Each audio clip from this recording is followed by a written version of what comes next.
Hey Ulrich, what's going on? What's happening with you? I I'm launching this space. First of all, I need a reality check. I need to make sure I'm not hallucinating. I do not see a record symbol, but I know I hit the record switch. So if somebody can slap me in the face with reality, that would be great. I do see the record symbol. You see how the universe is fucking with me, I'm gonna Fringe? actually take a snapshot of it and send it to you so you can be comforted. If you're driving right now, pull over uh, immediately and just make sure the space is recording. Yeah, how are you doing? I'm doing all right. I'm doing all right. I'm really looking forward to this space. I see we have Morgan here. We might be getting Dan up here.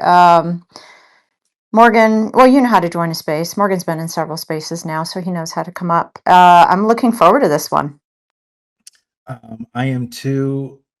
Lately, magnetism has been incredibly offensive, and the only way to make magnetism more offensive is to talk about the death trap, the soul trap, pole shifts. I'm really looking forward to this one as well. If you guys can help me promote the space, please send it to all the haters. If you happen to know Grider, if you have a personal relationship with him, please DM him from multiple accounts, spam accounts, start new accounts right now. Send it to all the haters. Anybody you know who theoretically has a soul or just a body and might die or might be possessed by a demon or an AI soul or anything whatsoever that could be trapped or might be doing the trapping, please send the space to them. I'm looking super forward to this. For the speakers, we normally don't send invites for the guest panel. Intuitive Underground, just hit the big fat mic in the bottom left that normally lets us bring you up. Morgan, welcome. I'm gonna do a quick mic check with you. Can you hear me? Yeah. Can you guys hear me all right? We can hear you loud and clear, man. How's my audio? Is it okay? Am I screaming at people? Are there ghosts, demons? Well, actually, you're notably quieter than Fringe. Really? That's probably a good thing. Normally I'm yelling. Is it annoyingly quieter? No, I wouldn't say so. No? No, not terrible. Fringe? If It's not terrible? you're using an external interface, if you maybe want to bump your gain a couple of dB or something. I'm using my laptop. Normally it's just the native mic, but normally the audio is really good, but there's always ghosts in the machine. Fringe, is it all right? Do you think I need to fix it? I just knowing the problems we could have if you try to fix it, I think it's okay. You mean if I don't try to fix it? Yeah, don't try to fix it. I think you sound fine. I agree you're slightly lower. You're slightly Mm. lower than Morgan, but I don't think it's worth fixing. Okay, let me know when it gets worse or when it fixes itself. I have one person here saying I sound great to him. But you know how listeners it can be different too. You know what I mean? All right, and let's see. Intuitive Underground. How are you doing, man?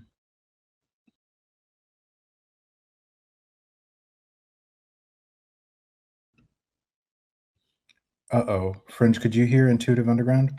I do not hear Intuitive Underground. Dan, you I'm want to give it sorry. another shot? There he goes. I'm new to Awesome. the stream deck. No, it's no problem. Yeah. For You guys are coming people, across just fine. wonderful. Welcome, Dan. Thank you. And we're waiting on JT, right? Yeah, I thought JT was going to jump up. You know, he does have a lot of history and background and some things he could be adding to the conversation, I think. Yeah, I thought JT was going to be a part of this. While we're waiting for everybody to collect themselves, please share the space. Please tweet it. Please like it. If you don't like it, leave an offensive comment. DM it to people. For those who are new to the Doom Room, this is the place for the most dangerous, uncomfortable conversations. And the way we make it really uncomfortable is we let listeners wait to the very end. Normally my DMs will blow up and I get unfollowed by like 10% of the people. That's by design. So if you plan on, blowing up my inbox, wait till the end of the space because I don't check the inbox during the space. but it is part of the design. We're not picking you personally. We will, I assume, if Morgan and Dan are up for it, and JT, we'll almost certainly take audience questions. We're starting offensively early. And for all the regular Doomers in here, I hope you have your catheters plugged in, your Doomer diapers strapped on tight. It doesn't get darker than the death trap. And JT, if you can hear me, I see you in the space. You're welcome to come up, my man. Just hit the mic and we'll bring you up. Fringe, what are your thoughts? What are you thinking? Oh, wow. Okay, so this is not my space, and it's not about me, but I will just very quickly say that the death traps and the soul recycling, and I had my own personal experience with this where they actually tried to get me to recycle myself, which was super creepy. This is the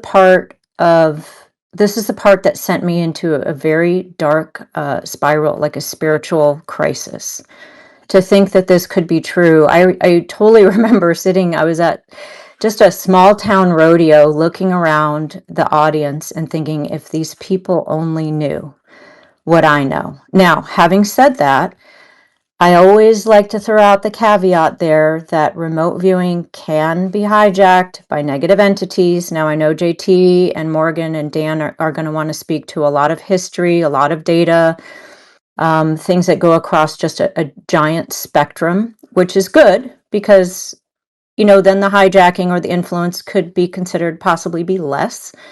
But I always keep that spin in mind. So whatever data we're going to get today, whatever we're going to hear today is going to have a very dark side.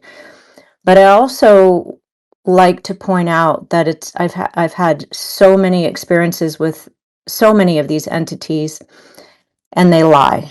They lie, they cheat, and they What? steal. And not only that, it's my personal opinion that there is going to be some truth to this side of what we're going to talk about today. I don't discount it in the least. However, I think they also want us to get completely black-pilled and to think there's nothing we can do about it. So I'm looking forward to whatever part of the space where Morgan and Dan and JT can give us some information on what they've gathered on, how to avoid this potentially. I myself am counting on Jesus. Yeah, I mean, that might not be for everyone, but that's where I ended up when I went on my long spiritual crisis journey, which I spoke about extensively in a separate video. We don't need to go over it today. Who, by the way, said I came to set the captives free. So there's some kind of creepy stuff there as well. So I'll just throw that out Wait a there. second. Who said you came to set the captives Well, free? Jesus did. Really? Yeah. I mean, we could look at that in a couple different ways, right? But I think there's going to be some truth to what we're going to hear today, and it's dark, and it's the most scary thing that I discovered on my own journey. So yeah, looking forward to it. Happy to be here, and let's see where we go. And I'm going to hand the mic over to Dan and Morgan in a second.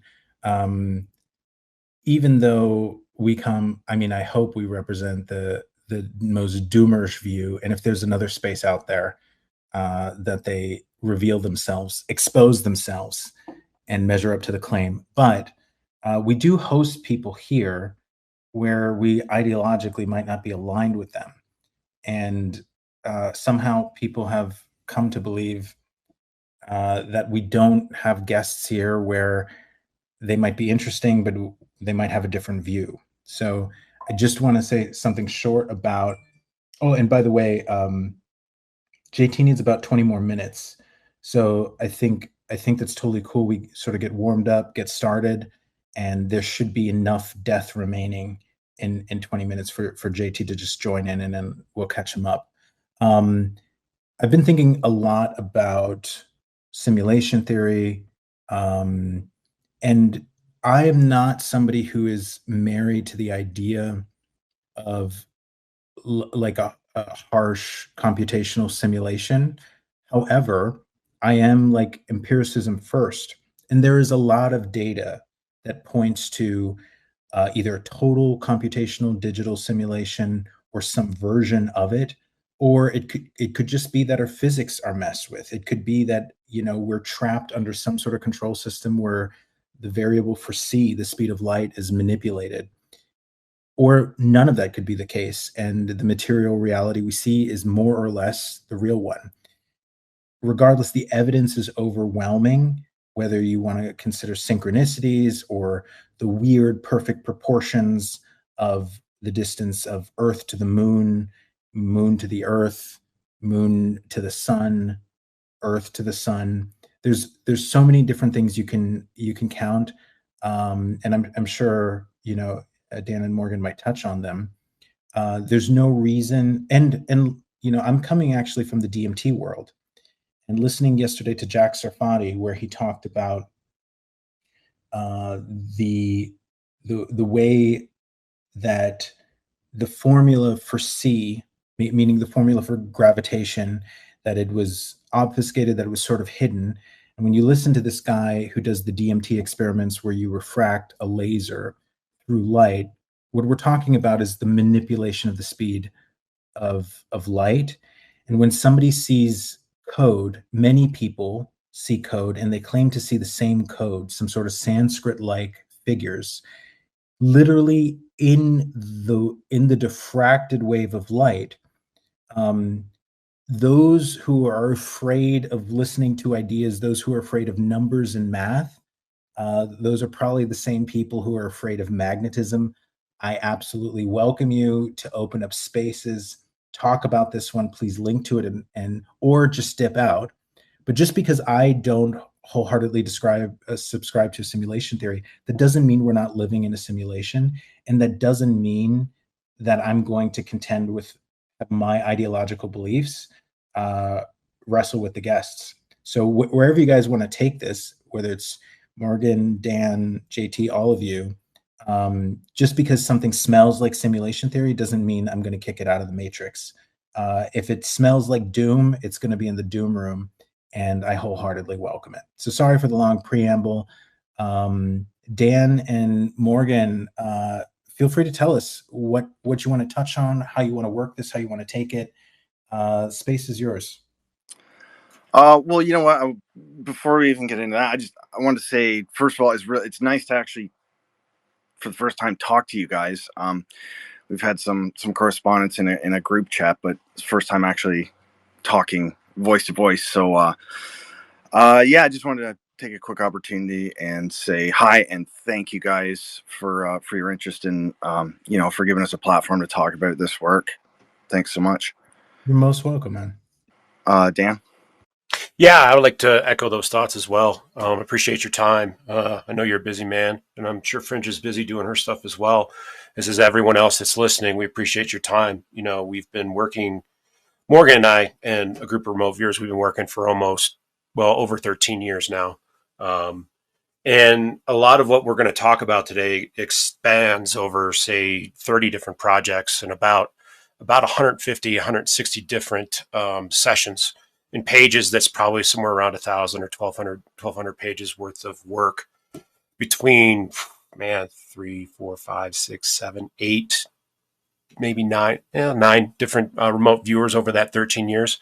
Obviously, we're not all still together. Other people are out doing their own thing, but yeah, we have a fair amount of stuff to go over, and I'm not sure how we should take this. I know we have a list of questions that JT had kind of put up earlier in the message area, but I don't know. I guess we could probably start going around with a little bit of background about us. What do you think, Morgan? Yeah, that's probably the best place to start. Myself, I mean, I've been involved in remote viewing since 2011. Kind of stumbled upon it, and it really, really took me in. And at such a time when I kind of discovered that RV apparently is a real thing, I decided, okay, this is something that I'm going to need to pursue. Given my background, I've had a lifelong interest in what I just generally refer to as, the mysteries of life. Who are we? Why are we here? What are we? Where'd we come from? And that expands, of course, into all kinds of territories, like obviously non-human intelligences, UFOs, and the like, ghosts. Yeah, and at such a time as I discovered the skill of remote viewing, I thought, finally, maybe if this RV thing is real, maybe that is a route to which I might be able to find some answers. Being really sick of not knowing what to think about the mysteries. No matter how much research I did, no matter how much I pondered things. So that was really my big interest in RV. So I pursued it. To be fair, I would accurately use the word obsessively.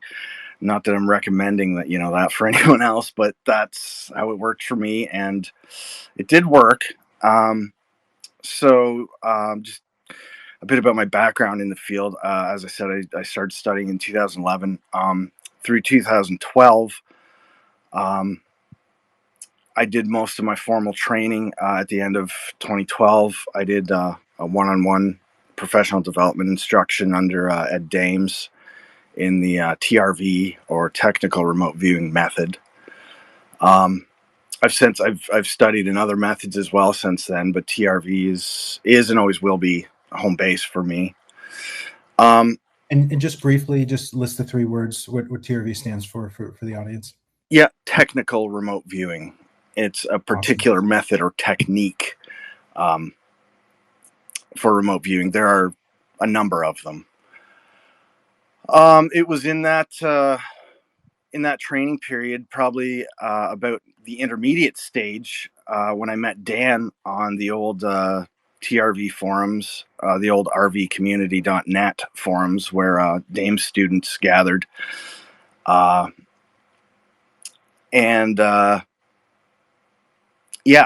Dan kind of out of nowhere, he'd been studying around the same amount of time as me, kind of sent a random private message to a number of people that were around the same, intermediate stage of learning, with the idea of forming a study group.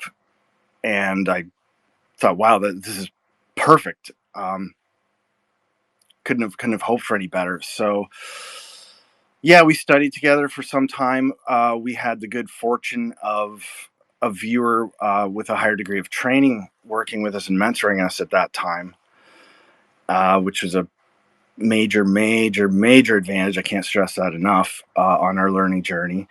And that study group, we've just the core members, we've stuck together for all these years, and we've been working together ever since, continually. So yeah, Dan. Yeah, so a little bit about me. In about 2010, 2011, I'd kind of been going through a rough spot in life. I was leaving the town that I lived in, and just, been through the grinder in a lot of different ways. I used to be a chef for about 25, 30 years. And, I'd kind of been beaten up by work and, people and humans in general. I really just had come to the idea that I knew for a fact that we weren't being told the truth about what's going on here. And I hadn't even heard of remote viewing at this point, and I just kind of resolved to find, the biggest picture that I could and figure out where I fit into that big picture so that I could make better decisions for myself. At the time, I was what most people would call a prepper. Events of 9/11, Kennedy assassination, Gulf of Tonkin, just about everything you could possibly think of when it comes to conspiracy theory. I'd made up my mind on what the truth was at that point. So I knew that for the most part, government was lying to us, religion was lying to us, and a lot of history is lying to us. So I just really kind of set out on a quest for truth, so to speak. And that's when one day remote viewing found me. It was March 11th, 2011. Fukushima event had just happened that day. There was some stuff about Comet Ellen in like a week prior that kind of pushed me in that direction. But I found myself prepping and coin roll hunting, looking for silver and copper. And I can't remember how I came And across it. What year was that when Fukushima happened? I believe it was 2011. Okay, awesome. Because I think it was 11/11/11, if I'm not mistaken. I could be wrong on that.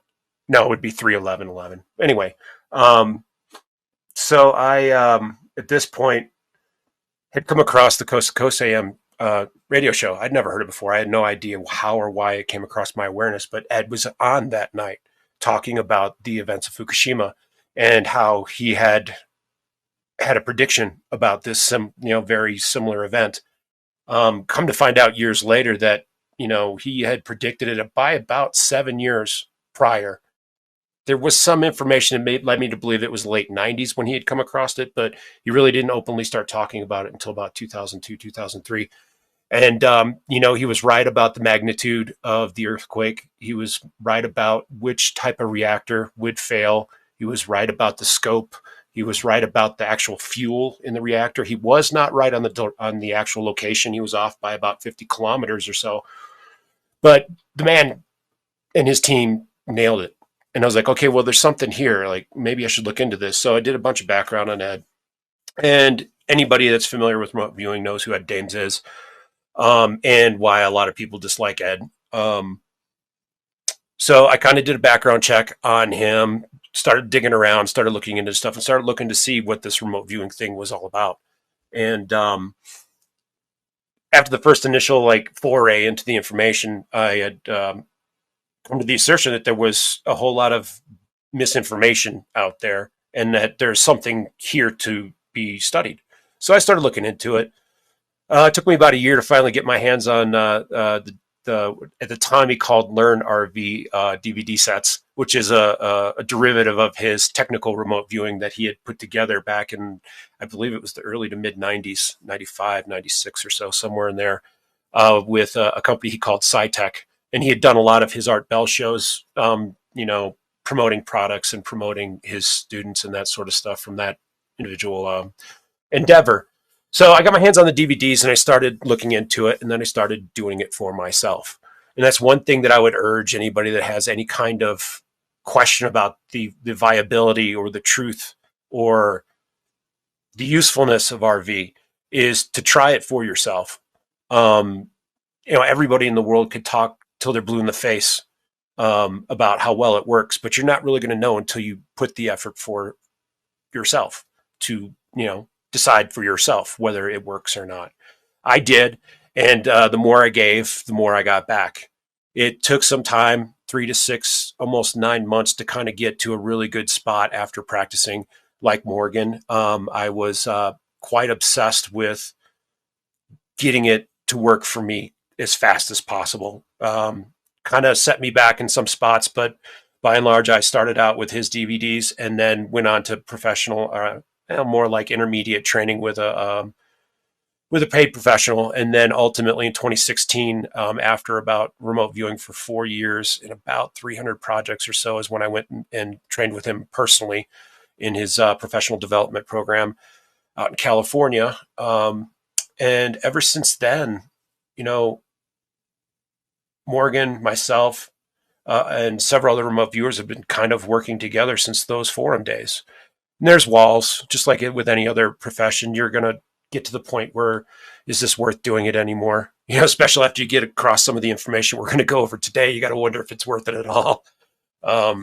You get these results from time to time that are, Ingo Swann had labeled 8 martini results, which essentially changed your entire worldview or your, what's the word? I can't come up with it right now, but your entire worldview, and it destroys the foundation for your worldview. And you have to drink 8 martinis to be able to rectify yourself to those results and reincorporate those things into your worldview. So over the last 10, 13 years. Sorry, Dan, was it Weltanschauung? Was it the German word? No, it's paradigm. Paradigm is the word I was looking for. Almost the same thing. Yeah. Yeah. I don't know much German. I should. No, don't. No, you shouldn't. No, there's a limit to all self-hatred. Keep going, man. Forgive me. Okay. So the paradigms are changing. Like, it destroys your worldview, and it really it can really mess with you at a very basic level, a subconscious level, with your view on life. It can trigger depression, definitely anxiety, and definitely probably some levels of mania. And it takes time to kind of incorporate something so large and so vast that's basically goes contrary to everything you've ever been told as a kid, whether that's religion, school, government, by all of it. And already at that point, I kind of had the idea that, they weren't telling us truth to begin with. But when you start getting into some of these results and some of the things we're going to talk about today, it really kind of pushes your boundaries. I had a bad couple of years emotionally because of it. So you hit these walls, and occasionally, you get to the point where you're making these decisions about what you're going to do with your, the next 5 or 10 years of life. And every time that I would go through the mental process of figuring out what it is I want to do, it keeps coming back to, well, why don't you just remote view it? So it's kind of I wouldn't call it a negative feedback loop, but it gets you to the point where you just continually coming back to it because it's so valuable in so many different ways, especially when you turn the remote viewing on yourself to figure out how can I be a better human, how can I be a better person, and what you should be doing with yourself in your life. And I highly recommend everyone to look into remote viewing. Go ahead, Fringe.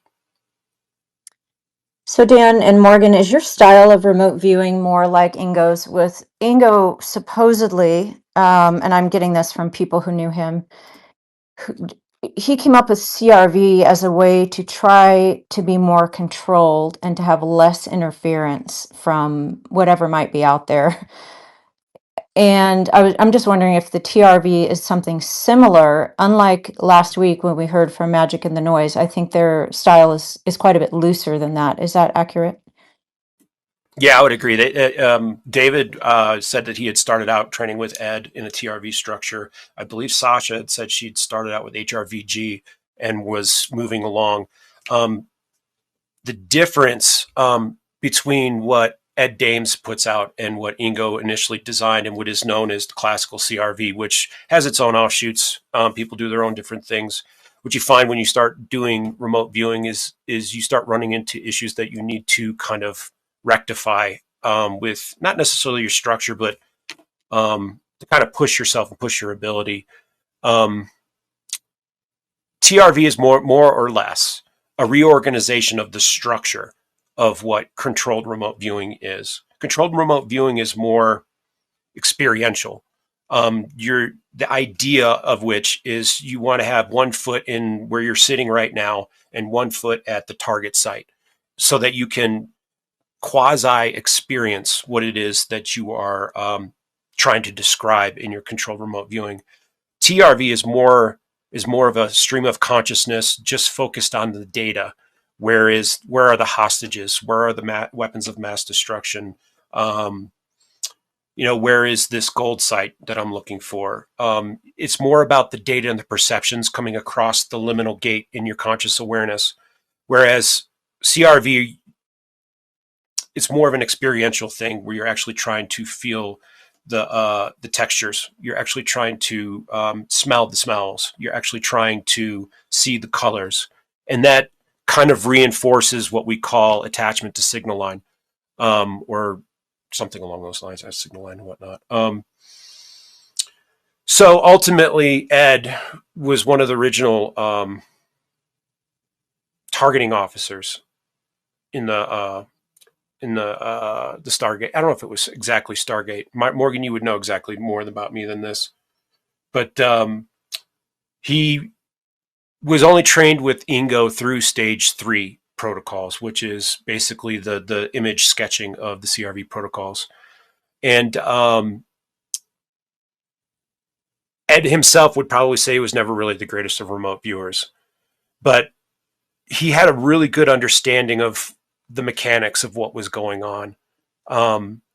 And he tried to develop it further in the ways in which he saw fit, which was more or less designed to get just raw data than it was about experiencing the data. I know that's kind of confusing to most of the listeners, but where in which you would run through the session and it would break down into 3 subsects of that session. And ultimately at the end, you would take all the data, the visual and the written data, and you would wind up with what is called a site template. And I could probably get those up here in a second once I'm done speaking and Morgan takes over. But where in which you have one page, a visual representation of whatever it is you're trying to describe at the target site. And from there, you can actually target more things off of that and further, quote unquote, unzip the file or unzip the target data more and get more specific details, basically into infinity if you wanted to. But ultimately, you're just trying to answer the question at hand. And usually the project manager is really good about getting to that by 30 pages, sometimes 50 pages. Morgan, you want to jump in here? Yeah, I mean, probably the easiest way to think about it is CRV, the classic CRV is a highly structured method for remote viewing. TRV effectively takes that method and streamlines it. Ed called it TRV because it was designed with the express purpose of helping us in a structured manner access and record more technical data. So, as I said before, you know, there are other remote viewing methods. They actually range greatly in the degree to which they're structured, from complete freeform, basically natural psychics operating under a clean remote viewing protocol, to highly structured methods like CRV and TRV.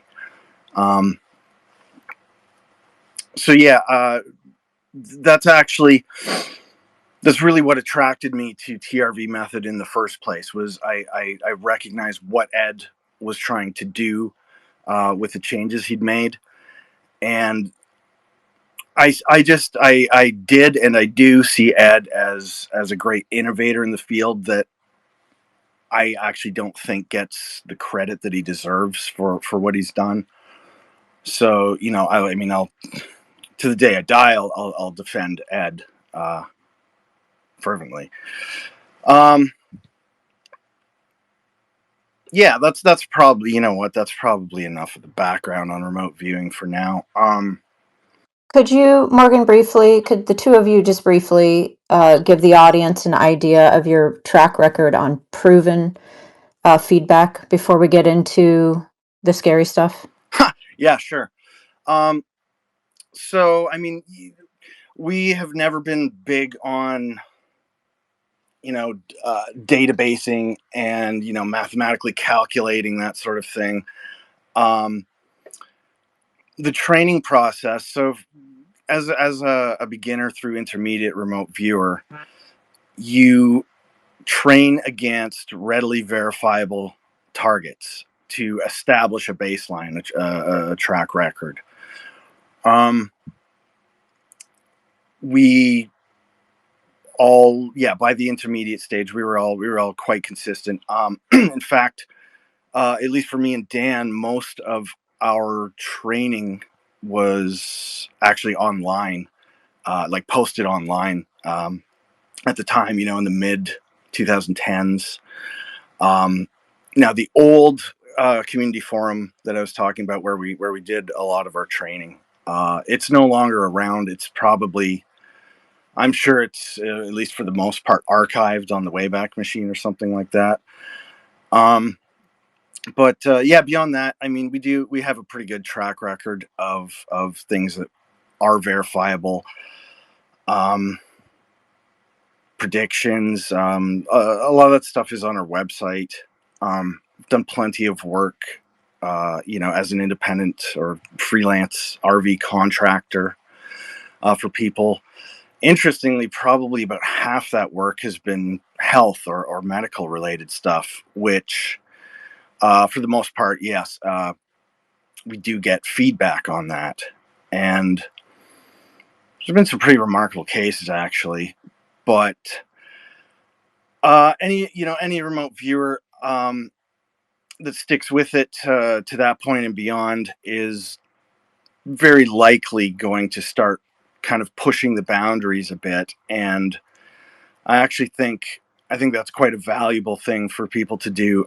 Because I mean, naturally, if you're only ever remote viewing things that have immediately verifiable feedback, well, at a certain point, other than gaining firsthand experience in, for lack of a better term, psychic modalities, really, what's the point? So at a certain point, you kind of have to start pushing out beyond that, working targets that are maybe not so readily verifiable, but will be, eventually. To maybe the most extreme cases, such as we're going to talk about today, things that will be verifiable to every single one of us here someday. Of course, I mean at the time of our inevitable death. I would like to jump in here and just kind of add, we do run regular calibration targets, which generally are photographic in nature. Now, when you're remote viewing a photograph, you're not actually remote viewing the actual photograph. Your photograph is a pointer to the event, basically, that's portrayed in front of and around the camera at the time the camera took the picture. There are ways of going through and statistically going back and forth. Say I go through and I'll add up, a bunch of significant markers, whether it's a stage 2 or stage 4 data. And usually you can determine how accurate you are running at the given time when you are hitting that particular photo target. You can come back with a red pen and scratch out, any remote viewing, you're going to have some level of noise. Only the really highest, elitist remote viewers are probably up in the low to mid 90 percentile. Generally, we run between 80 and 90% when we calibrate. The goal is to get to that point. One other thing I do want to mention when it comes to this idea of accuracy is multiple remote viewers. When you're working with a team, with a solid project manager that knows what they're doing, knows how to target things so that you're not wasting your remote viewers' time. The extra remote viewers work as a force multiplier to bring that extra 20, 15, 5% of error rate or quote unquote noise in the session down. You can actually go through and strike off things that don't match, that don't fit. Because when you have 3 or 4 remote viewers working blind on the same target, you get repeated ideas, repeated concepts, repeated data points from people who don't know what each other are working on or what they're working on in general. So we find, and I've been told this, I'm not sure how historically accurate this is, but we've been told by at least Ed, there's been a couple other reviews who've kind of mentioned this, that when you get 2 professionally trained remote viewers who are working the same target, that are saying the same thing, that you could rely upon that data in the highest 90th to 100 percentile. He would go as far as saying 100%.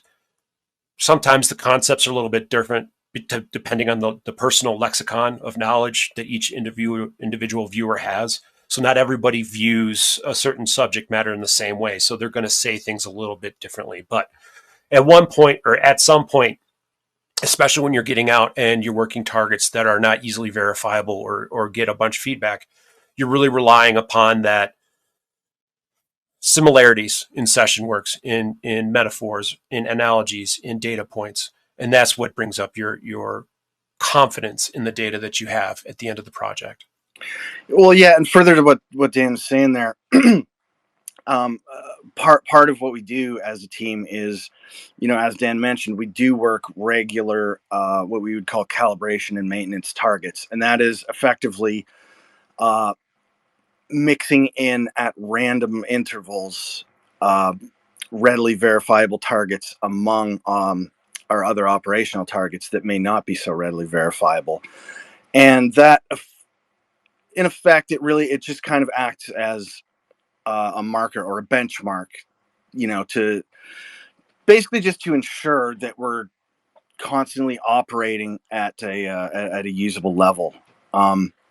And at such a time as you're working against unverifiable targets, that's really, frankly, that's the best you can do, is to ensure that the viewers are operating consistently.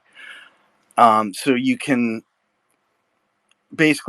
infer that if a viewer can consistently hit a verifiable target with a high degree of accuracy and reliability when they're working against an unverifiable target, or at least not such a readily verifiable target, you can assume that they are likely working at that same level, and it should have the same degree of accuracy. Not perfect, but it's the best. It's quite literally the best that we can do in this field. One thing I would like to add as well, if you don't mind, is the idea of target type. Novelty works as a factor in the vibrancy of the data that you're getting off the stream of consciousness, and you want to vary your target type. One thing you find, especially when it comes to associative remote viewing, which is essentially comparing two different things with a process related to remote viewing, is, say, if your unconscious gets bored of whatever it is you're working on, say you work 10 photographic targets in a row, at some point you're going to start seeing degradation in your ability to be accurate. So you need to make sure that you are working on novel targets. Hard sometimes to make sure that you've got novel targets that are readily available for feedback, but it's another aspect of remote viewing that needs to be kept in mind when you're working towards calibrating to a particular level of accuracy.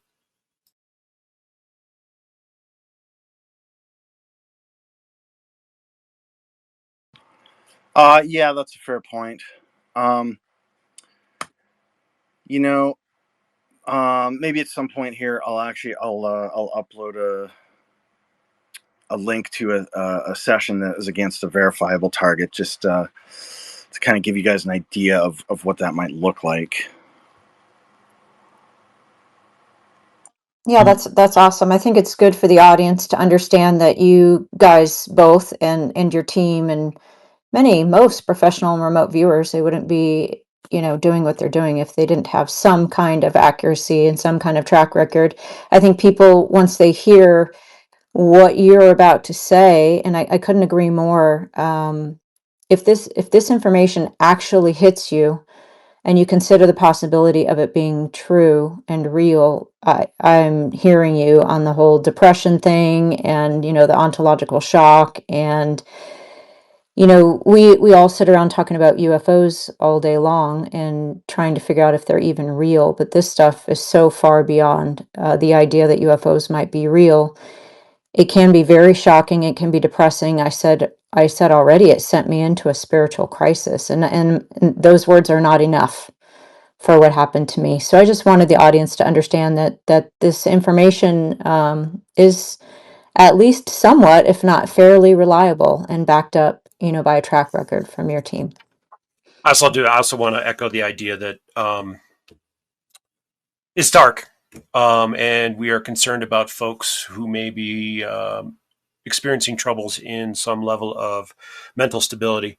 I'm not saying you should go away and not listen. Everybody's going to do what they're going to do, but I just want to kind of throw it out there that, this sort of stuff, like I said before, it shakes your worldview to some degree. We're not going to hit it too hard today. We're not going to get into too much detail, but it's going to mess with you for a little bit until you kind of assimilate or reject the information. And whatever anyone listening would choose to do for themselves is totally fine. And this is the type of information that sometimes makes me say to myself, do we really want to know the truth? And that's what I'm all about. We need to know the truth so that we can make a plan and, do something, potentially be able to do something about it. So I'm not one of those people, but this is so dark that I have looked around and thought I'm almost jealous of the people, not almost jealous, I'm jealous of the people who have no idea what's going on. Yeah, ignorance is bliss. I also would want to add, that, the stuff that we're going to be talking about today, it does speak to a spiritual aspect. Now, I'm not going to sit here and go into love and light, but like the idea of physicality in the meat suit, in the body, and then not in the body.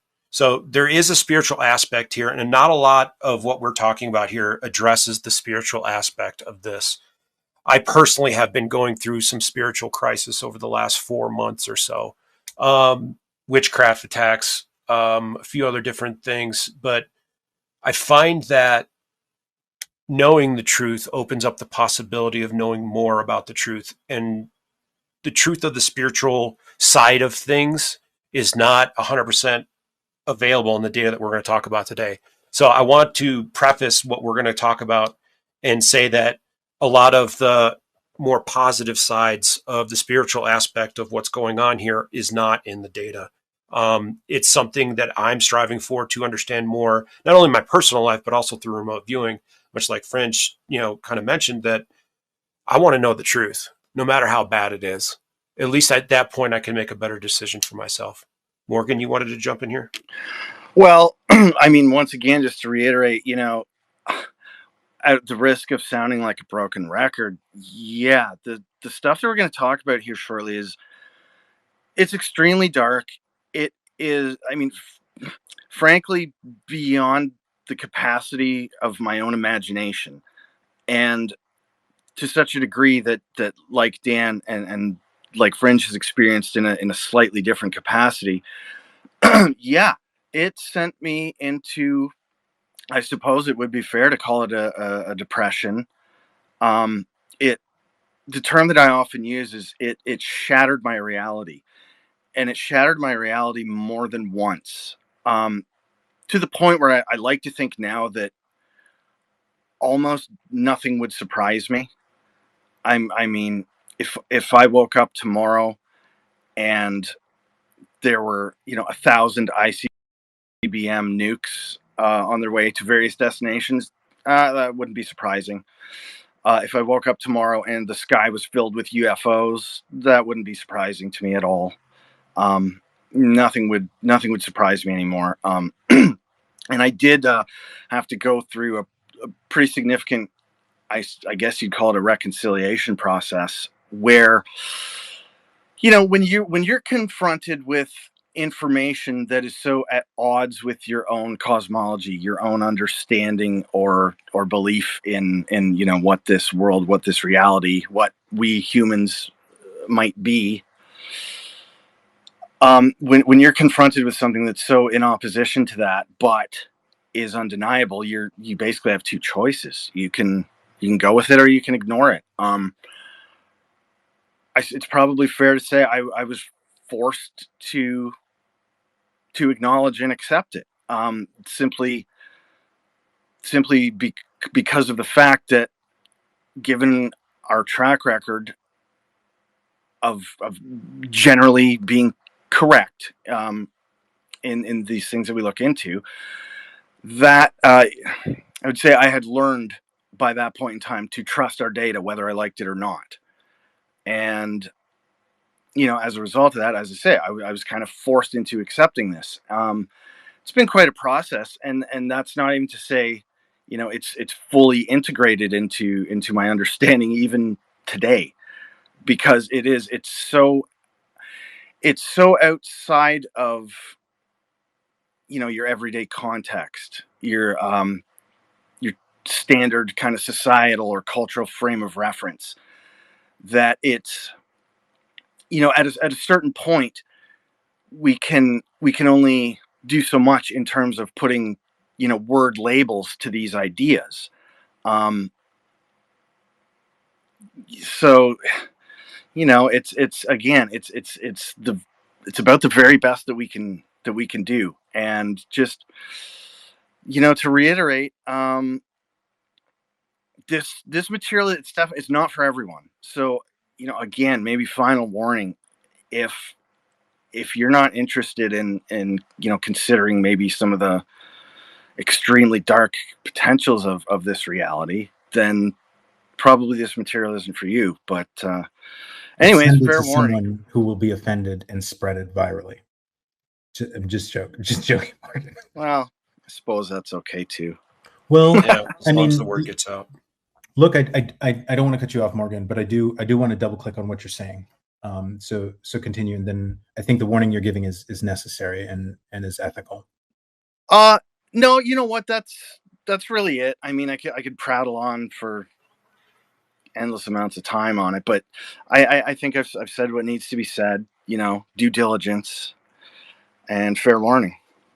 I want to back you and Dan up on everything you said. By all means, you can also just listen to the space 7 seconds at a time. If it gets really rough, you can just get through 7 seconds every day, and then the pole shift will be there when you're finally through the space.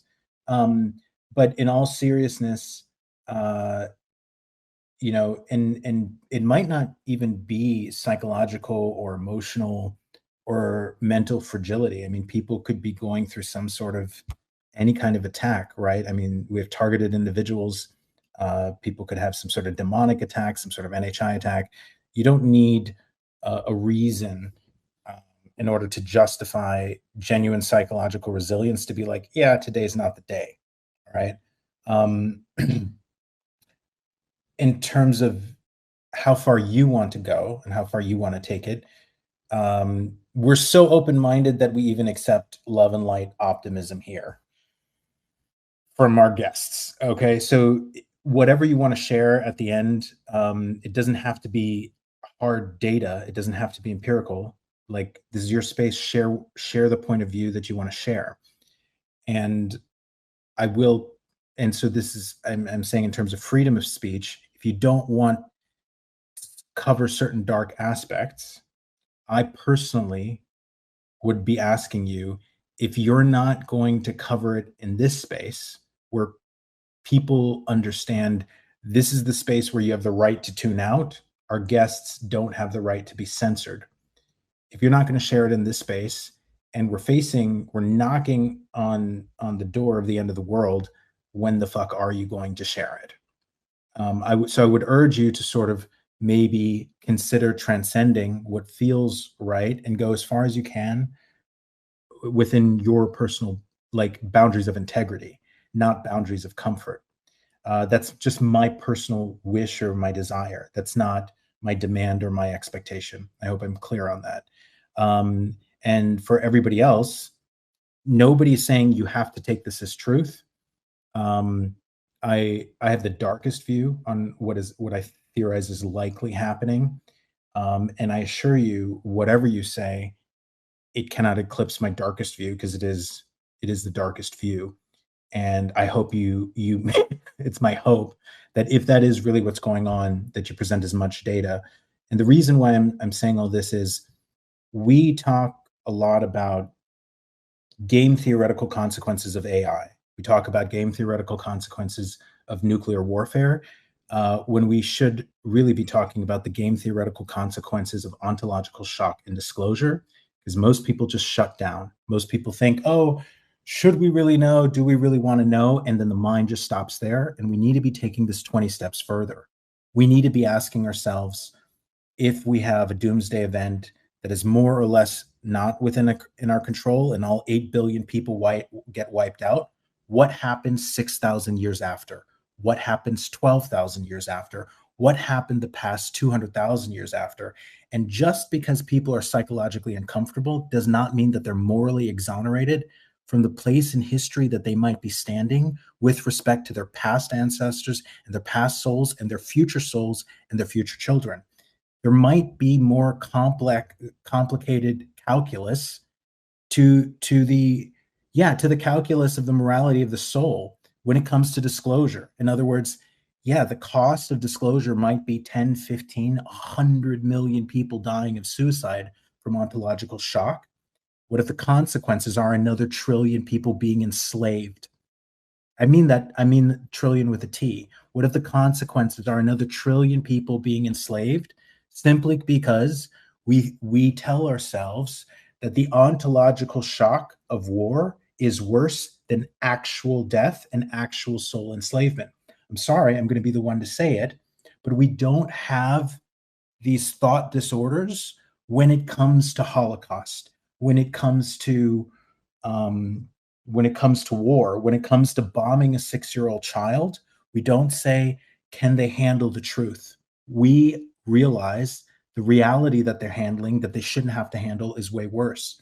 And I think we ought to take some, not utilitarian approach, but consider that there's mathematics to ethics.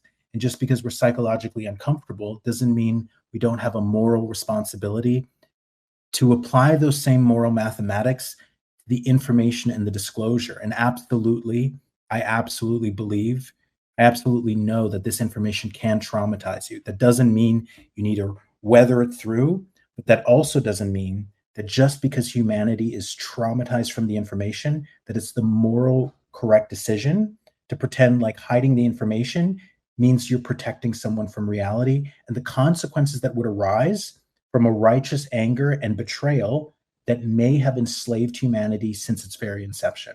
This is something that's really dear to my heart. That's why I'm bloviating forever, because I don't hear anybody else fucking say it. So it's totally up to you. This is your space, how far you want to take it. My desire is you doom dark, you doom deep, and you doom as hard as you fucking can. And then they'll just have a bunch of spaces afterwards. So what will really happen here is this will be met with unbelief. They're just a bunch of doomers. They're just a bunch of fear mongerers, all that kind of stuff. That's what will happen in the after spaces. But all we can do is put the information out and people do with it what they will. Oh, all fair points. And I agree wholeheartedly with everything that both of you just said. And I mean, let me be clear. You don't have to, right? But I want to be the guy to say it because I'm livid that I don't hear anybody else say it. Yeah, no, that's a fair point. And I mean, it really is, without trying to sound all grandiose or whatever about it, it is out of a certain sense of duty. I think that we are out here talking about this publicly, not because I want to, not because I think it's going to do me or Dan personally any favors. Frankly, there's a lot more potential for the opposite, but I'm okay with that.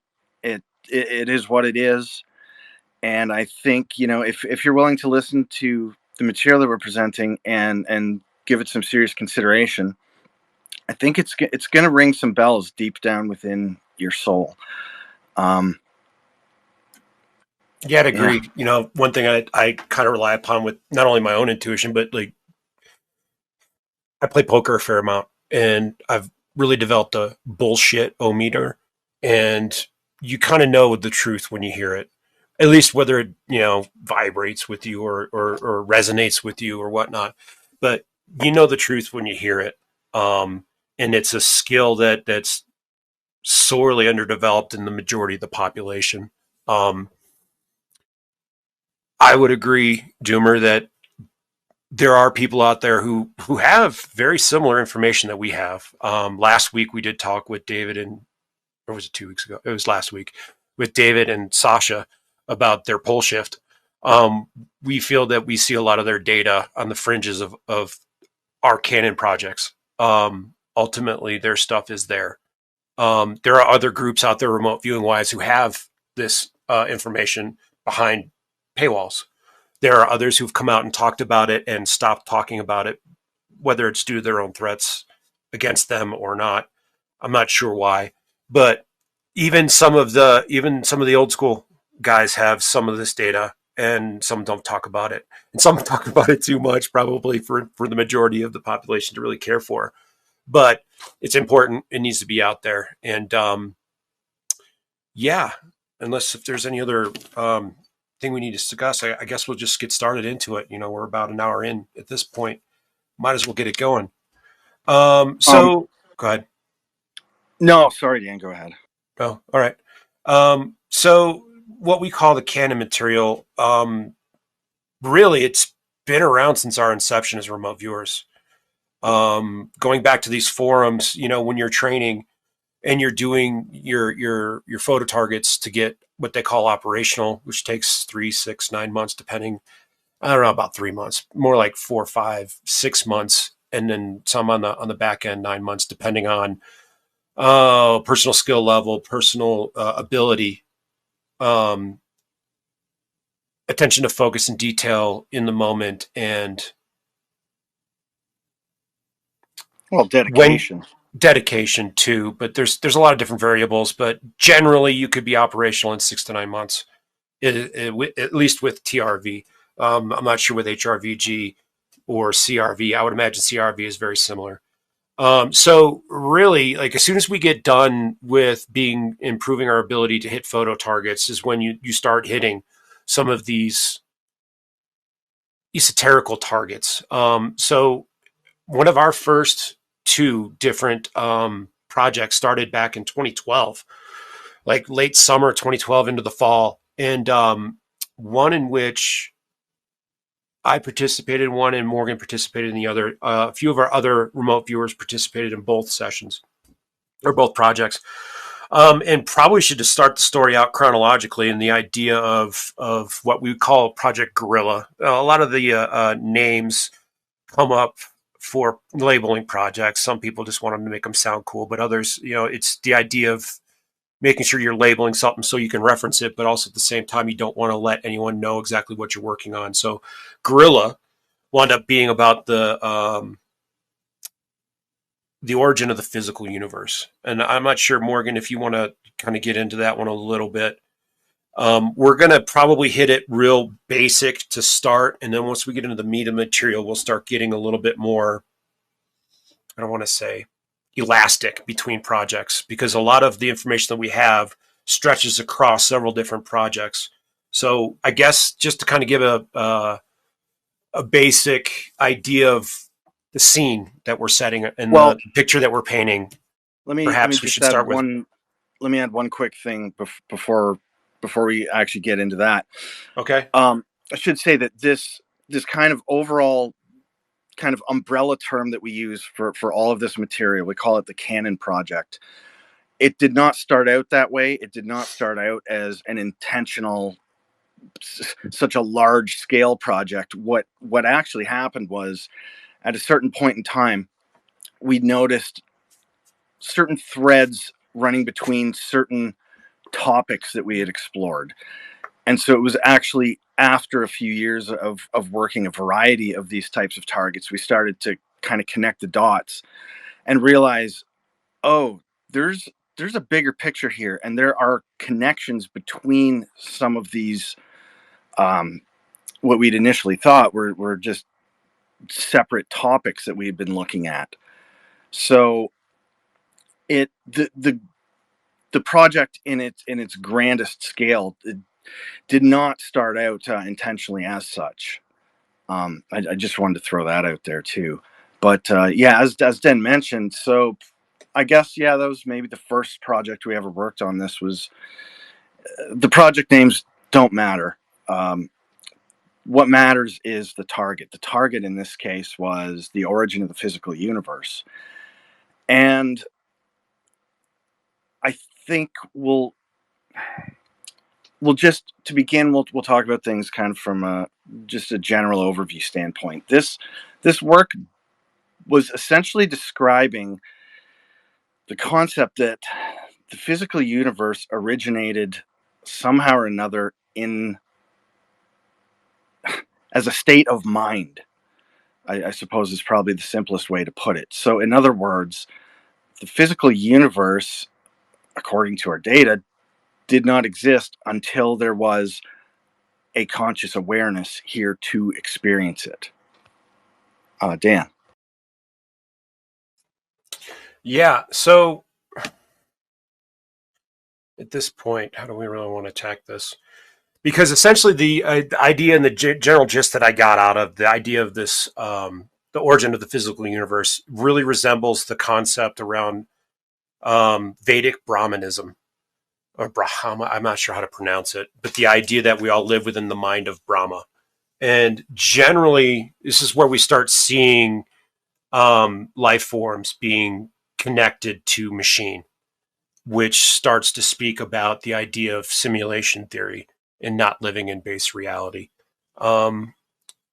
We have an article on that. I just posted a link to that.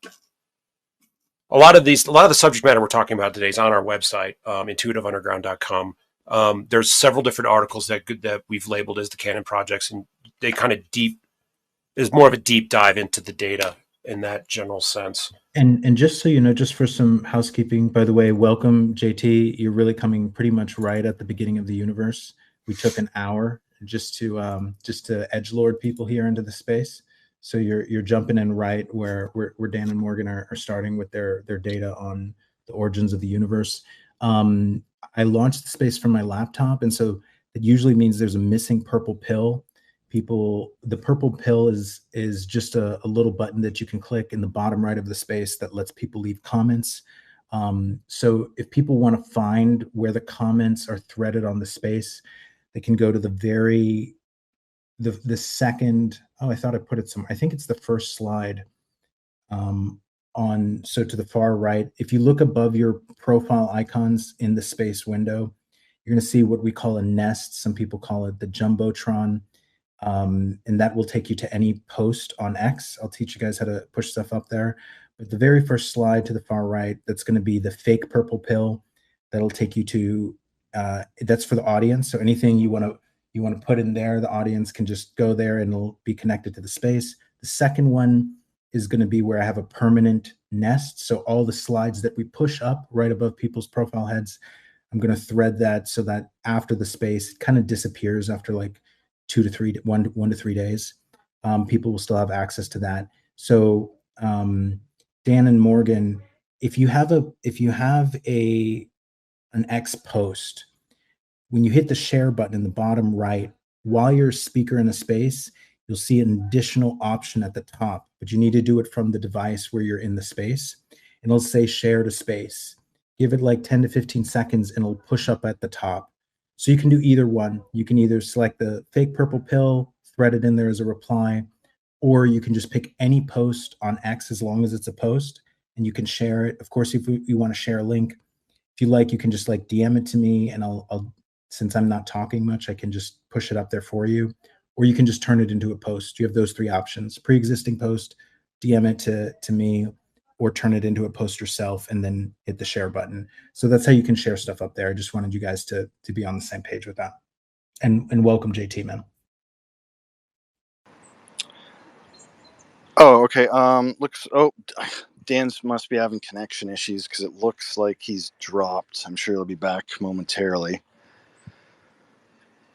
Yeah, and JT, you had some awesome questions. So if you want to turn those into a post or read them straight off whenever you think it squeezes in well, that's totally cool.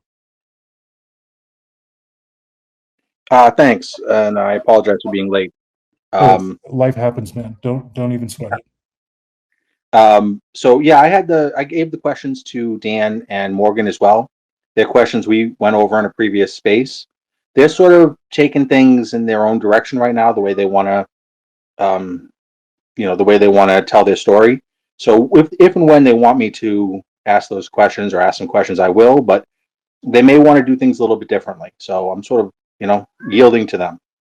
Thank you. Yeah, and you know what? I'm fine with whatever. We can tackle things whatever fashion suits. No problem. We can jump out to some degree because of the incredible scope and scale of this project. By necessity, we're going to kind of have to jump all over the place to some extent. So that's fine. We'll try and keep it as streamlined and linear as possible. But, I think maybe really to begin, instead of talking maybe about individual projects, why don't I just provide a kind of a 30,000 foot view of where we are, where the status of the Canon project is to date. So I'll give you a brief, let's call it an executive summary of the big picture as we're looking at things right now. So, as I mentioned before, really what we're trying to do here is we're pushing the capabilities of RV to its absolute limits. And I would say so far it appears we've done so rather successfully in terms of we basically do everything we can to ensure that the data we're coming back with is valid. One of those things, as we mentioned before, is working as a team. We work with viewers that have a good track record, that we know are reliable. Our project management and our targeting strategies are very sound, very well considered, well thought out, well executed. And we have a tendency to cross-check things at various points in time. You know, I mentioned before, at random, we'll drop calibration or verifiable calibration or maintenance targets on our team. Well, likewise, every now and again, we'll drop either a repeat of something we've already worked, or we'll target the same idea from a slightly different perspective, or using a slightly different targeting strategy as a means of cross-referencing our own work over time. So as such, the work itself has been somewhat sporadic, just by necessity over all these years, about 13 years since we really started working this stuff. And again, it's been only fairly recently that we've begun the process of reviewing the bulk of our work, the entire body of our work over these years, and really started piecing it together. So as such, it's kind of provided to us with somewhat of an overview and a better understanding than we really ever had previously. So it looks something like this. So you can imagine in the beginning of time, the data that we've come up with seems to tell us that in the beginning there was nothing, no thing. Somehow, and I can't say how this happened, but it appears that at some point we see the emergence of consciousness, for lack of a better word, somehow out of nothing, or the ether, or whatever you'd like to choose to label it. We see the emergence of consciousness, a massive unified singularity of consciousness, a conscious field that we describe as loving, helpful, and perfectly balanced. I've recently talked to someone who has actually experienced this through a completely different modality, and he referred to it as the primordial thought, which I kind of like that term. So the idea, as I kind of mentioned before, is in the beginning there was consciousness. A religious or probably a Christian worldview would call that God, or the mind of God. And again, I think that's as valid as anything, given that we can only use word labels to describe things, as they may relate to our own understanding and experiences. So it seems that in the beginning we witnessed this emergence of consciousness. As a result of that, consciousness itself seemingly creates the physical universe, an environment in which it can learn, experience, and become, is actually the word that I used in some of my work on this topic. Now, it appears that in this, we'll call it original reality, or base reality is the common term used these days. We see, of course, the emergence of matter, living matter, eventually more and more intelligent creatures, hominid creatures, apparently living on this earth. Now, from there, the data seems to tell us that at some point,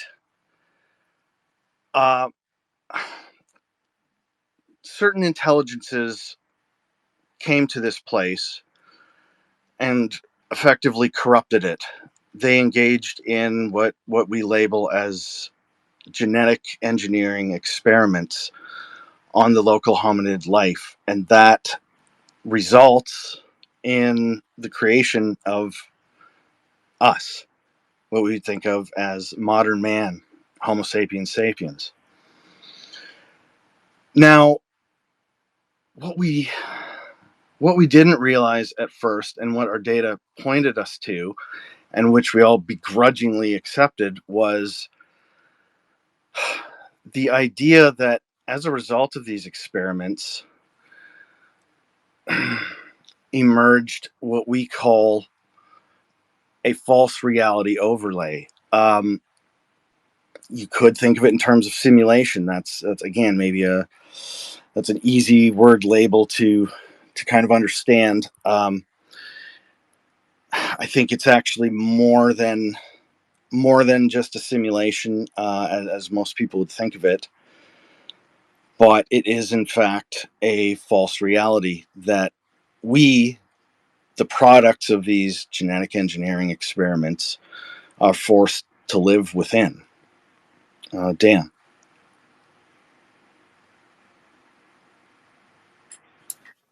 So I'm in the middle of trying to get some stuff up into the pill.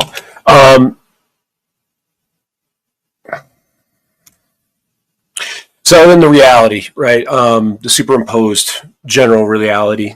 The data basically states that it's in some form or fashion it's superimposed upon a base reality, whether that's this, what do we call it? The general, the idea of unified thought at the beginning of time. So this reality being generated from essentially a mind of some sort or of consciousness. And it seems as if that these, we call them space dicks. Some people would call them archons. Some people might call them demiurge. But generally the idea is that they are creating a false reality, wherein which people are, I don't want to say this, more or less in a false representation of base reality. And people are going through and, living their lives, following whatever. And again, this is really just the one side of the dark versus light kind of coin, wherein which humanity is generally created or genetically modified in this particular reality. So this particular reality kind of mimics what happens at base reality, this idea of incarnation, and gosh, just swimming in the data. So we looked at the idea of the origin of Homo sapiens sapiens, and basically Homo sapiens sapiens is different than Homo sapiens neanderthalis, than what might people call the Denisovians. Last week, Sasha was talking about the Hobbit of Indonesia. There was many differing variants of humanity at this point, and it seems as if the genetic manipulation of some former hominid into Homo sapiens sapiens was ultimately achieved at one point. Whether you want to call this Adam and Eve story, whether you want to call this mitochondrial Eve or patriarchal Adam, if you don't know what those are, I'd suggest you go take a look. At this particular spot in what we believe is time is this bifurcation of a new hominid, Homo sapiens sapiens, wherein which these archons, demiurge, space dicks are attempting to beat evolution to the punch. Essentially trying to develop the hominid in a particular way that in which they want it to be versus what it normally would have been if the DNA had just been allowed to evolve naturally. And they did this for several reasons. First of which is more or less the enhancement of Homo sapiens sapiens' ability to feel emotion, and the idea of increasing the ability to feel, like this, call it the pungentness of emotion, the feeling, the if you're turning up a volume knob from 0 to 10, they went from a 4 or a 3 to perhaps 8, 9, or maybe even 10. We don't really have the exact data on that. Where in which it allows outside influences plus internal influences to basically overwhelm the system of this new type of human, where in which it makes it very difficult for them to make good decisions. Ultimately was the genuine or general idea or perception of the data at the time, where in which they could be easily confused, i.e. more controlled or easily controlled. Later on, we found there is some level of psychology that's being manipulated in some form or fashion. We don't have that fully fleshed out yet, but it seems as if the idea of ego is also involved with this idea of making Homo sapiens sapiens more easily controlled. What else? I'm missing another data point. Ultimately, the idea was to be able to create a version of human that was more easily controlled. As we move beyond from there, what do we want to look at here? Emotions, depth. In some of the work later on, we come into the idea that there is something being harvested from these particular type of humans. Now, it appears in other works out there in the culture. I believe it's the raw material. Also, the Rancha book, I believe it's in there somewhat as well. The idea that this type of organism generates a particular type of energy. Robert Monroe speaks to this to some degree in his books, Journeys Out of the Bodies, and his other Far Journeys and his Ultimate Journey books, where in which the idea of Loosh is generated from a very excited state of basically a human being at various different ways. But most potently, it is in the idea or the concept of being in the emotional state of a mother being attacked and basically defending its child. The idea of fear, the idea of anxiety at a very heightened level produces this particular type of energy. Now, we have other things that are being used and being taken after the death process begins, and humans essentially go into the recycler. But ultimately, at this point of the story, we have the genetic modification of humans, generally this idea of these humans being in tubes of some sort, a la Matrix style. Now, it's not exactly like that, but that's the general archetype of the storyline. Humans create this energy, and this energy is being used by the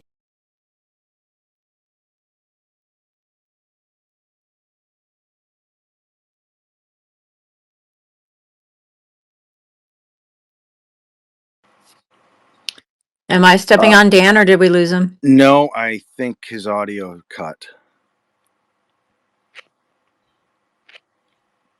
Dan, we can't hear Perfect. you. There we go. I mean, that was right after Recycler. That was kind of ironic. The control system has a sense of humor. It's always about the recycler. Oh my god. Okay, well, I guess Dan's gonna probably have to reconnect. So I'll jump in at this point. Morgan, wouldn't it be hilarious if Dan just doesn't want to talk about the dark parts and he's just pretending? Leaving it to you. Well, would you blame him? I wouldn't. Yeah, take your time. It looks like we have Dan coming up, so let's see. Maybe I can save you from the darkness. You were just talking about the recycler, talking about how we burn in hell forever. No, I'm joking. All right. So let's go back to the idea of the recycler. So ultimately, there's energy. I did speak about that, correct? Do you guys hear that part or no? So I remember you talking about the recycler, like that there's some sort of psychic energy being harvested and the Okay. intensity Wow. of I it. was gone that long. Wow. Okay. Yeah, I mean, I might not be the It best just freezes up on me. person to rely on, Okay. but you were gone for All a right. little bit. Okay. So I'm going to rewind then. So this idea of the cycle at the point of death, where in which there is another hijacking of a natural process. Now we can't tell exactly if it is more of a simulation or if it is more or less a copying of a natural process where it's been subverted in some way, in some technological way. But where in which this idea is there's energy being harvested. It's spoke about in the Robert Monroe material. It's spoken about in the raw material. It's spoken, or the Law of One material. I believe it's spoken about in the Urantia book as well, to some degree. Where in which this idea of what Robert Monroe would call Loosh is being generated by these highly agitated and emotional human beings. This also happens during lifetime. I've had it happen to me once. I believe that's what it was. I haven't looked at it with remote viewing to really verify this. But this idea of a human being in a very desperate, emotionally overcharged sort of way, the human generates this type of energy.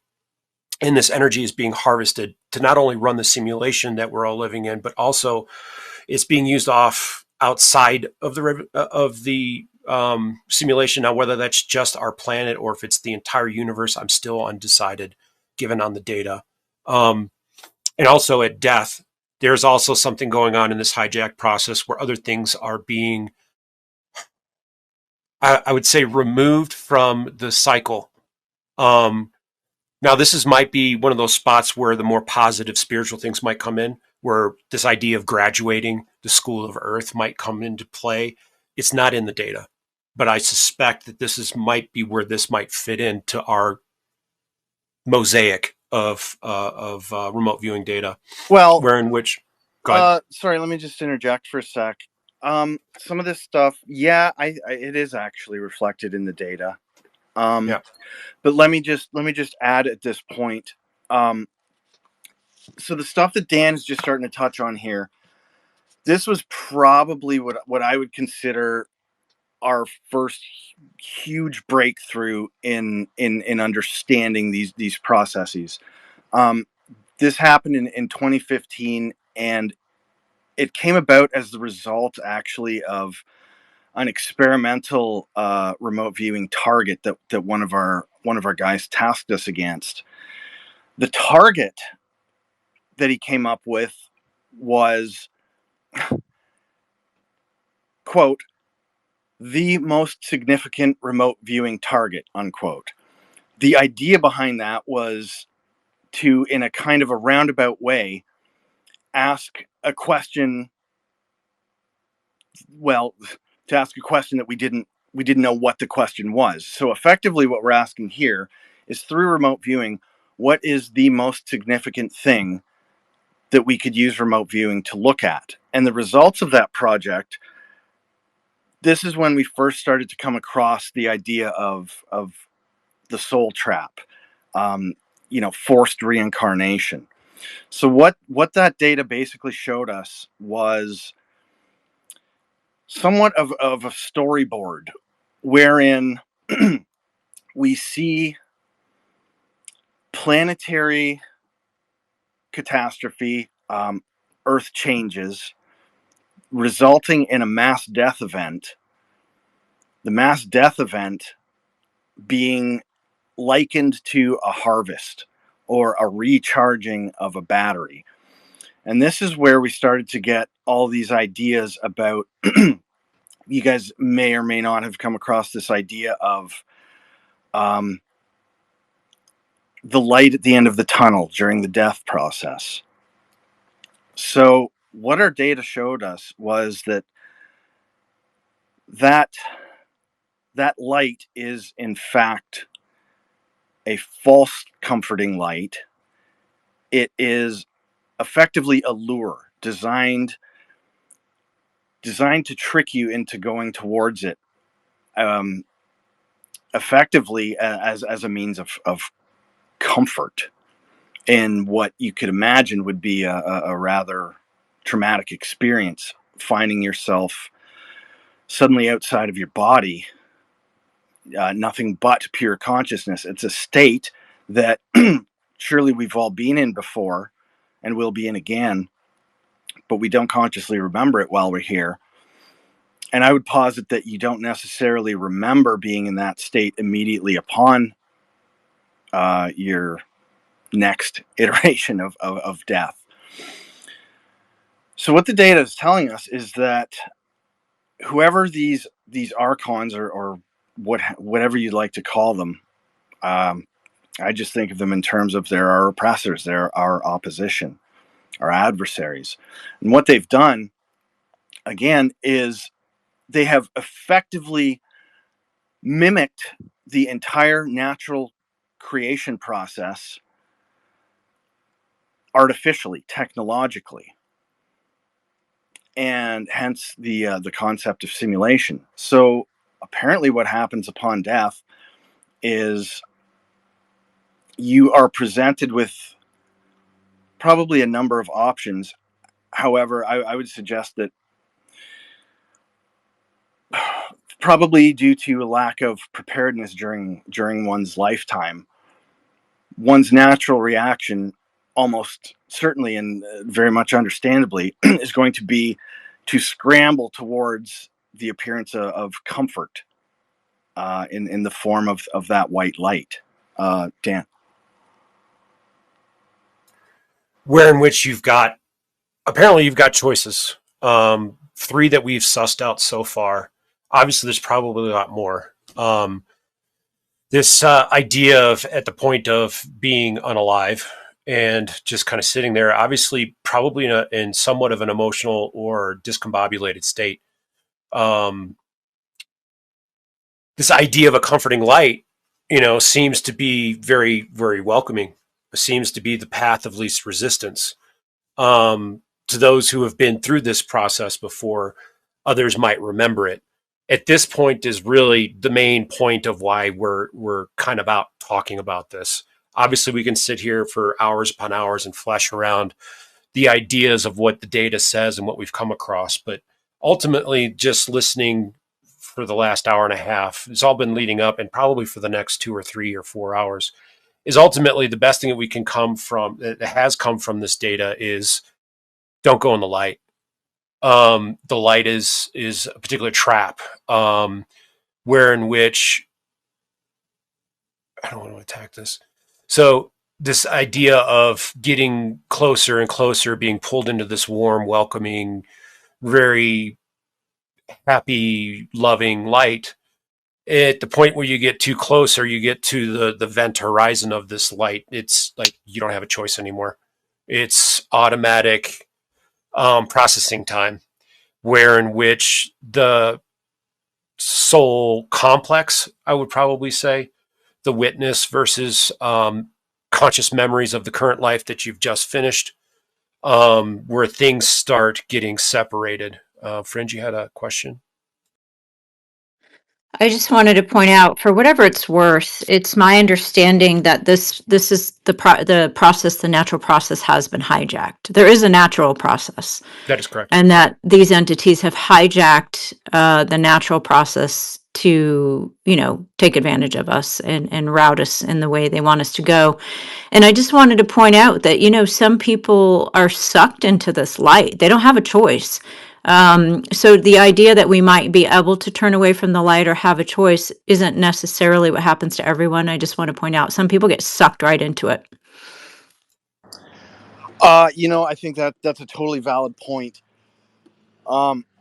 And I think, this is probably as good a time as any to mention there's a quote from the late great Ingo Swann that, to me, when I heard about this, it really crystallized things. I think you put it so eloquently. So the quote is in response to the question.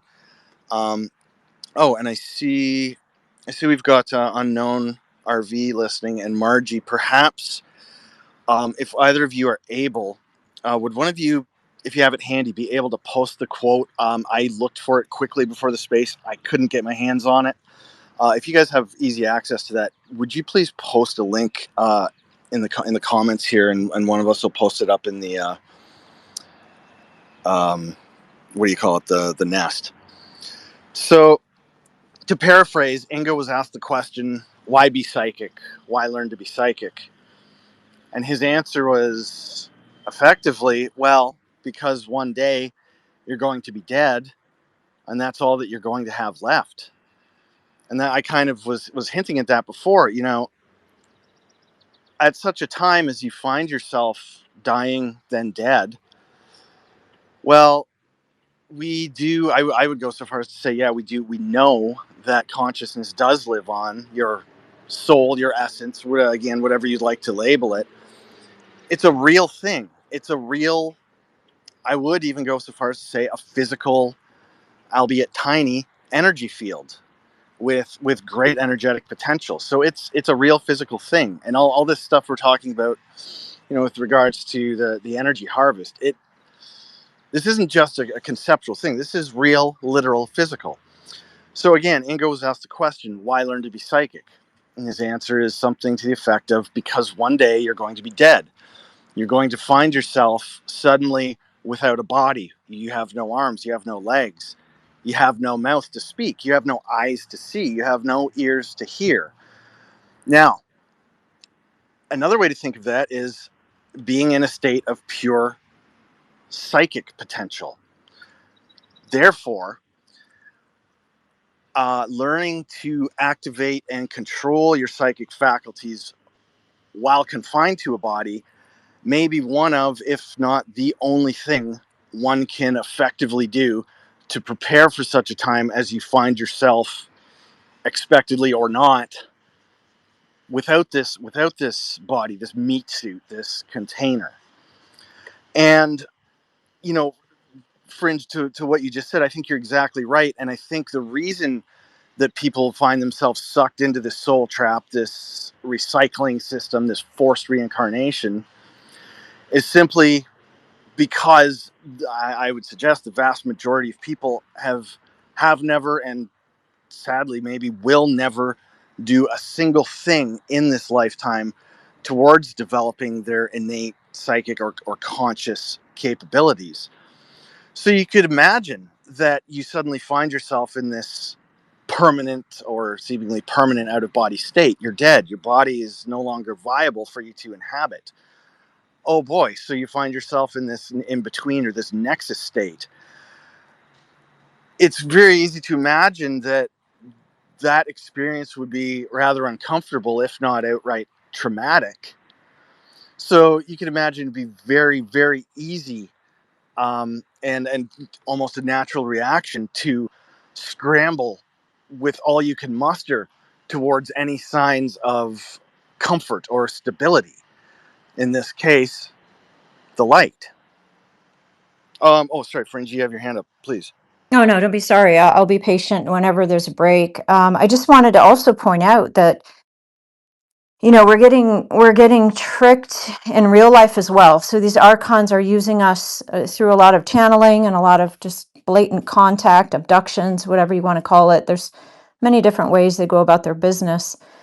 They're tricking us in real life. So if we can be tricked in real life, imagine what happens when you actually leave your body for the very last time. I mean, these things use dead relatives. They use religious figures. They'll use just about anything to get you to the light if you're not automatically sucked up. So I just like to throw that out there because we sit around in this community talking about UFOs and we talk about all these experiences with the phenomenon and all this kind of stuff. And I just sit back brokenhearted when I hear it because I know beyond a shadow of a doubt that 90% of it or greater is just nonsense. And we're just, if they can trick us in this life, we are automatically going with them in the next life. And so discernment in this life, even if we're not able to develop our psychic potential, you know, we're not out of body every night and roaming around and encountering these entities in the astral or whatever this realm is that they can control.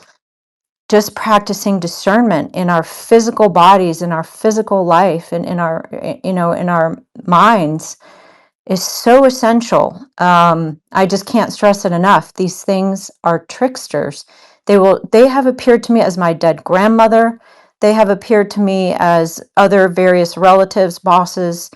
anything you can possibly think of. I've watched them change in front of my eyes. They will try one energy signature and one visual, and if that doesn't work, they'll change into something else. And it's basically anything they can do to get you into their system. That is so incredibly valid. And I would even go further to suggest that we have data that speaks directly to that. The fact that, you know, once someone is caught up in this false light trap, their essence is, again, you know, we use the term harvested, but you could say stripped and put into cold storage for various uses. One of those uses, I think, is in fact to take on the form of dead relatives as a means of tricking. Yeah. Yeah, that's 100% in the data. It actually gets supported further in the data. So at this point, we're talking about actually like hitting the event horizon or the point of no return at this light. And the metaphor is a little macabre, but it's poignant. The idea of this, the metaphor is corporeal, is a corporeal body being like chopped up and things being taken out and things being separated off. And ultimately, the data speaks to the idea that basically the soul complex, the I am witness, the ego, the your memories, your intellect are all being separated at this point. The personality and memories from this current life are basically being stored, put on the shelf, and what I'm happens sorry, I with don't the want to put words in your mouth. You mean stripped away and archived? Yeah, like put in cold storage. Yeah.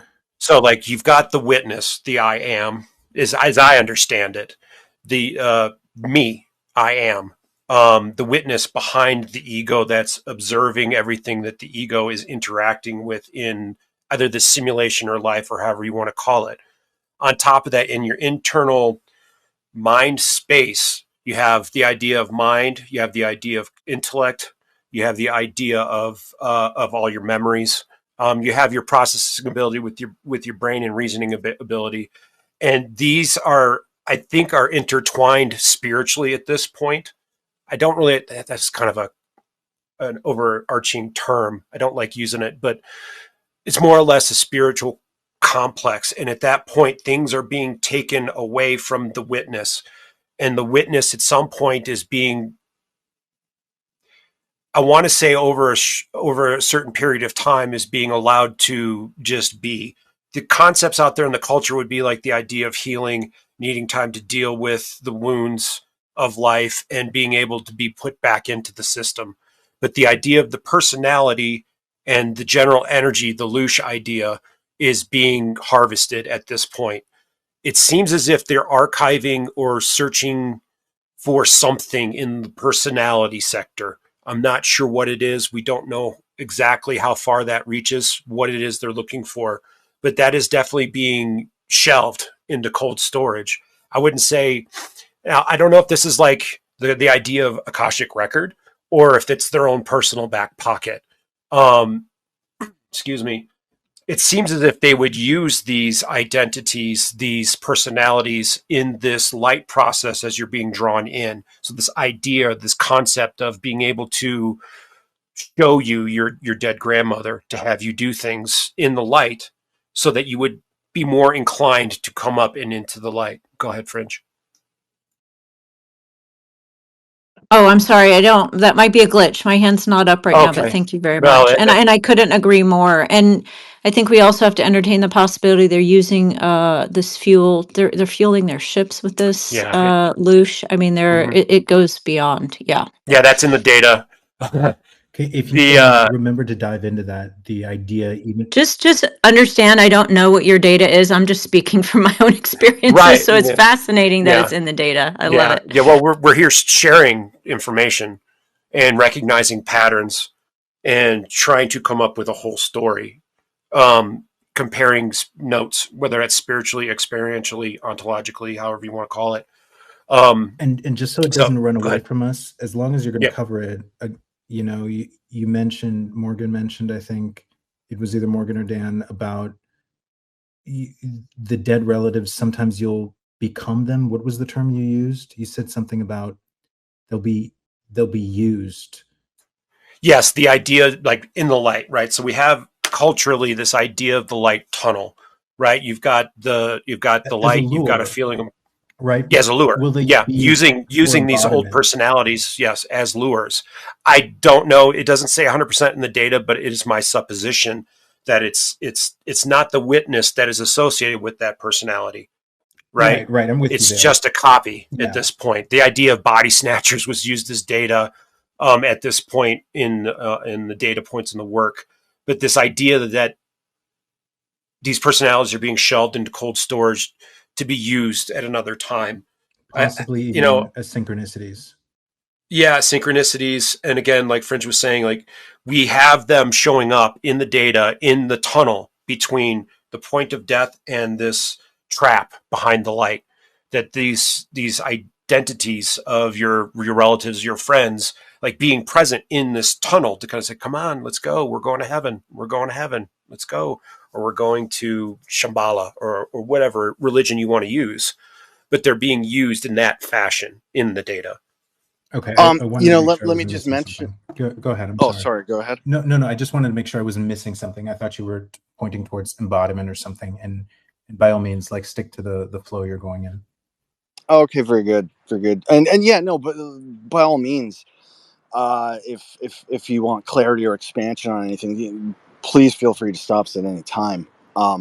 Just cut right in case I don't happen to be looking at my phone and see the hand up, because I do have a tendency to kind of look around and Yeah, I kind of mean, pontificate as I'm talking. and Fringe, since the hands are currently being hijacked, Yeah, is my hand showing yeah, up? Because I it's going actually to stay there do want to forever. You might interrupt. want to And actually try raising Okay. it and putting it back down. yeah, it's actually not for me, but It's gone please now. go ahead. It's gone now. Yeah, it's gone now. It's gone Yes. now. Okay, good. I did want to point out, I don't know if this is in the data, but in the case where they tried to get me to recycle myself, which was so weird, and without going into those details, using the relatives, luring us in, for the people who don't just get sucked up right away, which is a whole other topic, there's some type of consent that is needed here. They need us to, and they don't care if it's by a trick, but there's something there where they need us to do this ourselves. They need us to follow the relatives, to get tricked.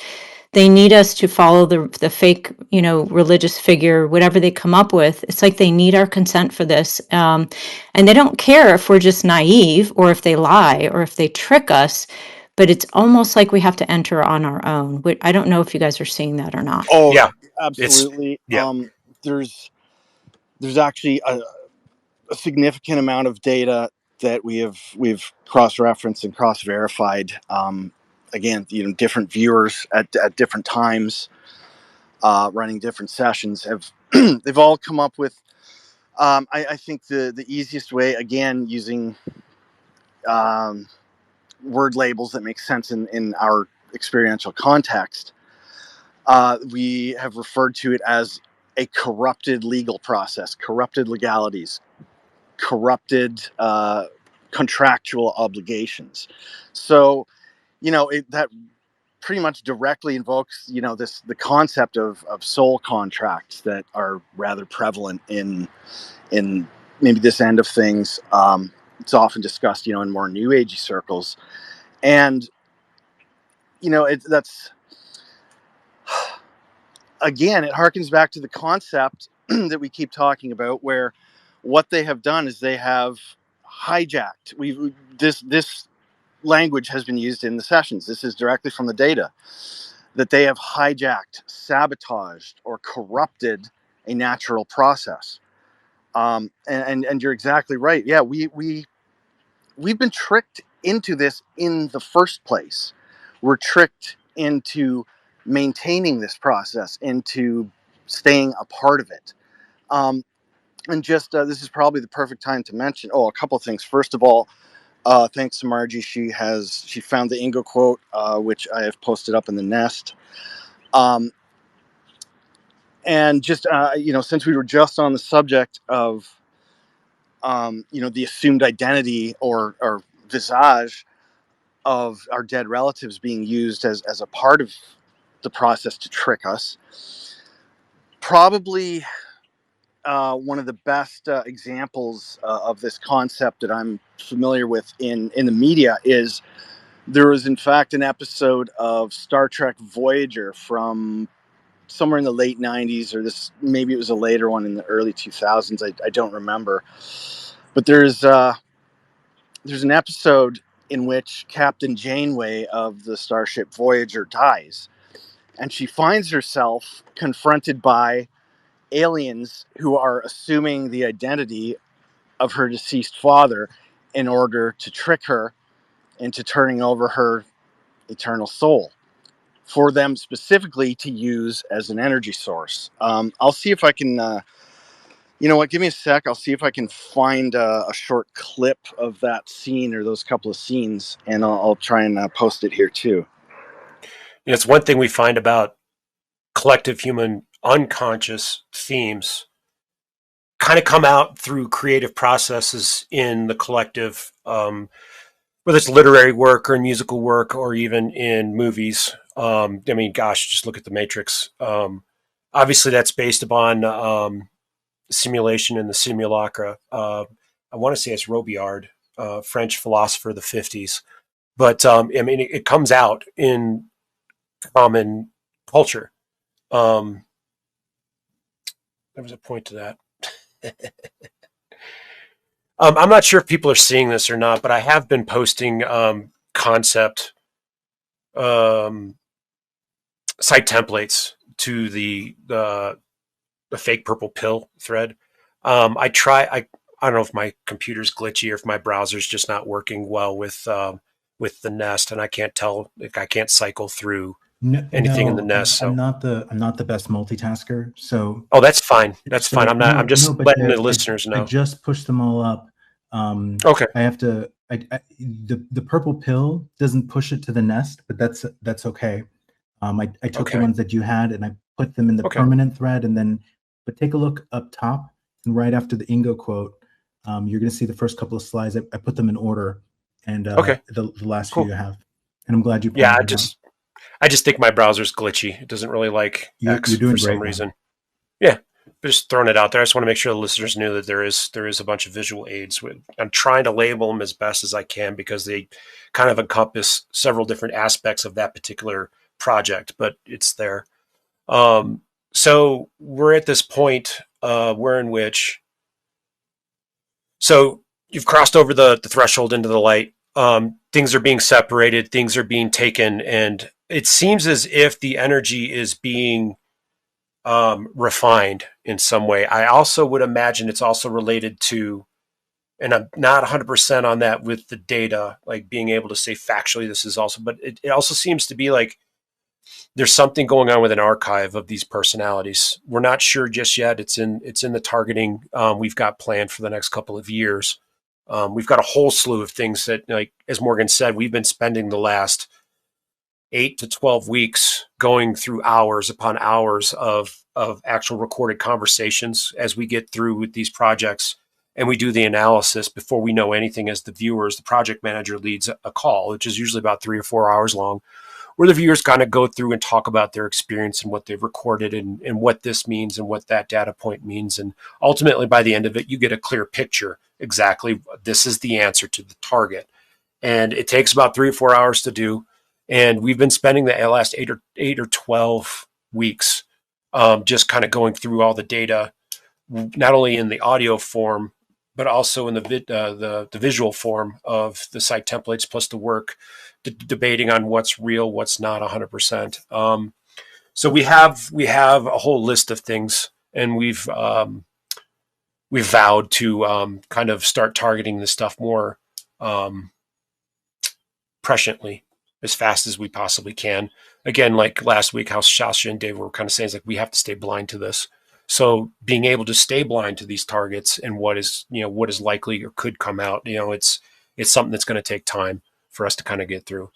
But most recently of these targets concerning the light and what's being harvested, it seems as if this energy is being harvested and refined and sent off somewhere else. We also know that this energy is also being used to supply the simulation itself. The concept that I struggle with, and that really motivates me more to keep going after what I'm going after, what we're trying to go after, is that given what I know generally from things like Suspicious Observers channel, solar dynamics, galactic dynamics, it seems as if that this is a natural process of cataclysm that has been taken advantage of in some way. And there's nothing in the data that says that there aren't more of these farms out there. I would suppose, and I would hypothesize that there are many more of these out there. It would appear as if these folks, these kind space sticks, are doing it to profit in this energy. As Fringe had said earlier, that there's this idea of being used for transportation. That is in the original most significant remote viewing target, and then additionally the Moksha project as well. That came up as well. That the idea that this energy from very scared, anxious, very emotionally afraid individuals is being used for some sort of transport somewhere else. Go ahead, Fringe. Yeah, I just wanted to interject. We talk all the time about at least some of these ships, these conveyances being conscious and having consciousness, but nobody stops and asks, well, how did that happen? How did it get that way?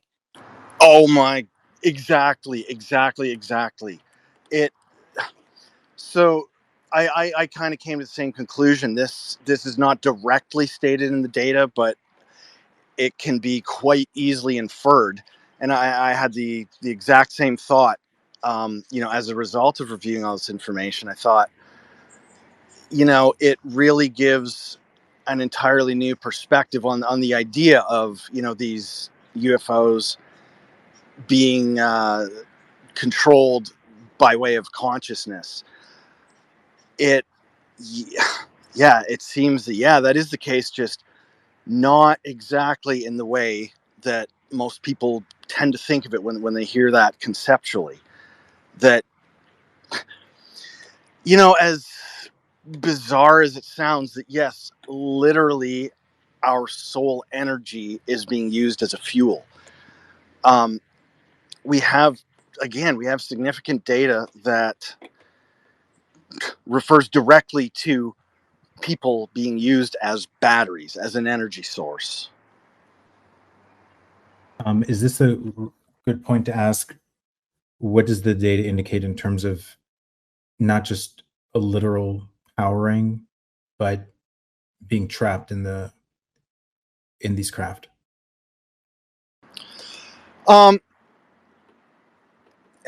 Yeah, okay, it's a huge question, and I would say it's totally safe to say that, because again, bear in mind that ultimately our data suggests that this is all a giant, not just an experiment, but a series of experiments. So you could pretty easily imagine that as such, there are actually kind of a variety of goals, a variety of uses, a variety of things going on here. So, I mean, for one, just talking about, in terms of simulation, probably the best analogy that I can think of, and it may in fact not be analogy, it might be a lot more literal than I or any of us would probably like to think. But again, is the concept of the Matrix. That is the imagery that comes up over and over and over and over again. In fact, just a few weeks ago, I had a few of our really solid viewers. I tasked them against the concept of base reality, just to see what would come out of it. And they described, well, exactly what we've been talking about, that in base reality, we have these oppressors. And let me just clarify, in case anyone's wondering, you've probably heard us use the term space dicks a couple of times, and that it's a kind of a You're not referring to the Tic Tac. You're referring to Space Astro? No, no, and I'm not referring to the Austin Powers movies either. Yeah. Or making it more pointy. Yeah. It's just an in-house term that we've been using, a kind of a colloquial thing. When we first started, again, we come across the idea of these outsiders, these are oppressors, whoever they are. We don't know what they're called, so we use various terms, including archons. Just in-house, we started to refer to them as the space dicks because at the time we were thinking, okay, well, they're apparently extraterrestrials of some sort. They're a bunch of dicks, and apparently they come from space, so we started calling them the space dicks, just in case anyone's wondering what we mean by that, if it wasn't obvious. But you could imagine that.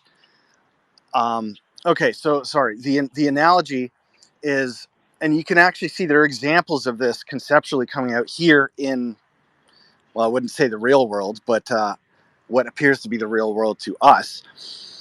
That in the not too distant future, they proposed the idea that perhaps a criminal, given a life sentence, at some point could actually be incarcerated by way of virtual reality.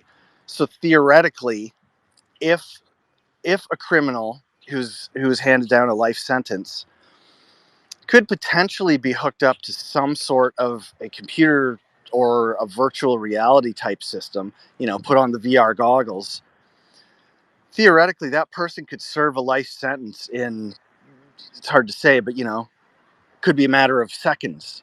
It could be as long as a matter of days.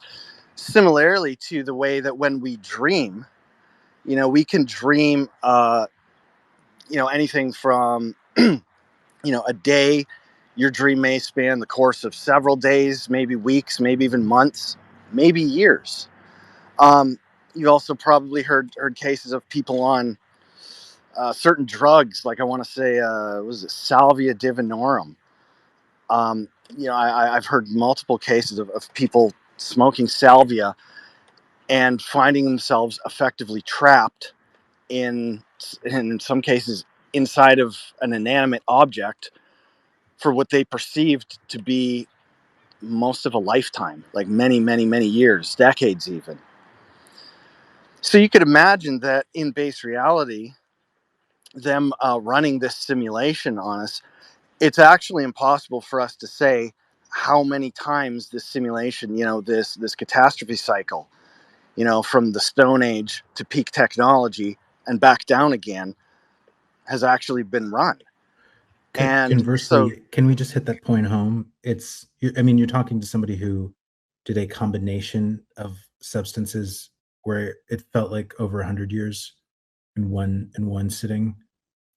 Conversely, yeah, people could, our human lifetime of 100 or some years could be a fraction of a regular average unit lifetime, and it's the opposite. It's not 100 years experienced in 7 seconds, but 6,000 years experienced over hundreds of lifetimes. Right? Like the reverse or both could be true. Am I following? yes, absolutely. Like all of us could have had hundreds of incarnations over and over, and they view it as just hardly one full life sentence.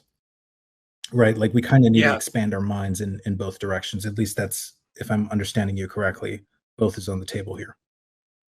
Yeah, to expand your mind a little bit more, it seems as if, and we talked about this a little bit last week with Sasha and David, that our data points to this as being cyclical.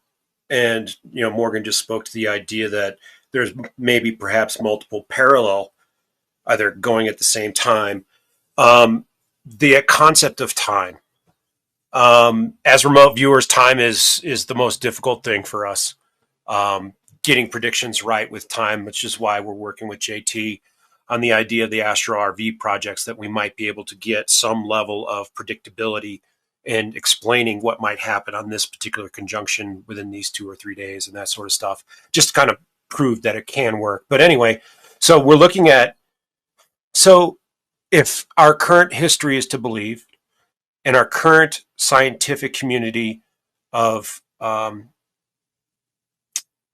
those who would do a lot of research on the genetics and fossil record and those sorts of things, our current meat suit is about 250,000 years old, meaning our current meat suit, the way it is, has been this way for the most part for 250,000 years. Yes, there's a little evolution here, this direction and that direction, whether it's hair color, eye color, skin color, those sorts of things. And maybe perhaps, and this isn't quite clear yet by current science about what the evolution of the gray matter has been over that time. But given the evidence that we have about the origin of Homo sapiens sapiens, this meat suit's been around for 250,000 years. And we only know the current history for what, the last 4, maybe 6,000? Yeah. And it seems, according to our data, that this is cyclical, that every time that there is a great reset, quote unquote, to use common vernacular, whether it's this pole shift or the end of the simulation cycle, Shasta spoke to the idea of the Akashic records being closed and then started anew with a new sun and those kind of general terms. The end of the cycle, like, we don't know how many cycles we've been here for. Thank you. Or how many we're experiencing concurrently. So this idea of time, I could talk about what I'm going to do tomorrow or yesterday, but I sure as heck can't tell you what happened 2,000 years ago with any level of certainty. Sure, I probably could hit it with remote viewing and we could get a general good idea. But like when it occurred is we can only work in events like this. Say we hit the origin of Homo sapiens sapiens. We could probably target what happened, what was the main event that happened before that. And we've actually kind of gone into that a little bit, or what was the next most recent event after that. But we can't go like what happened 75,854 years ago, because collective unconscious is not going to identify with the idea of time. Mind exists outside of time. So we have this idea of this in the data, that this, every time that this simulation ends and is reset and recycled, that there's a new version of the meat suit that comes out. Thank you. Yes. It seems as if this has been happening for quite some time. It could be millions of years by our current understanding vernacular of using that term or concept. But just as Morgan was talking about this idea of VR goggles and a prisoner serving 100 consecutive life sentences in a matter of 10 minutes, like it's too big for my brain to kind of wrap itself around. Well, not really if you just invoke amnesia. I mean, whatever the base time scale is, if you just take that away, whether our original genomic version was living, 1,000 of our current years, or 10,000, or just 500 or 100, I mean, we can all understand the concept. If we've had a dying relative with dementia or Alzheimer's, right, that you start forgetting the timeline of your identity. And all it takes is to kill a bloodline for perfect amnesia without interventional, mind hijacking. And so the timeline you're referring to is the conventional carbon dating, right? Roughly 2 to max 300,000 years is what carbon dating can account for. Abductee reports would suggest, meaning like including the lying Nordics, and I think they might be telling the truth. You can go back 500,000 years. You listen to Bruce Fenton, he dates it back to the last pole reversal, 786,000 years. It kind of doesn't matter, because 98.5% of human unrecorded history is missing time. All of humanity has been abducted from a standpoint and had their memory wiped from a standpoint of missing data. And who cares if you take away 70,000 years from a missing ice age? We still have most of our time on this planet from conventional science entirely missing. And I think it's really important that people realize that the abundance of data is the missing data. Like, most of the data is what's missing and needs to be explained first. Amen. Definitely agree 100% there. The point I was going to get to. So we have data about the events that led into this idea of the origin of Homo sapiens sapiens, or at least this particular cycle. And it speaks to the idea of a people being conquered by an outside force and being forced into this simulation or this trap or this gulag, so to speak. And the one point I wanted to try and get to is that it seems as if at the point of whether you want to call it graduation from the school of Earth or the point at which you've figured out what they're doing and how they're doing it for the most part and how to avoid the light, it seems as if they're searching for those particular folks, whether it's that paradigm I just spoke about or the idea of graduating Earth school, where in which those individuals are being taken out of the next version of the cycle. And we're not 100% sure about what happens next, but it does appear as if they're looking for people who aren't being fooled by their technology, their, I want to say mind games, but it's more of a mind field game, with ego and figuring yourself out and being able to adapt and overcome the barriers and the issues that arise with living within this particular simulation.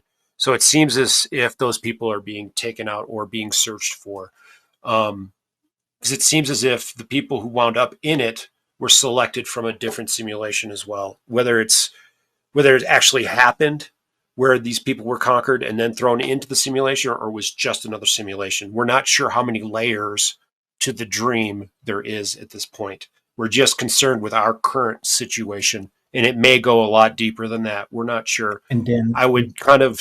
what's your current understanding with squaring that with the genetic manipulation of an evolving hominid in terms of, I mean, how do you conquer something and then manipulate it at the same time?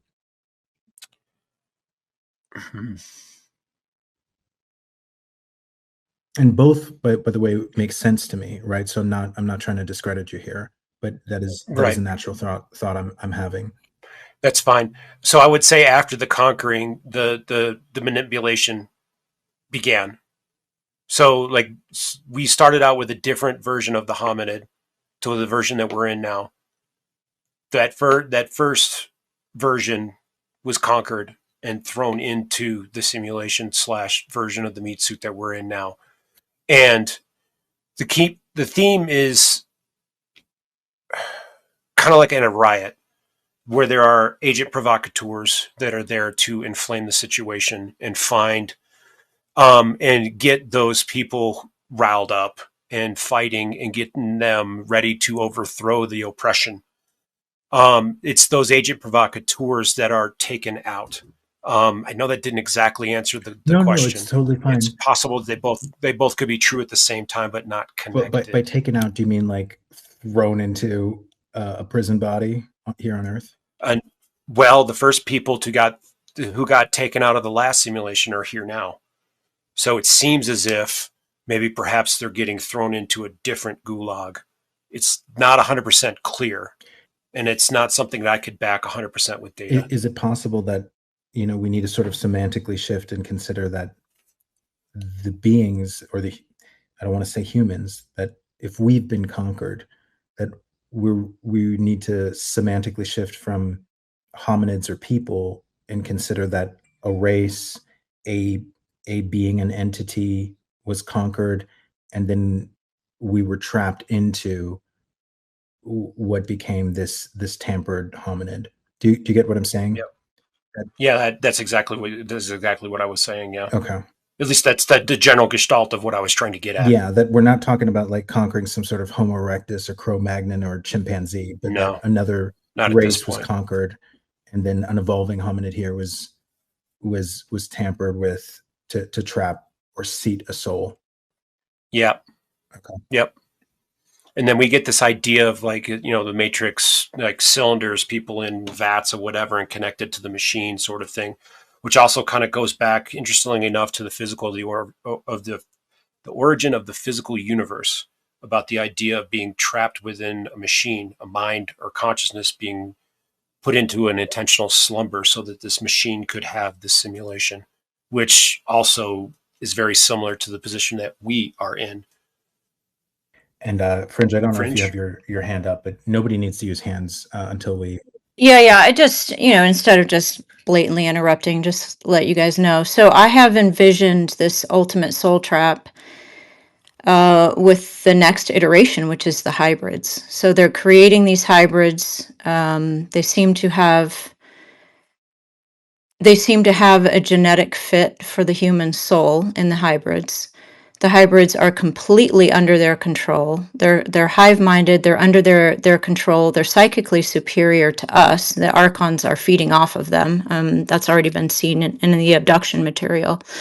So I think that's the next iteration, and it's more perfect than we are, because as humans, whatever's been created within humans, we have something they don't have. There's some type of essence, energy, spirit, soul, whatever we want to call it, something we have that they don't have, that they're obviously feeding off of and trying to harness. I mean, the information I got was that they were going to reverse engineer us, this essence we have, and if they couldn't do that, they were either going to hijack it or just trap it. Those were the things I was getting from them, and I think that they found the perfect ultimate soul trap within these hybrids, because if they can put a human soul inside of a hybrid, the hybrid is much more under their control, much less likely to seek something outside of that system. And it's definitely a step further in perfection as far as what they're looking for, so that they can harvest whatever this is they're harvesting. The one thing I would add to that and kind of corroborate with you is that we have this idea, this concept of a start and the finish, and we're somewhere in between. That ultimately they start with this creator-like God almost, or percentage of God, or however you want to envision that conceptually. And ultimately, the idea is to make the revisions and ultimately get to a goal where they have basically just a sad glimmering light in a pool of liquid that's being provoked in certain ways to generate this energy. Where we are at in that process is I don't know, but the data would definitely confirm that idea that there is a process where in which there is a goal at the end and there is another version coming. It's my guess, personally, my opinion, that it's coming soon in my lifetime, but that's not supported by the data at all. So your intuition is not that we're somewhere in the middle, but that we're somewhere closer to the end? It's hard to say because of the simulation aspect of what we're in. It's a malleable, holographic simulation. We could already be at that glimmering light in a tube somewhere, and it's just a way to make the people in the Matrix happier about what they're doing, or make them more efficient in how they're getting the energy out. Because really, ultimately, as I envision it, the data and where we're at conceptually is that you have the I am witness, and then you have the holographic simulation matrix around it, and it seems as if that consciousness is projected into this matrix of some sort. So what it's like on the back end, I am not 100% sure. And I'm not sure RV could actually grasp exactly what that is, at least at this current point. Yeah, and by all means, Dan and Morgan, if my incessant questions like derail you or you want to go a certain path, say like, hey, just hold on to that. I'll get to it. Regarding what I just want to, for the sake of clarity, when your understanding of the data is that they wanted to get a beat evolution to the punch, when we're talking about the goal in mind, we're talking about a devolutionary optimum, not a maximum agency and a brilliant glowing intelligence and a moral development that is Christ-like. We're talking about, essentially the spiritual equivalent of a sex slave. Am I following you? 100%. Yeah, spiritual. Yeah, essentially. Something that can produce the Loosh equivalent of an extreme cathexis, or an extreme spiritual emotional intensity, but Mhm. has essentially asymptotically zero agency. Like, Yeah, the highly efficient process. Ultimately, the most efficiency that they could gain out of the situation is what they're trying to get. yeah, Is what they're trying to get to. as And that's what they're breeding right now with the hybrids. I mean, you couldn't even make it up. That's exactly where they're going with it. Yep. And I don't know if that's it. And I struggle. I struggle conceptually with inside the matrix and base reality, and what is 100% taking place in that. And my point of view is more or less, so if perhaps they are moving towards a hybrid in the next cycle inside of the simulation, what does that mean to the things on the outside? From that point of view, does it mean that they've changed genetically in some way? I don't think so, but it's hard for me to differentiate. Like, why would you want to change the simulation on the inside? My only thing that I keep coming back to is efficiency of energy flow or efficiency of profit. But it's much more efficient for them, and they have a lot more control, I think. Right. what do you mean by that? Why would you change? You're saying if there's something powering something on the outside, why would you be, manipulating the inside to power the outside? Is that what you're saying? No, more and less like, so we've got a point of consciousness, the I am, that's being projected into the digital reality. Why would you need to change the digital reality in any way when your energy output is coming from the outside of the reality? The only thing I can think of is efficiency with the point of view from the I am within the matrix. Well, isn't it Well, also? go ahead, Over. No, you go ahead, Fringe. What if we, after being recycled so many times, more and more of us are catching on and more of us are waking up, so to speak? Yeah, the data speaks to that. And so ultimately, they need a new meat suit, right? They need a meat suit that's not going to wake Yeah. up, that's not going to go against the agenda, and that is very efficient at out the psychic output that they need. Yep, 100%. I would agree with that. That particular line of thought is in the data. I want to make sure listeners are. Yeah, go ahead. I'm No, sorry. no. Sorry, man. Go ahead. No, I don't want you to lose your train of thought. I'm obsessing over this stuff all the time. Go ahead, Morgan. Oh, well, yeah, no, fair enough. And this all kind of speaks to, again, bearing in mind it appears they're running multiple experiments concurrently.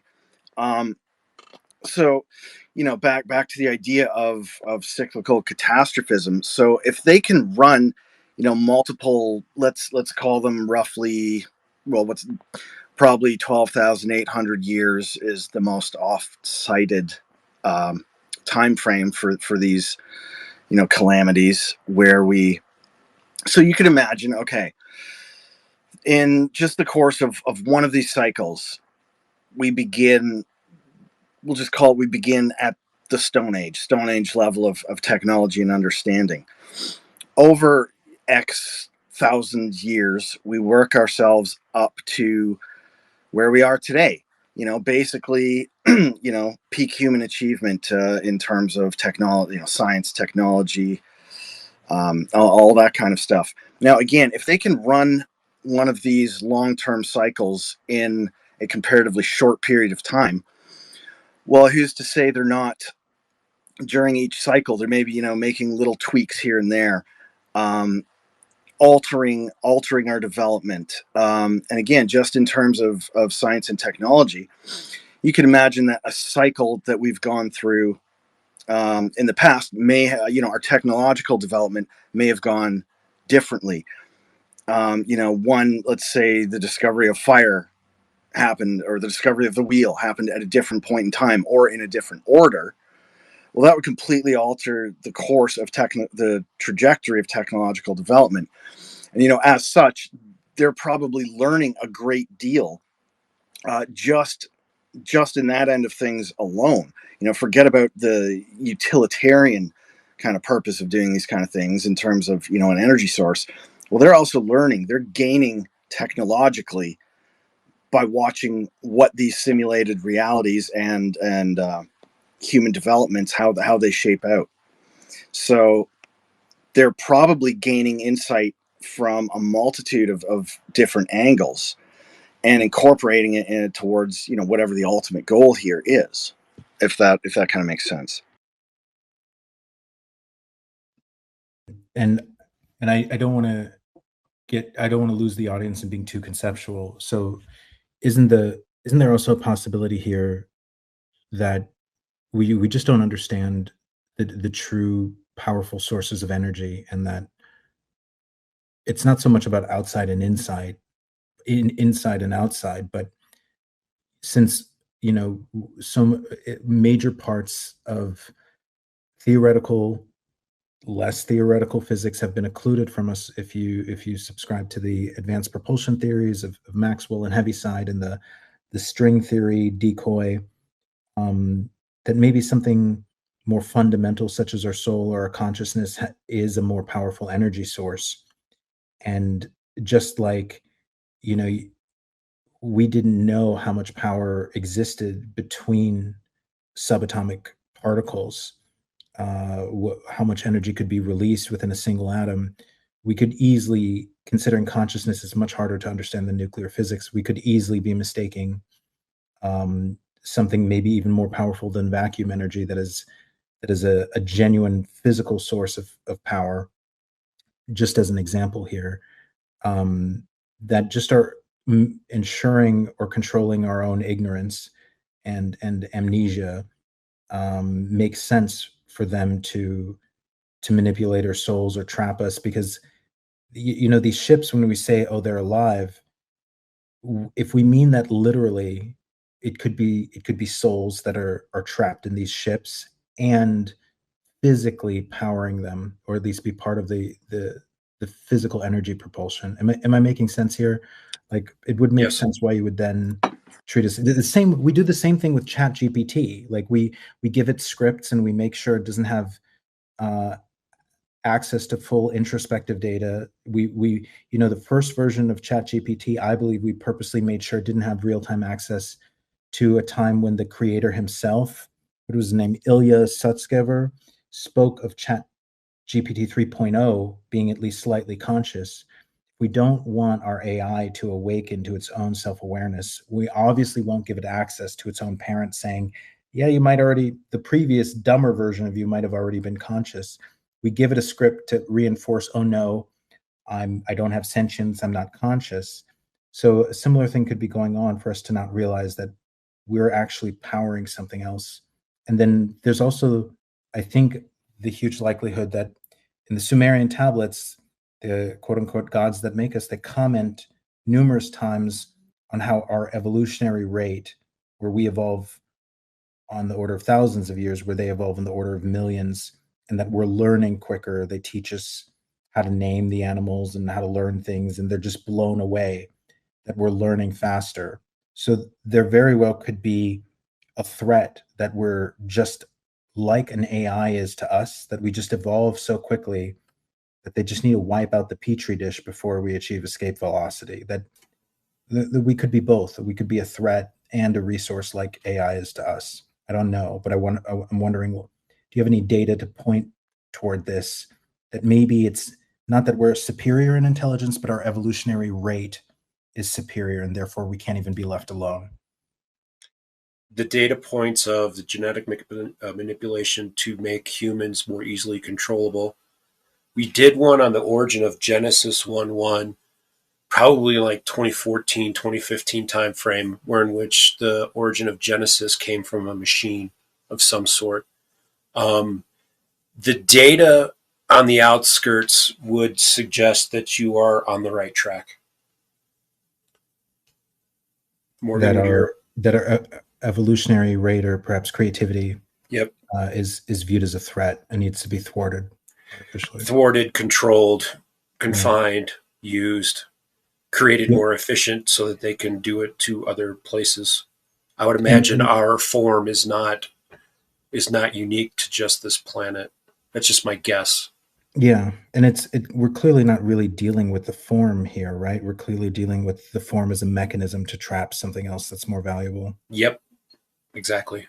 What do you have Yeah, any no, data? that's exactly right. And I mean, just kind of further to something you said a moment ago, you could very much equate, at least to some extent, this concept of the soul being harvested for its energy as similar, or perhaps even the same as the concept of like 0 point energy.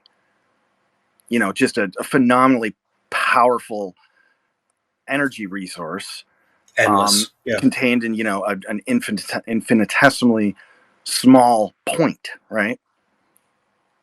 Yeah. And One do you thing have I any would, data that points toward that we might have a superior psycho or a faster evolving psycho spiritual evolution due to them constantly counteracting it? In other words, if you cut down human lifetimes from 1,000 years to 120, and then yep. you manipulate humans and they go through all this trauma, they are forced, kind of paradoxically, to spiritually evolve faster because they go up the Maslow pyramid way quicker than a narcissistic being that might have hundreds of thousands of years to have petty squabbles and mess with other beings.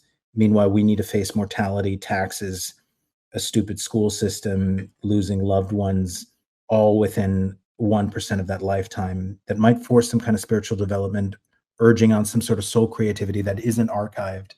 Is there anything to suggest that we might have some sort of line of development that is faster than theirs? Obviously not technological, but am I making sense here? Yeah, well, Yeah, you're what making you're talking sense. about could be seen as a form of blowback. Yeah.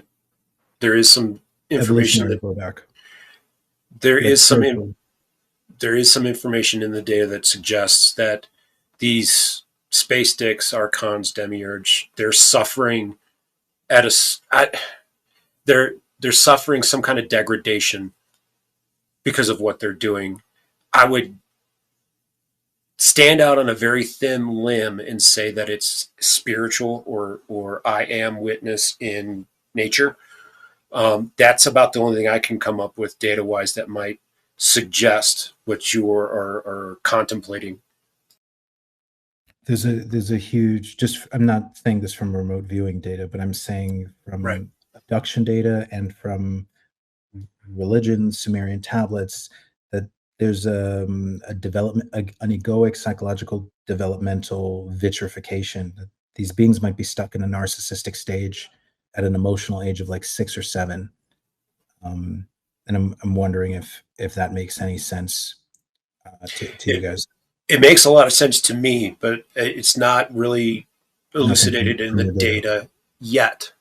Yeah. And bringing that up, it definitely gives us another direction to start looking into. Really the only solid thing that we can come up with when it comes to these space dicks is they reside within a great space of gravity or weight, dense. It seems, I mean, you could probably postulate based on that data, but there's no direct name for where they stay. Um, there's a hierarchical structure to them. They exist beyond outside of this planet, this solar system. Um, but that's about all we really know from the data about them. Yes, there are other patterns of information throughout the culture that I would agree with you on that you've just elucidated, but the data itself does not And go in that direction. and you don't need to cover it now if you're going to go into it later, but do you have any sense or feeling or something from the data as to the moral makeup of the thing that is, I don't know, shuttling our souls back and forth from different simulations and saying like, oh, this one's evolved, it saw through the system? Like, do you sense it's amoral? Do you sense it's evil, psychopathic, benevolent? Is this a matter of something higher that's existential? They just need to put us through this shit because they have another problem to solve. Do you have any sense as to the morality of what might be running this whole thing, or is this just a conflict and we're just kind of in the middle? Again, that's it's extremely difficult to say, but from my own perspective, I view these people or things as amoral at best. They maybe operate according to what they perceive as their own moral code. However, for us, in practical terms, it appears, I would say, more immoral, as in, well, to put it one way, they don't give a shit about us. Yep. War crimes. I can't remember what our latest session said about base reality in terms of description of their morality. I can't remember what T had said. I'll tell you exactly what he said. He said these people are they're conducting experiments that are horrific and crimes against humanity, downright criminal. Is how our viewers and us, that's how we view it. That's straight out of the data. Is these experiments are they're effectively, they're war crimes. They would be, in terms of excuse me, if we were doing anything even remotely like what is being done to us, it would be viewed as the most horrific degree of criminality, crimes against humanity, war crimes. It makes things that the Germans in World War II, some of the medical experience, and the Japanese in particular, they had their what was it, like something like Unit 837 or whatever. I'm sorry, I forget the name, but they had a well-known unit that was doing experiments on living people, including children, of the most horrific nature you can imagine.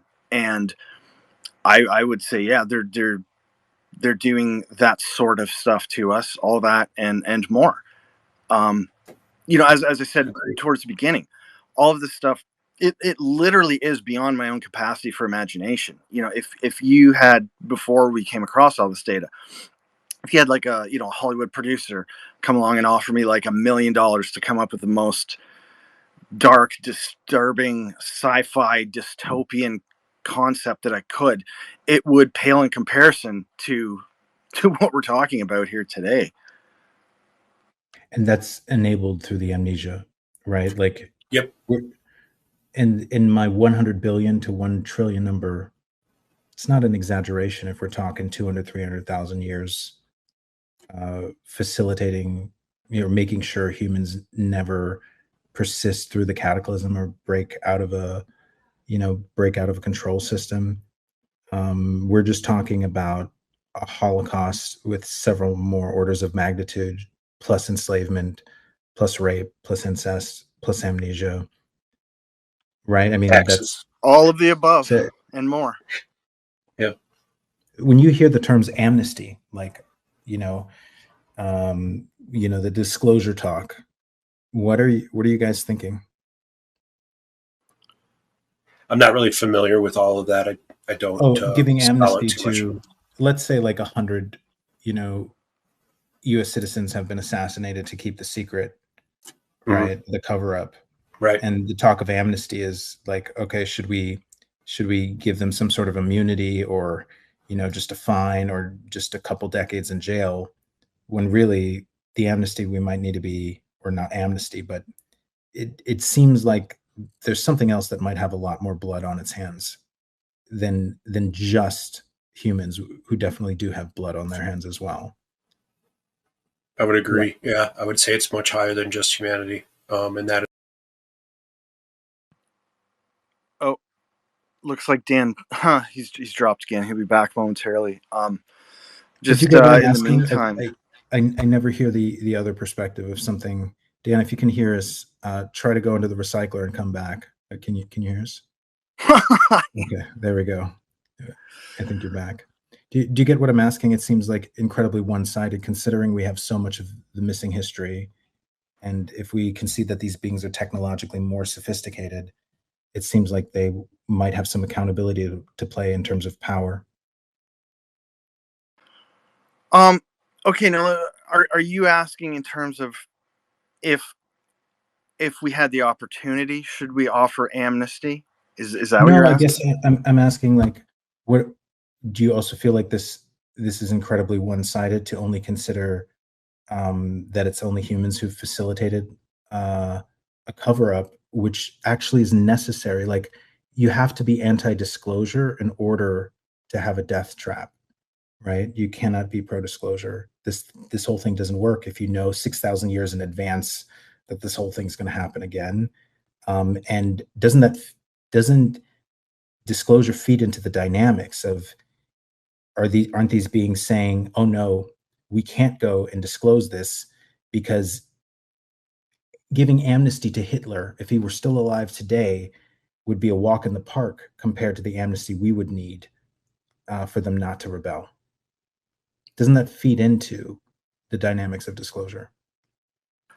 Okay, I think I see what you mean. And yeah, very, very much it could. What you're saying kind of reminds me of, I think it's Diana Pasolka.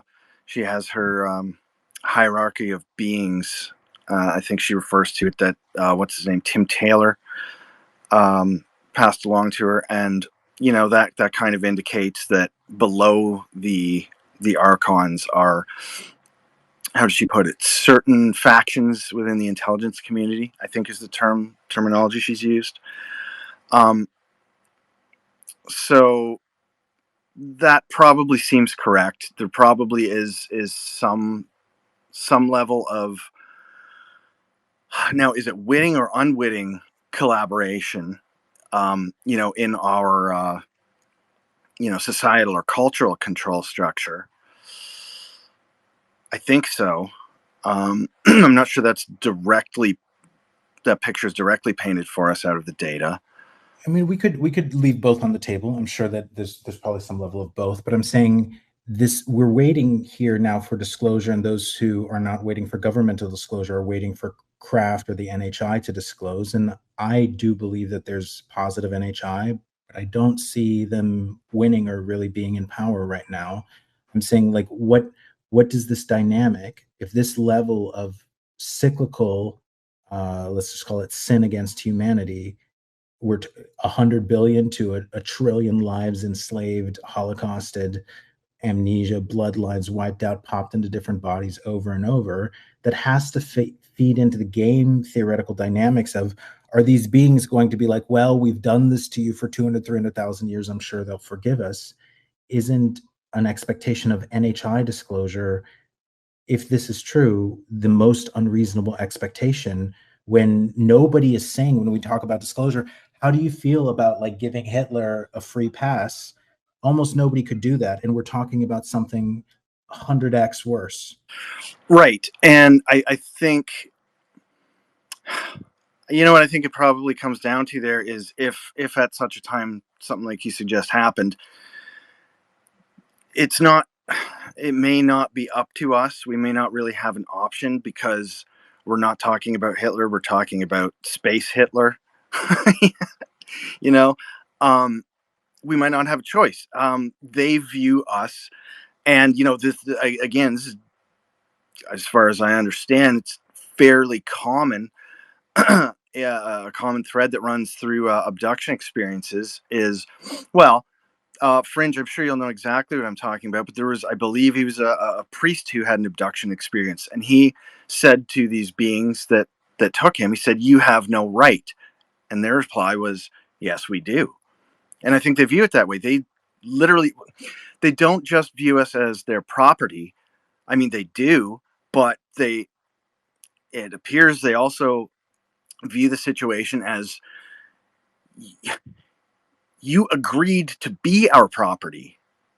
As we said before, that we have this idea of, these corrupted contractual agreements, corrupted legalities. So, in some sense, and I think that's kind of key to it, is understanding and just rejecting that conceptually, wholesale. That maybe I agreed to something, but I was tricked into it. That's in fact illegitimate. So I think from their perspective, in terms of, I don't think they care if we offer them amnesty, because it doesn't matter to them. That's how I view it. Would they have an intrinsic motivation to reveal what's been done to us, when the entire apparatus depends on deception? only if it protects their own butts. Yeah. Yeah. Basically, like the idea, the conception in the data is that they're paying a high price, and they're degrading in some particular way for what they're doing to us, and only if it gets to the point where it eliminates them in totality would they actually allow something to happen. Yeah, it seems like My anything guess, and everything they do is strictly for their own benefit. yeah, my guess is that if there is some level of disclosure, some lower level group of folks are going to pay the price. That'd be my guess, only because of as of above, so below sort of concept. Yeah, and I think if they chose to disclose, they would have their own reasoning for it. And again, I'd be skeptical that that would have any benefit to us whatsoever. You're talking about a partial disclosure, not saying like we've done this to you for hundreds of thousands of years. Well, any level of disclosure. Yeah, that's kind of my feeling. And look, I probably derailed you guys from where you wanted to go. The questions I was asking, I thought they were like the right point, but yeah, they're important. It's part of the conversation. That's why we're here. We're sharing information. We're sharing, like some of the stuff you were just speaking about, some of the stuff that Fringe had been speaking about is something that's outside my purview. I had no idea. I don't aggressively chase all data at all times anymore like I used to. I've just resigned to find a nice safe space, do what I can. Now recently get out and talk about it because it's important, but B, it's a part of the mosaic. It's a part of the bigger picture. Humans in the last 50 years or so have started to change in the gray matter in some respect. This idea of whether it's through CPTSD, PTSD, naturally ADHD or ADD, this idea of conceptually how the human consciousness or brain operates. We're seeing the patterns more, and it's more important that we all come out and share the puzzle pieces that we have. So the ebb and flow of the conversation is important. It's necessary, especially to the listeners, because there's so many different aspects. There's so much information out there that's available now to us, that not one person can have all of the information and be able to create this whole big mosaic. Like some of the stuff that Sasha and David talked about last week, I had no clue about. Definitely inspiration to go start searching again for more information, but it's important. As for us, Morgan, have we missed any large section or chunk of data that we needed to talk about? Because everything else is just details at this point, correct? Well, yeah. I mean, one thing I definitely want to touch on is, as dark and disturbing and upsetting, to myself as much as anybody else, as all of this information is, ultimately there is a positive side to it. And I want to point that out, that we have task viewers specifically against, how do we get out of this? How do you escape the reincarnation trap? And it appears there is a way out, as well, actually, I think Fringe touched upon earlier, the idea that, you were tricked into this, and they effectively have to have your permission to maintain the system. So there are a few things that you can do. First is just becoming aware of I'm going to go so far as to say the fact that, yeah, we are trapped here. This is not base level reality. This is a false reality overlay that we are, for the most part, unknowingly trapped within. There are ways out. Again, I'll reference the idea of, corrupted contractual agreements, corrupted legalities, legal proceedings. So one of the places where that data shows up specifically is when we ask the question, how do you get out of this? What happens if you don't go into the light? So I think we kind of touched on it earlier, but all the data that we have about, the this nexus place where you apparently find yourself after death is kind of, you can think of it as a tunnel system. It's not a singular tunnel towards this, attractive, luring, warmth, comfort, this light. There are, in fact, signposts or indicators along the way that are actually warning you. Now, as we said before, the vast majority of people who find themselves expectedly or unexpectedly in this place or in this situation, it's really easy to understand how they would be prone to just scramble towards the first sign of comfort, that being the light, and very likely ignore any signs or indications along the way that this might not be optimal for them. However, those signs are there. So the number one thing is, at such a time as you find yourself in this place, and at this point, I'm fully convinced that every one of us will eventually. The first thing you can do is to be aware. Be extremely aware of your situation and your surroundings. Pay close attention to anything and everything. There are signs that are warning you not to go towards that light. And our data actually very, very specifically shows there are a number of other options. So far, we have quite positively identified 3 possibilities. One, I believe by far the most common, is the soul trap, the light trap, as we mentioned. There is another option here, and this is what we call the promised land.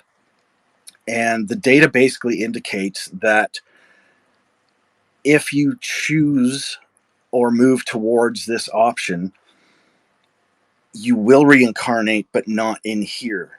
It seems that is how you reincarnate in base reality.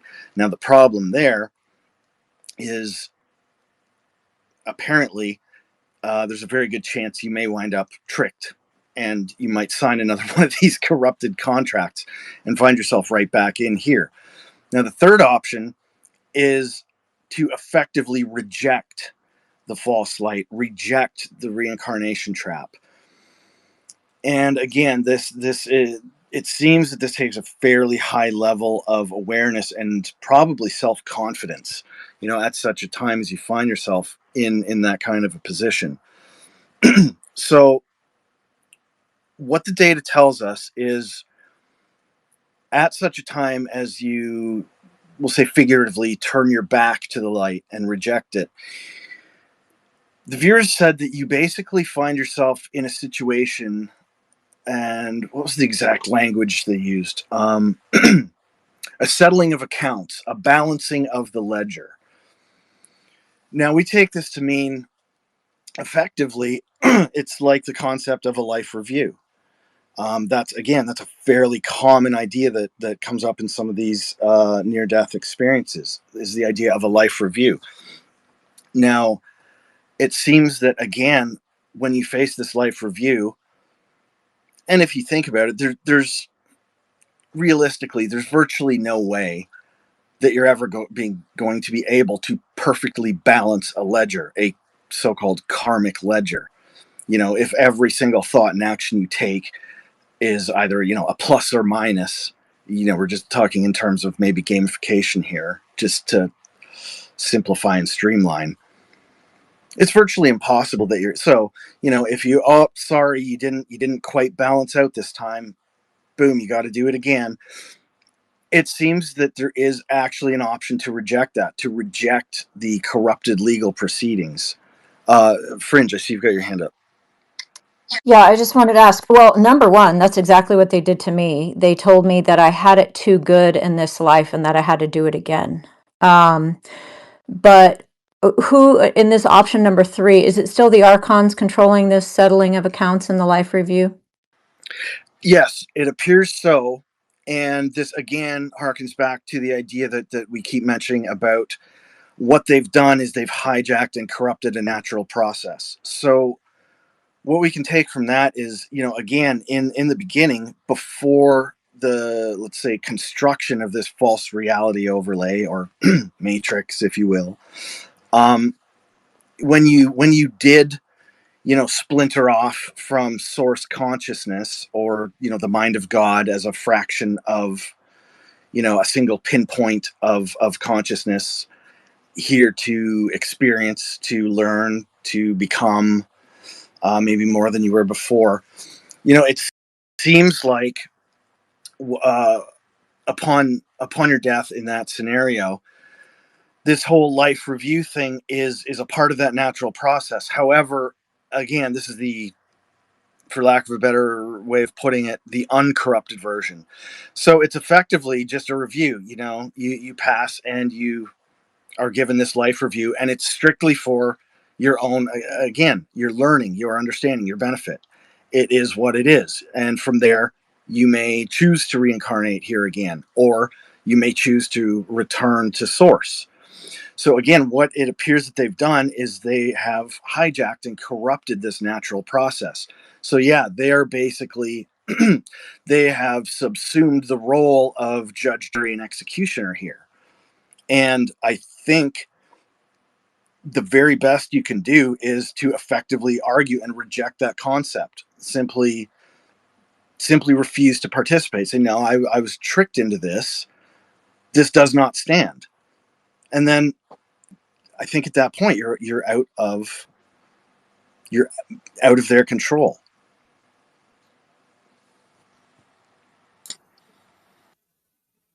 Yeah, I would agree. Challenge the process, challenge the authority. Don't go to the light, challenge the authority. Yeah, and I would go so far as to say challenge this this life review, depending on what creatures are doing it. So they try to get me to jump down a tunnel, and they use these energy tunnels to move a lot of different things. I don't know where I would have gone. I mean, my sense was that I was going to go to the abyss if I jumped into this tunnel. So I don't know what would have happened if I had agreed to do that. But I just rejected it. I said, absolutely not. You're insane. I'm not jumping into a tunnel. I have no idea where that tunnel's going. And the more I rejected the visual, I mean, they were sending me visuals. They had, grays trying to look like my relatives. It was a whole ridiculous charade. And I just rejected it outright. Now, that's easy to say. I mean, it's something I've already been through and I've already done, and a lot of times I'm able to see through the facade of what they're trying to put on, but this is not something that's going to be easy for most people to do. People who have not been out of their body, 100 or times or 2 or 300, or if they're not Bob Monroe, they haven't been out of their body this many times. They haven't encountered these creatures. They don't understand that this is all deception. I mean, what chance do these people have? Well, Your average person, what chance do we have? One thing I would say to that is fight it now. Fight it now, exactly. before we get there. I hesitate to talk about this because I really don't have any kind of authority to talk about this. I'm new in I've been on a spiritual journey since birth, but I've never really been awake, activated as I am now. But this concept of rising consciousness and getting this information out there, the completed, or at least as much as we can complete, of the mosaic between all of us, and getting it out there and getting some kind of coverage and getting to the people is probably a great first start. Learning about this process and understanding this process and rejecting the authority, not going into the light. And it seems there's some level of sovereignty that we do have that has to be respected, even though they're using some kind of backwater, lawyer tricks to do what they're doing. But generally raising the consciousness and the awareness of everyone to what is going on. And Yeah, I think, did we lose Dan again? no, I'm sorry, I'm still here. Can you hear Okay. me? Okay, I'm sorry. Yeah, I can hear paused because I don't really want to go down this road, but this idea of raising consciousness as a whole, apparently there's a number. There's a number at which we need to get a mass critical effect at to be able to start effectively changing the system around us. And What's I the hesitate to number? bring it up. 144,000. Another one of those 12 numbers. Yeah, Here we another one of go. those 12 Wait, numbers. wait, is Well, this week's space or last week's space? yeah, exactly. I hesitate to But say it No, because that's okay. I don't That's have okay. any full faith in that information yet. We're not going to I kick you out just because it Yeah, smells like a rainbow. but like Okay. the idea of changing the awareness and the consciousness of people within the system, we have some level of effect on this malleable reality that we're in. If we are the creators and we are the sustainers, it would reason, and it's just reason. There's no facts. I'm not speaking from anything that I know personally 100%. This is just some stuff I've come across in the last 4 to 6 months since some messed up witchcraft stuff has been going on. But if we have some kind of effect as the people within the simulation to change the simulation in a particular way to break the system and free everyone, that's a great first start. But we've got a backup plan in what we're looking at right now and what we're trying to elucidate with the data right now about the death process and what's going on, and which if we don't succeed within, at least we have a chance to get out and perhaps spread as much information that we can while we're still here. Well, Sorry. And I would say to that end, we have Rupert Sheldon. I'm so sorry. Oh, sorry, man. I'm going to blast this person pseudonymously. You know who you are. You know I love you. and this person just messaged me. I told you we need to raise our consciousness. And then when I interrupted you, Morgan.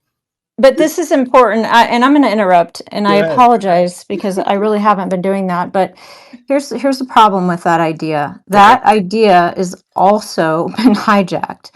So there is some truth to that idea. I 100% believe that.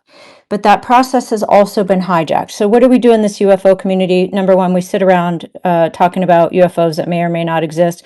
Half the people here don't even believe in UFOs. They don't believe in the archons or the aliens or anything else. And we just sit around arguing about that. The other half is wanting to raise their consciousness and raise their vibration.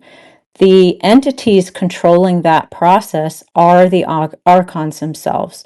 The archons are the ones channeling all this information, downloading it into our minds and telling us we just have to raise our consciousness to get out, which makes me very suspect of the message in the first place. So I just want to throw that out there as a possibility. Once we recognize the death trap and we go, oh my gosh, and we get over our depression and spiritual crisis, whatever you want to call that. Well, here comes the next thing, which is just raise your consciousness and you can get out. I personally think that what these creatures do is there's always some truth to what they try to force feed us. So there will be some truth to that, but that process is hijacked as well. And so we don't, in my personal opinion, and I will not just buy into that hook, line, and sinker, because they have all of these different tactics, and they hit you with one thing and you kind of adjust to it. They'll hit you with something else. They're always trying to funnel you into into the same process by a different means. So I just want to throw that out there for everyone. The whole idea of just raising your consciousness to get out, there could be some truth to that. But beware that process has also been hijacked by the very same entities.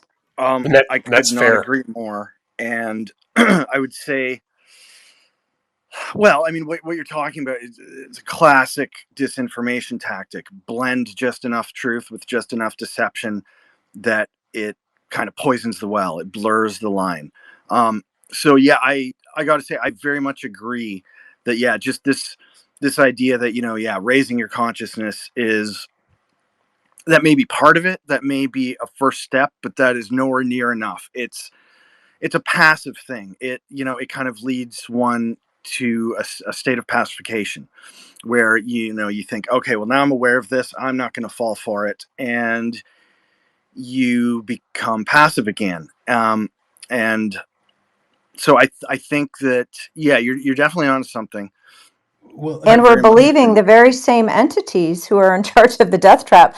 Where are these messages coming from? It's the same entities, these channelers and all the downloads. It's all the same thing. Well, I mean, look, but Morgan, I hate the term raising your consciousness, but I need to be honest. The reason I hate the term is because it's not actionable and it's fucking useless. Because most people think it means don't experience emotions that I, as a love and lighter, have decided, because I'm such a positive person, I can't understand that they might actually have a virtuous utility, such as anger. So most of the reason I hate raise your consciousness is because it's a perfect formula for victimhood and enslavement. And it is absolutely a formula for Lululemon's The Yoga Mat in Central Park and bullshit. I personally, and I'm not saying that this is reality. I personally believe that the soul, the consciousness is fucking physically real, even if we live in a simulation. And I personally don't care either way, whether it's a simulation and it's less material or more material. But I don't, Fringe, I don't want Dan and Morgan walking on eggshells. Like, even if you were to come with a bouquet of soft serve unicorn poop ice cream, I want you to give us your full perspective and don't walk around our eggshells. Like, we have a brand, we have shit we say so because we feel them and people tune in, but that I don't want you to hold back today, even on the positive shit. You get what I'm saying? Like, I just had to share that I was being spanked by a love and lighter right now. My ego oh God, there's no worse spanking you could receive. Jeez. There isn't. That is an objective fact. Well, no, and I got it. You know, I will say I personally dislike using terminology like raise your consciousness, raise your vibrations, because it's so ill-defined. It's like, in practical terms, what does that mean? What does that really mean? You know, raise your vibrations. Well, first of all, vibration is a physical thing. It's the rate at which something oscillates. Thank you. What exactly? Yeah. What is it that's vibrating? At what rate? At what can I jump amplitude? in there real quick? At that particular point, I agree with all three of you.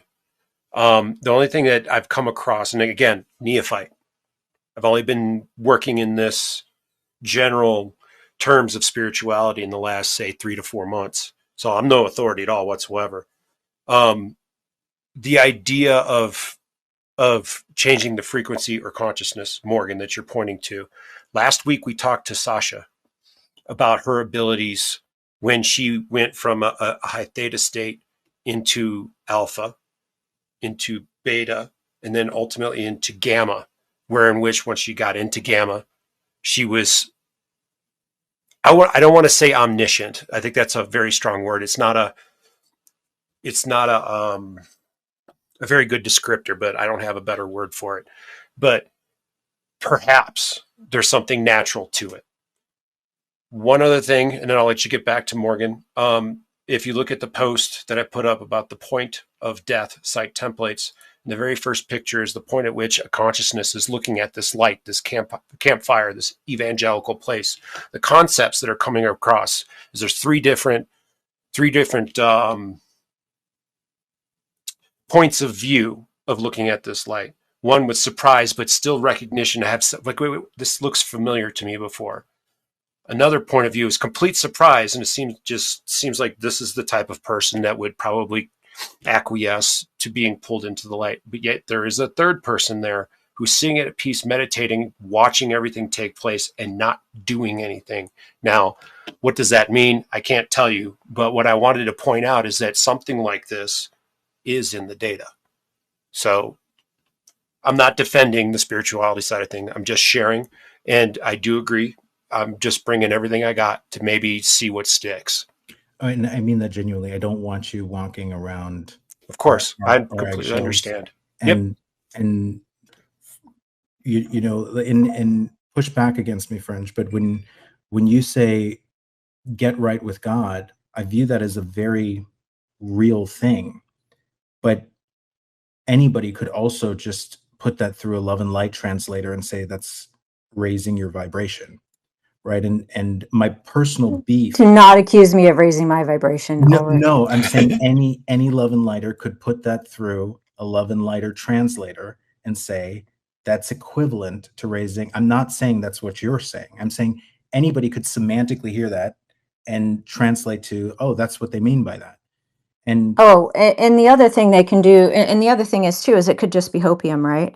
So and I know that that there's a lot of people who think that these archons, they just distorted every single religion, or they created all the religions. I mean, I've been through this whole ringer, face to face with these creatures, not in remote viewing, just face to face. And I've come out the other side. I did a whole video on it. Anybody's welcome to watch that video. I won't keep going over it here. But what I will say to your point of the meditation, number one, we have this interesting thing where someone like Whitley Strieber has to meditate every, day at 3 a.m. or he gets his nipples twisted. So that's a little weird, right? They want us to meditate for some reason. I don't know what that is. I happen to think it's something that they're feeding off of. I think it makes it easier for them to access us. However, what I've come to realize is that a lot of these ways to so-called raise our consciousness, or to access our own psi abilities, is actually a double-edged sword, and a double-edged sword for us and a double-edged sword for them. So on one hand, it's been my experience that awakening psi abilities and using them in any way for myself, but also for many other people I've spoken to in this community and outside the community, it's like moss to a flame. It tends to draw the attention of these creatures, and creatures that are even below the archons, down in the hierarchy. But what it also did, and what I believe it did in my own personal case, the first thing I started doing was remote viewing. So what I think it also does is it raises our awareness. It raises our awareness while we're in their realm. So it's a double-edged sword. I would not tell anybody, don't meditate, don't try to hone your own psychic abilities or anything like that. I think that's what made me very aware of what was going on. That's what gave me the ability to see through their bullshit. So I wouldn't tell anybody not to do that, but I think many times those processes are being hijacked by the very entities telling us to meditate or raise your vibration. Or most of the time, this just goes along with, this is all you have to do. Raise your vibration, pretend there's no evil in the world, and you're going to go to a better place. So I just like to look at it from all different angles. I think that psi abilities absolutely can help us to see through the deception, but it is a double-edged sword. You could be calling the very entities you're trying to repel when we leave this body for the very last time. I think there are roughly 8 billion souls who have just clipped you say that psi abilities can help us see through the deception. I think you just Oh yeah, people are gonna love that one. Wait, Fringe Well, tells us not to do these things, and I'm telling you not to do them because I've been in those shoes too many times. And I think, look, this might be our darkest space. And if there's a possible darker space, I hope we hold it. But I think today this might be our darkest space. I think it is incumbent upon us to be fully vulnerable and honest,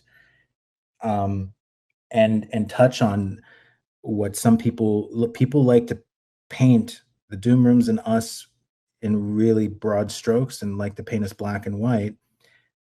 And I'm going to be the first to admit that, yeah, these things, whether it's DMT or remote viewing or intense meditation, will open up the portals, will open up the doors. But I think there's something that I'm sorry, I want to touch on this. You brought up the fact that through your harrowing experiences and through your harrowing abductions, you've had, I would say, the physical and psychological and spiritual experience that probably only through the war of what you've been through, you're much more equipped to discriminating between the light, the false light, and the real light. And if we blanket advise others to stay away from every guaranteed potential portal, then we also cut them off probably from the only possibility to develop the discriminatory skill at the moment of death to be able to not recycle. And that might be fact. And I think it's really important. Like, my view has always been, we're at fucking war. And we might need some special psychic soldiers. We might need some people to be in 168 hours steady state DMT. We might need some people to go into the dark and be the most badass remote viewers. I'm not saying that everybody needs to do it, but at some point, like, you don't learn how to speak a language unless you start speaking the language. And if we're all going to get wiped out anyway, if we're all going to be facing evil, we might as well get better at dealing with evil. I just wanted to put that perspective on the table, because I think when you said that, it rang really true to me. Like, what are people going to do? And I'm saying this because if it hadn't been for me breaking through all the way on DMT 20 to 30 times, I would not be here in the Doom Room with you. I would not know that telepathic contact is a fucking fact. And I would not know that deception, or that the spiritual reality that you can embody, is way more physically real than the waking reality we have today.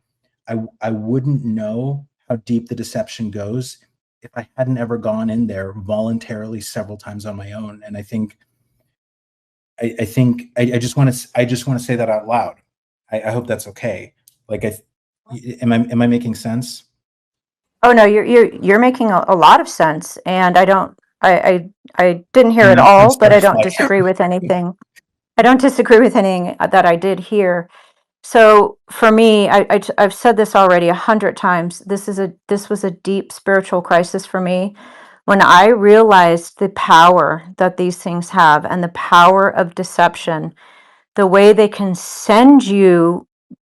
psychically send you energy from a different person. They can appear as a different person. They are so full of lies and deception that is near impossible to see through. I've said before on podcasts, I'm embarrassed just having a career in law enforcement and being an investigator for a very long time and dealing with people from all walks of life for a very long time. I'm embarrassed how long it took me to realize how incredibly deceptive these creatures were. Please understand, I started out thinking these were our space brothers. I didn't start out, preaching like I do about these creatures. I thought they were something that they are not. And it took me an incredible amount of time to understand that that is not the case. And so coming out the other side of it and being able to see it now from many different sides, these creatures are incredibly dangerous. They lure us with everything they have, including raising your vibration and raising your consciousness. So I feel for people in this, just humanity in general. I fear for people in this community who are being deceived by these things. And man, I mean, that's why I'm here at all. That's why Morgan's here. That's why Dan is here. That's why we're all here. And uh, man, what do we do about it? Maybe Jesus is just hopium, but you know what? He's all I got right now. I've been through the whole thing with these creatures. They've shown me pretty much everything there is to show. They've hit me from on all sides, and that's where I ended up. So I always try to throw that out there. But yeah, that could just be hopium as well, and the entire thing is just one giant death trap that we can't get out of. So that would really blow. But it's on the table. I just got to say, every single thing both you guys just said is so spot on. Could not agree more. And I'd like to link back to something you said a few moments ago, Fringe, about working with psychic abilities and meditation and such practices as a double-edged sword. I think that is very much true. If you don't go into these kind of things with discernment and with full awareness and understanding of the potential on both ends of things, the positive and the negative and everything in between, you're likely going to wind up in a pretty bad situation, i.e. you're going to come out of it with bad data, with incorrect understandings and assumptions, maybe based on a pre-existing worldview. Fringe, please. Sorry, before I forget, so along the lines of our psi abilities. So I think we also underestimate the amount of assistance we're getting with these psi abilities, which puts you right back into that contract that you were talking about and these legal loopholes they like to use. So just picture a genie in a bottle. You rub on that lamp and the genie comes out and offers you your 3 wishes. And that's what a lot of times what these enhancement of psi abilities turns into, because you're actually getting assistance from these entities and it's unseen and unknown in many cases. And you end up right back into some type of contractual agreement with these things. So I just wanted to make sure to put that out there because that's a huge thing and I forgot to mention it. I just wanted to add that, yeah, there are many slippery slopes out there. And again, I just can't, how can I say this? I can't reinforce what Morgan said, this idea of discernment and being able to make a good critical thinking choice, free of emotion, free of preconceived notions. It's incredibly important. I just want to also let everyone know that's in the room now as well. I did manage to get up 2 more images of general concepts about the system itself and as well as the death process itself. In no way are they perfect. And I'm so in no sorry, way are they. I'm failing you, Dan. Let me go through and find your. Oh no, you're not failing me anything. I'm just letting everybody know I put it up there. I had to go reaching through some files to find it and put it up there. But at least it's a general idea. It's sitting there. I just didn't want to try with the Nest because what is it my called? computer is being weird. What is it the general map of the death process V1, okay, and general concept map of the system as well. I'll find them. And they're just general sketches. They're by no means are they the truth. Just based on the data, this is kind of our best first couple of stabs at it. And outside of that, Morgan, I don't think there's anything else we've missed at this point, have we? No, I mean, we've covered all the main points, I think. Now I do, just before we get way too far away, I want to just touch back on something we were on a few minutes ago. When we first started talking about, this idea of, raising your consciousness, raising your vibration. So yes, I will. Now, I would like to point out the possibility of a positive effect of such a thing, and that is through, well, I'm sure a lot of you guys are familiar with Rupert Sheldrake's work on what he calls the morphogenic field, or the 100th monkey effect, and that is that once a concept reaches a critical mass in the collective unconscious, for lack of a better term, it tends to break through naturally to people who have not actively considered such things. So, I think by way of openly discussing these things as possibilities, I think it kind of aids in that effort, in just putting it out there. Just generally speaking, just kind of wanted to touch on that. You don't need to hold back on all the positive. I think we can use all the positive stuff there is. I'm serious, so don't feel like you need to doom dark. No doubt. Cool, you know what I mean. Now, like, speak freely. I will say, I'm gonna wear the fact that you said this might have been the darkest DoomRoom. I'm gonna wear that as a badge of honor. I would just kind of also put out there a good balance between both might be a good way to kind of look at it. Still be in your discernment and don't have your preconceived notions, but there's some level of truth to it, and it can be used against you. I completely would agree with Fringe on just about every point. Well, I mean, Fringe, I really respect you saying what you said today. People have this perception of you that it's, that's very rudimentary and black and white. And even if the whole world clips it and puts it on replay, the fact that you said it in this space, I think means a lot. The benefits and disadvantages, and especially look, the death trap thing, if it is real, I mean, people deserve a facility to determine the arc of their own souls. I mean, that shouldn't have to be said, right? But people deserve that ability to not be completely unprepared and not be completely fucked. I would like to know, you know, I'm a tech guy. I just want to go over and break the fucking machine if there's a machine involved. Some people think there is something, you know, maybe modulated entirely or partially through the moon, maybe a Black Knight satellite. But this, you know, if there is some sort of counteracting against our evolutionary rate, that could mean if we get reset every 6,000 years, every 12 to 13,000, that would mean if we didn't get reset, we would eventually break this control system ourselves. What does the data say? What are your thoughts on just fixing this whole fucking thing with better tech and just breaking it, you know? I agree with you 100%. I'm here to break the system. It's part of a decision. These last 4 or 5 months, it's, you know, well, really probably most of my life, but really came apparent in about 7 years ago. I don't know whether to call it a spiritual attack or call it witchcraft. It seems to have elements of both in my experience. But I'm motivated. Let's break the fucking system. I'd love to. As far as the data, we're not there yet. We do have some physical things.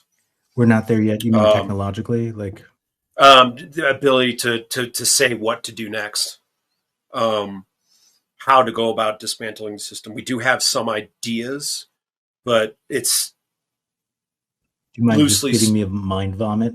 I mean, I'm worried that I'll have to wait another 6,000 years till my reincarnated version runs another DoomRoom. We've got an emitter of the reality. It seems to be a physical place. Morgan could probably detail and flesh that out a little bit more than I could.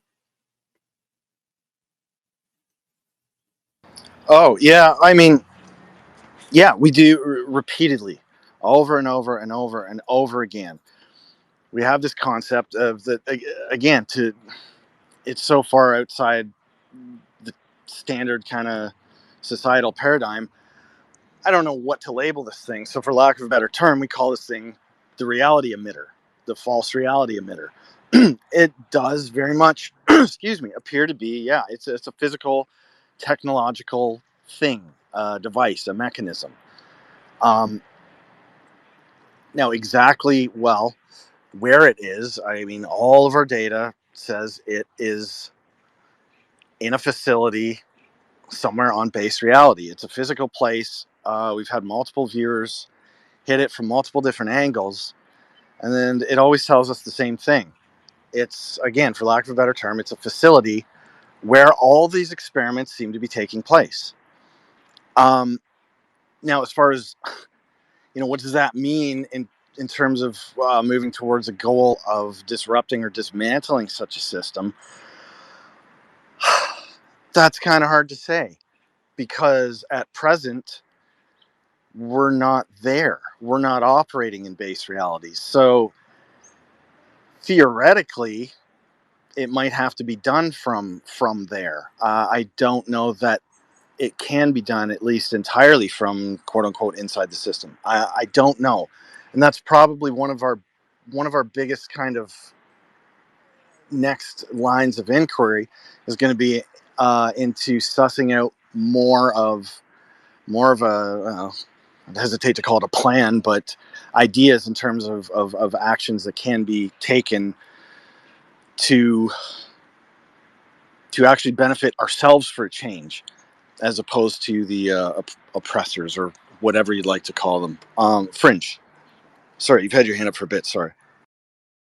No, I can wait. If you know about the technology, I mean, they're definitely using it.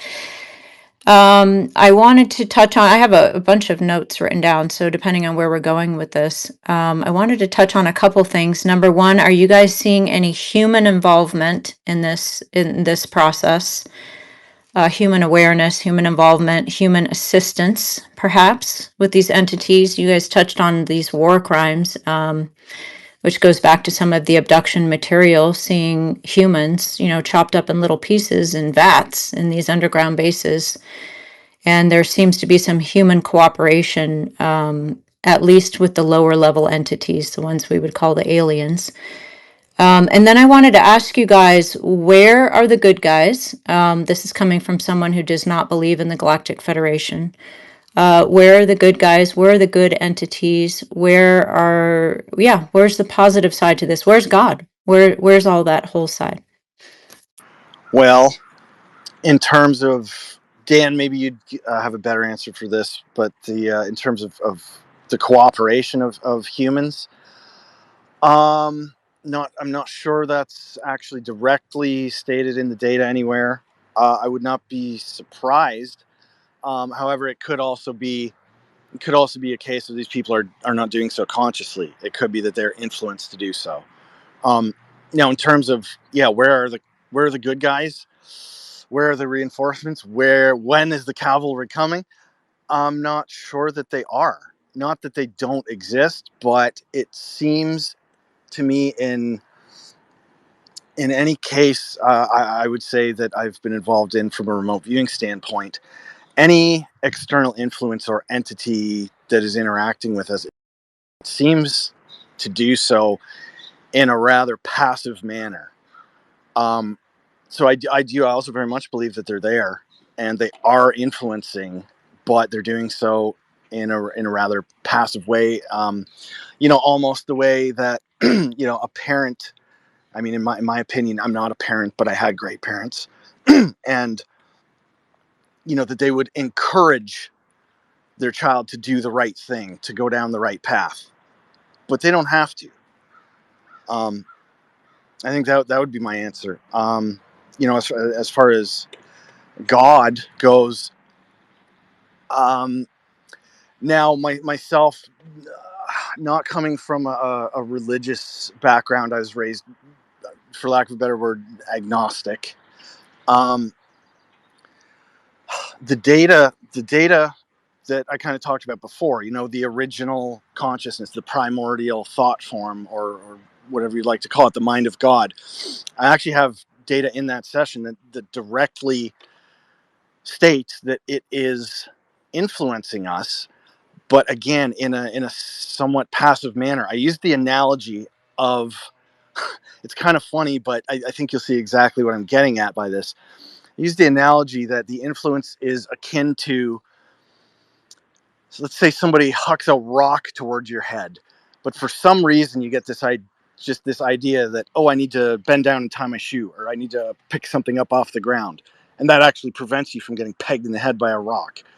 That's the type of influence that it seems to me is occurring here. So it's not a very overly hands-on or a direct, do this or forcing you to do anything. It's more just kind of giving you the idea or the option to do so. Now, ultimately, whether we choose to listen to that little voice, that intuitive voice in the back of your head, that's up to everyone as an individual, I think. Hence, harkening back to our conversation on discernment in developing your own higher mind. Fringe, please. That's interesting. I mean, that's kind of the same thing that I get as well, as far as, almost a passivity on the positive entities. I think they also work through us, much like the negative does, suggestion, synchronicities, that kind of stuff, but they are non-interventional. They seem to be, for the most part, unless there are extraordinary circumstances. Is there anything in the data to suggest that we put ourselves in this position, that we asked for it or aligned with the wrong side, and that's how we find ourselves here in the first place, in this little soul trap? Go ahead, Dan.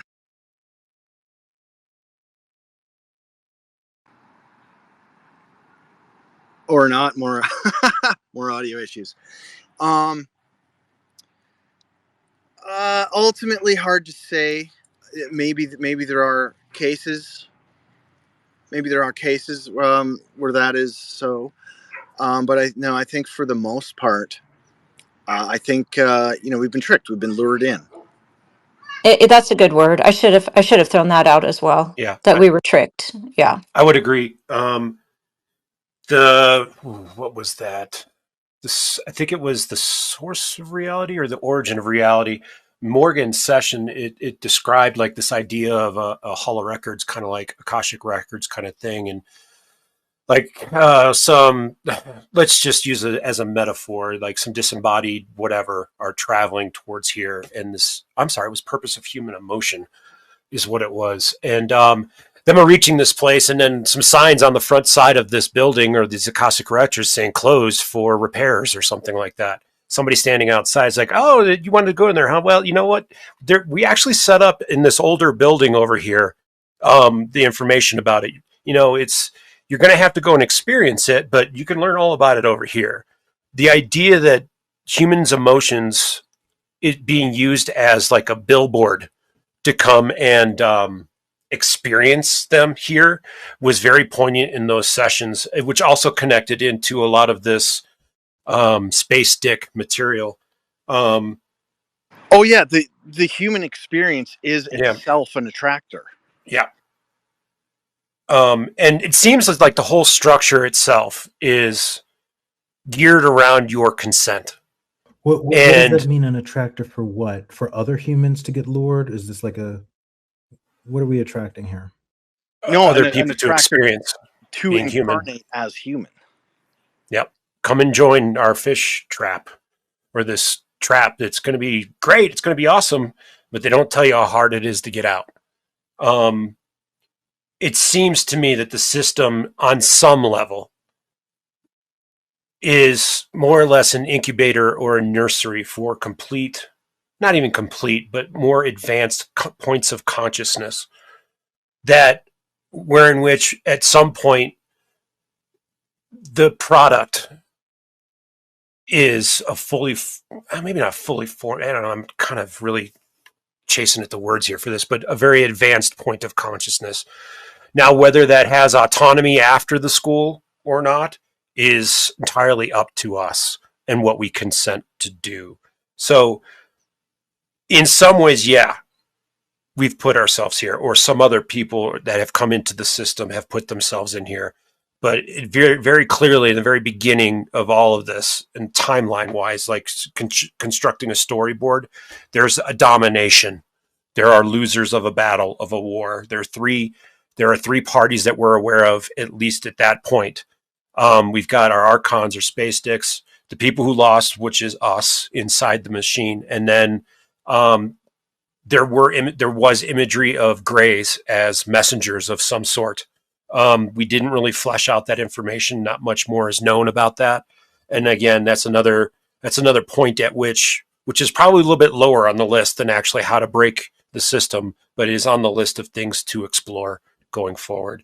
As to the questions that I muted out on, I didn't really have too much to add to Morgan's comment about whether or not there was human cooperation, whether it's governmental level or secret society level or whatnot. Really, the only thing I wanted to really echo was the idea of developing. It's hard for me because I want to use the word spirit, but I know consciousness is like, it seems to be two almost synonymous concepts where one has 80% of the other and the other has about 80% of the other. So I'm just going to use the word spirit, but to develop your discernment and your abilities of consciousness to be able to defend yourself and figure out your way through it to get out. That's about all I had to say about either of those questions. I saw JT had his hand up for a second, and I want to get to both. Fringe, I want you to get through all of your questions, but I wanted to double click on Fringe's question, just drive a little deeper, even if I'm obsessive compulsive about it. Okay. Is there anything in your data suggesting that we pick our parents, our incarnations, our infirmities, that kind of stuff, even our amnesia?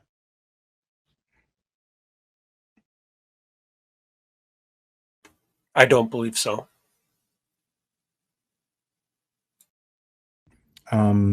Yeah, JT, you've been super patient. I want you to be able to ask your questions too. We'll go through with Fringe. No, I don't have a question. I was just going to clarify Yeah, go, go that ahead. Fringe had. Go ahead, man. So, what the data says is that there was a war, as Dan pointed out. Following that war, there was a roundup, and the people who were incarcerated. Matter of fact, there's quite a bit of detail about the incarceration, the facilities, the way that people were controlled. There was a sort of a prison break riot type scenario, and the majority of people who were involved were pretty brutally executed. Following that, this experiment began, and in most of these, both these viewers and other viewers, but in the IU data, the idea of a contract keeps coming up.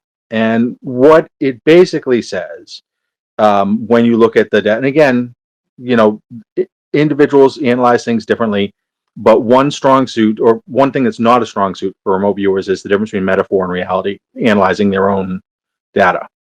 Um, it would seem to indicate that the experimental aspect that we're engaged in was something that we did agree to, and we signed a contract on. And one can easily surmise the reason that that happened was that the people otherwise who were not involved had all been killed off, pretty brutally executed. So, following the brutal execution of most of the others, those who were left were given the option to participate in this experiment. So that's where all this is coming from. We do own you. You did agree. And, you know, Morgan and Dan, although they might not want to see it this way, will be honest that the idea of a contract does come up repeatedly. We signed that contract. So, or some of us did. That's the answer to the Fringe's question. The one thing I would add into that is the idea that we are the spoils of war. I think that's right. So you have to understand that the distance here, right? The main distancing is, and Morgan and Dan have been honest, okay, but everyone keeps steering away from it because it's not what people want to see. When you die, when you have that death experience, you are not dying. Okay, you are alive at base reality, and you have been since the beginning. Well, okay, so it's kind of complicated. You're really not alive. So you're at the point of death, and you've been maintained at that point in a device. And these lives that we're experiencing, okay, it's an experience that we're having that we agreed to, but your body is alive. And the reason you're trapped in this situation is you do not want to die at base level. So in lieu of dying at base level, you continue this process. And that is what the agreement is. And the data includes cellular regeneration experiments. It's not something I'm putting in there, right? So that is what is going on. I know Fringe was talking about the hybrids. I don't really understand how that would happen because, you know, we're dead in a tube. However, you know, the other thing that they're not talking about is pretty much everyone else is gone too, right? At the end of this, when they rounded everyone up, they got rid of everyone else.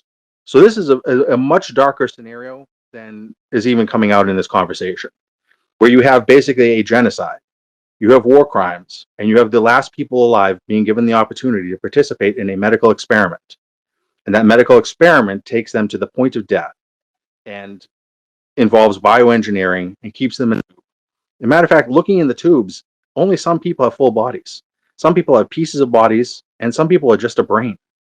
That's part of the experiment.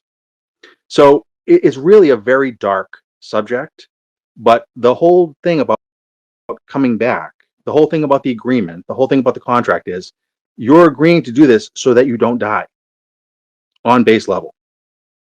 And getting out involves you dying at base level, right? And one thing they didn't touch on is the amount of pain involved from turning away from the light. The data says, what I've seen, I'm talking to Morgan, that it is an incredible, excruciating pain. And pain tolerance is necessary because, again, you're alive. and you're going to die, and it's very painful. And so in order to get out of this, you have to be willing to die at base level, right? And that's also what the ancient religions talk about. So this is But why wouldn't we be willing to die at base level? yeah, I mean, that people don't like to die. Why is that such a big thing? I mean, if that's how they're keeping us, yes, they're keeping us with the threat. If this is all correct, they're Mhm. keeping us with the threat of death at base level, Mhm. and that's No. enough. I mean, why don't we just go ahead and pull the plug? Okay, so they were. Okay, specifically, okay, the people who are involved here, and I don't think it would be 8 billion, but that's another story, okay? The people who are involved here, given the choice between being executed and being subject to this experiment, agreed and signed a contract. So first you got to get out of the contract, and then you got to be willing to die. But if you're here, it's because you were not willing to die. And if you're asking me, like, why does that happen? Well, that happens in what we perceive to be life every single day, with almost every. Oh, sure. What happens? What happens every single day? Well, people are afraid to die, Yeah. right? So we and they're do, willing we to do do, all kinds of crazy things yeah. in to not order die. not to die, including, in this case, voluntarily agreeing to a very horrific, unethical medical experiment and not being able to get out of it now.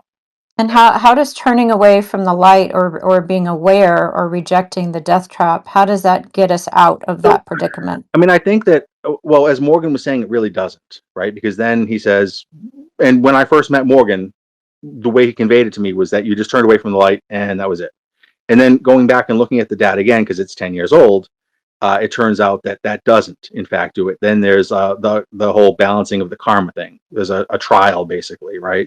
And so then they say, well, you can't, because since you've been part of this experiment, you know, you've done things to other people, right? And now you need to pay for those things. And so you got to go back in order to do that. And when you balance the record, when you clear karmically, then we'll let you out of the experiment. So it really doesn't, but the first thing is not to go into the light, right? So when you go into the light, some of the data they didn't talk about is that then physical things are done to you. Your body is stretched out, things are added to it, they are taken from it. I remember Dan at one point was saying, like, it was a poignant metaphor. I'm sorry, JT, is this Yeah. the physical body that's plugged into the matrix that you're discussing? Yeah. And that's what it looks like. Or are you talking about the astral that's the body whole thing. leaving? Okay, so again, right, the viewers, when they look at their own data, see various levels of metaphor. However, when you look at both these viewers with data and the data in general with other viewers and historically, it is the physical body that is being, you are alive, the experiment is ongoing, all right, and things are done to you physically when this life is over and you're going into the next life. And as a matter of fact, you don't go immediately into it, right? You're put in storage for a while. Yep. Yeah. So this is, right, I mean, this is an ongoing thing. This is not, you're at the point of death, but they're not done with you. You don't just get left in there. You're not a computer program. You are a body. You are imprisoned, and they are experimenting on you. That is what we're talking about. Right. And so are you guys then, have you not gotten to the part of, so I'm still a little bit confused. So if you turn from the light, I understand this is happening, decades is passing and you're doing different targets and looking at different areas. Have we gotten to the part where that physical body dies because of something we can exercise, some decision we can make to kill the physical body? I would suggest that earlier when we talked about rejecting the false light trap, rejecting the claim they have over us by way of whatever you want to call it, the life review or the balancing of the ledger. I would suggest that if you are able to do so successfully, at that point, you actually have, yes, the option to, for lack of a better term, return to source. And I think at that point, I think at that point, yes, your physical body in base reality that's having these experiments run on it, that's being used as a battery, well, that battery cell dies.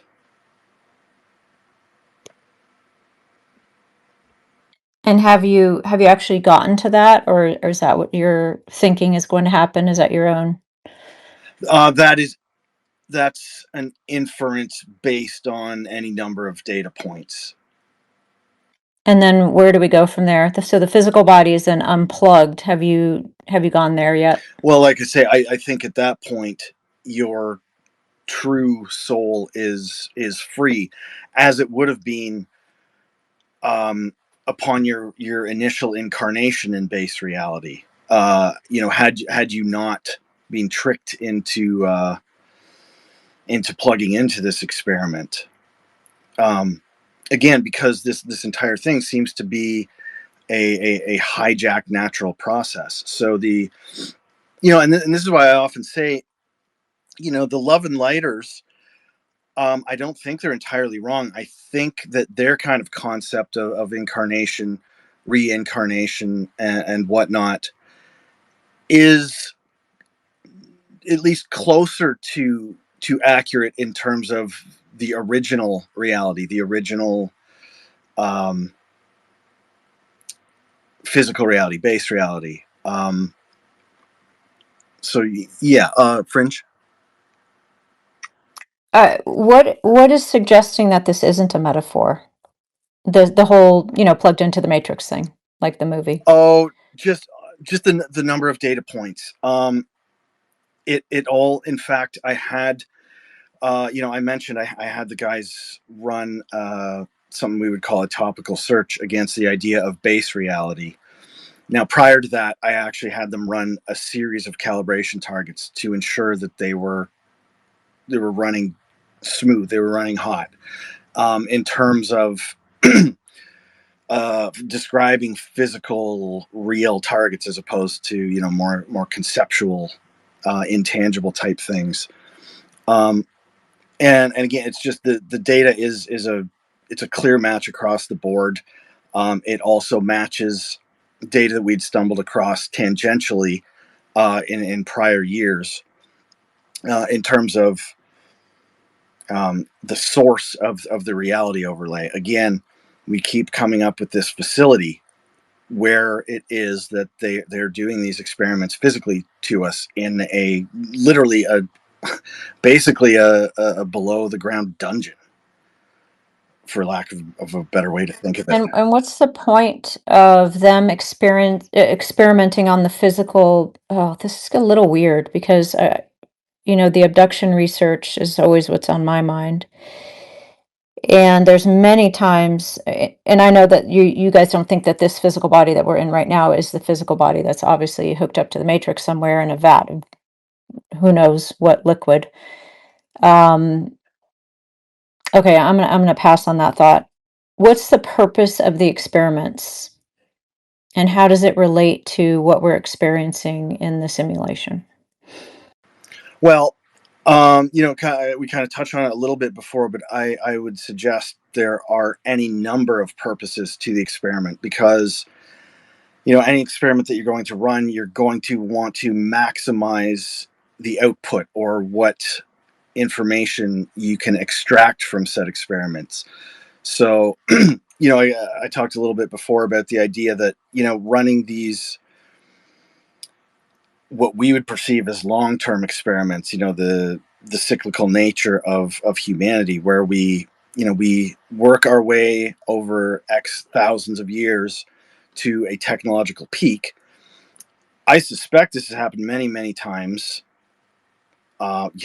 potentially hundreds, thousands of times. It's impossible to say. But, as part of that,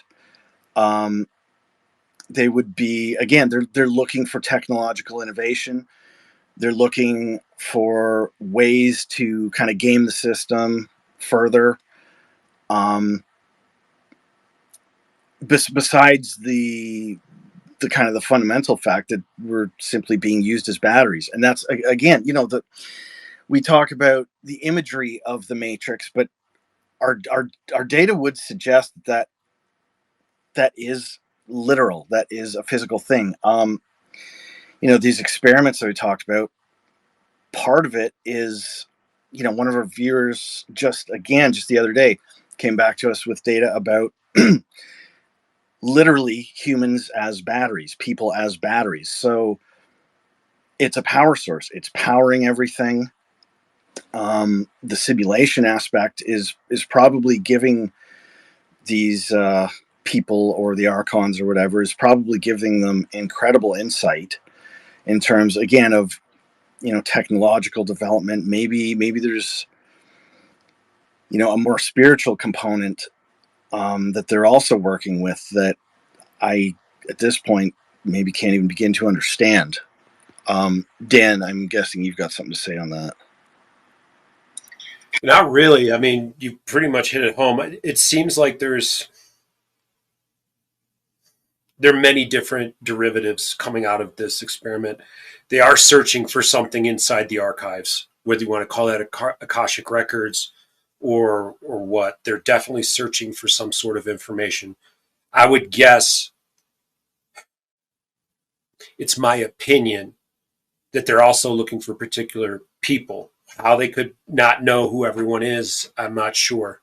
But they're searching for someone and some things on top of the experiments, on top of the energy that they're withdrawing from, whether that's the consciousness sources within those bodies, back in base reality. I don't really want to go any further than that, like getting out on a too thin of a limb, because there's just not enough there to support it. But Too much inference and not enough data. Yeah, pretty much. Yeah. So how many people do you think, and you might not know, how many people are actually hooked up in these pods? I have no idea.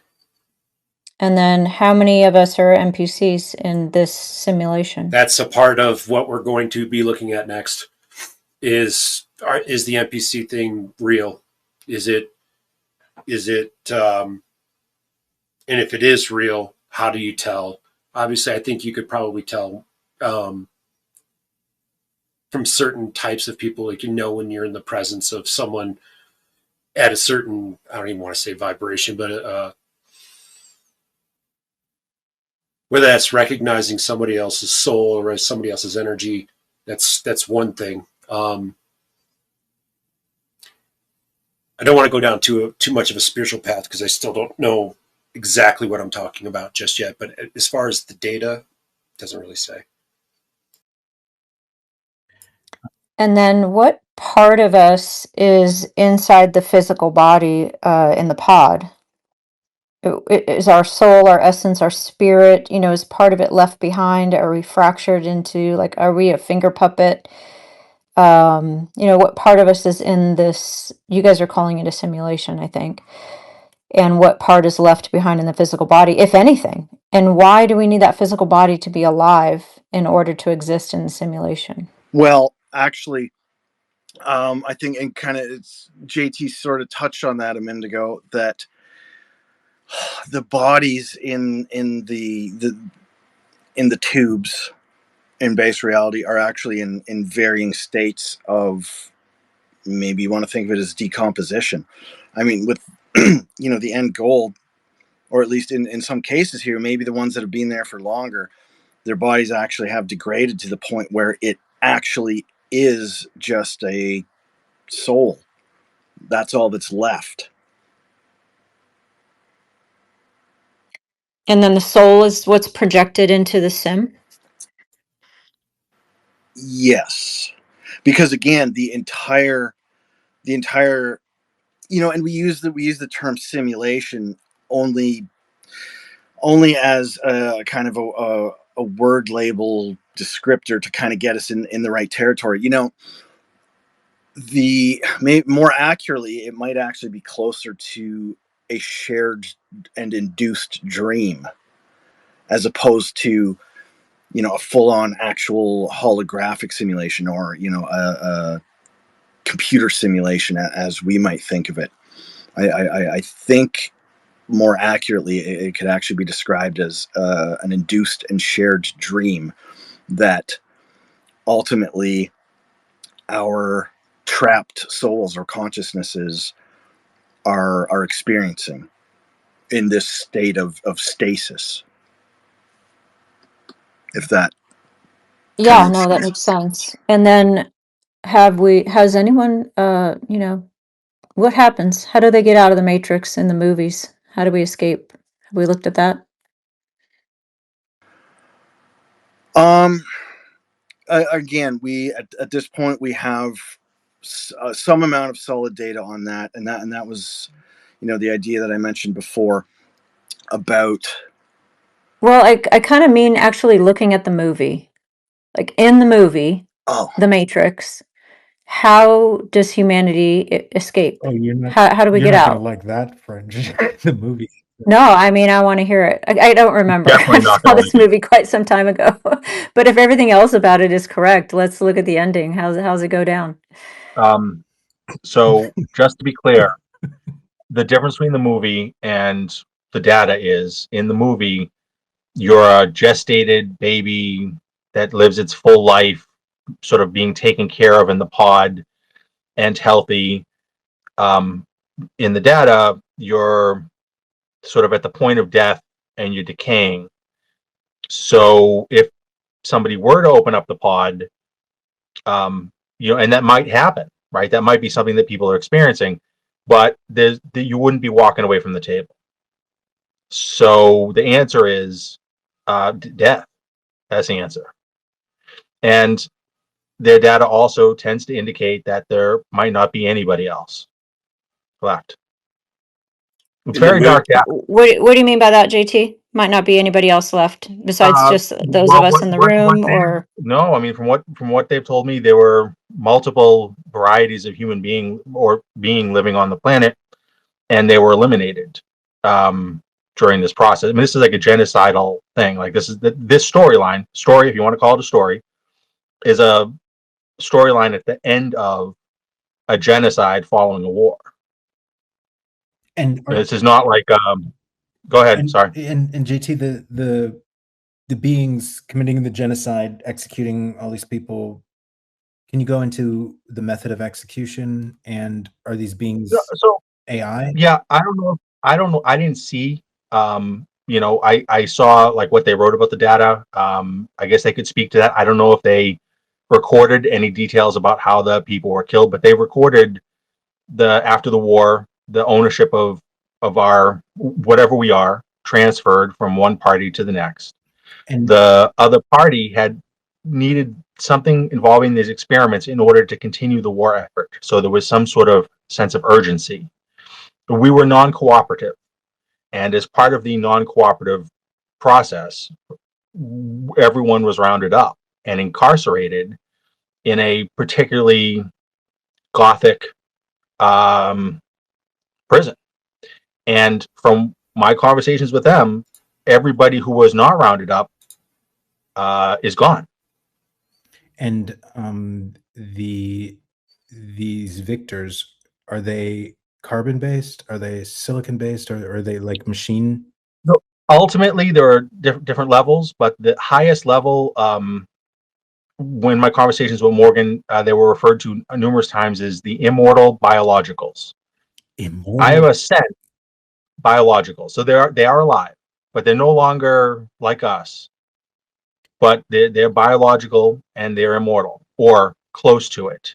And of course, if you look at history, right, when we look at our legends and myths, that's what it tells us, right? So you think of like, I'm not saying they're Anunnaki, right? I'm just saying like when we look at these stories, they're talking about beings that live for a very, very long period of time. Narcissistic fucks. The space sticks. Yeah. um is there any, where does is there another agent on the stage that is AI, that is machine like, that is rising as a vying power here?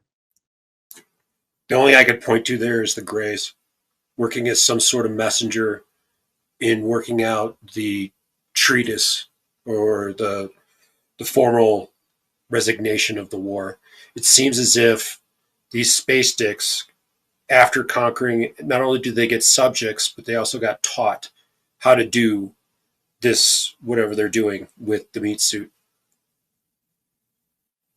Outside of that, there's really nobody else there that last sentence I can think of. Can you say that again? That last sentence, working out what?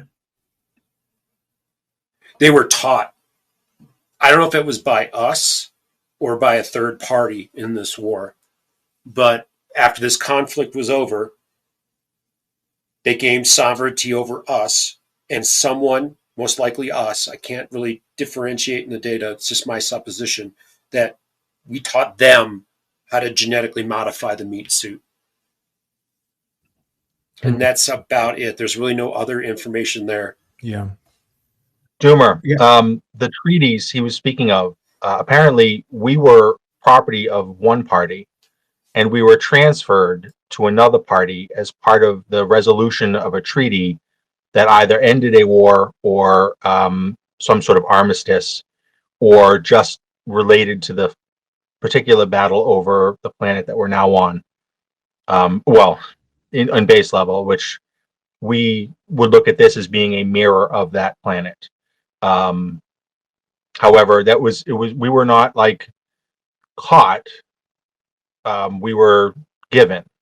Yeah. And then when we didn't cooperate, we were rounded up. We were like a web domain transfer. Yeah.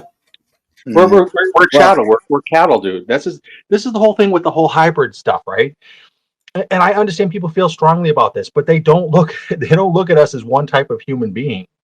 They look at us as farm animals, right? And be very clear about that. Like, prison is one way of saying it. Another way of saying it is because the term farming comes up. Okay, another way of looking at this is imprisoned in an industrial factory farm. However, as opposed to being free range, right, and say like we want to ethically manage this situation by letting the chickens, we'll open up a door, they'll never leave, but we'll open the door and then we'll say they're free range, can walk outside and see the sun. Instead, someone is beaming the free range into our heads, right? But I wanted to say something about NPCs, but I see that Fringe has her hand up, so I wanted to touch on that, but I will wait until she's done. No, go ahead. Okay. Go ahead. I'll remember my question. So there are three possibilities, right? Just from reasoning. One, it seems that the overpopulation comes up in the data as something that's part of the process being done to us, right? Again, they're trying to create as much suffering as possible because it's part of the energy generation feeding off of process, and I think it's also something that they enjoy. I think that they can probably come in here through some sort of VR and mess around, but that's my personal feeling. I'm not saying that comes through the data. So it could be that these people are completely generated, but since when we think of Matrix, we think of ourselves as like a computer program in a computer. Instead, this is all happening in our minds. So no one is really, if that's the case, if this is all like a collective and trained dream between a bunch of wired together networked neurological systems, then the NPCs are really us. You know, that whole idea, like we're all fractals from the same source, to go back to the Love and Lighter stuff.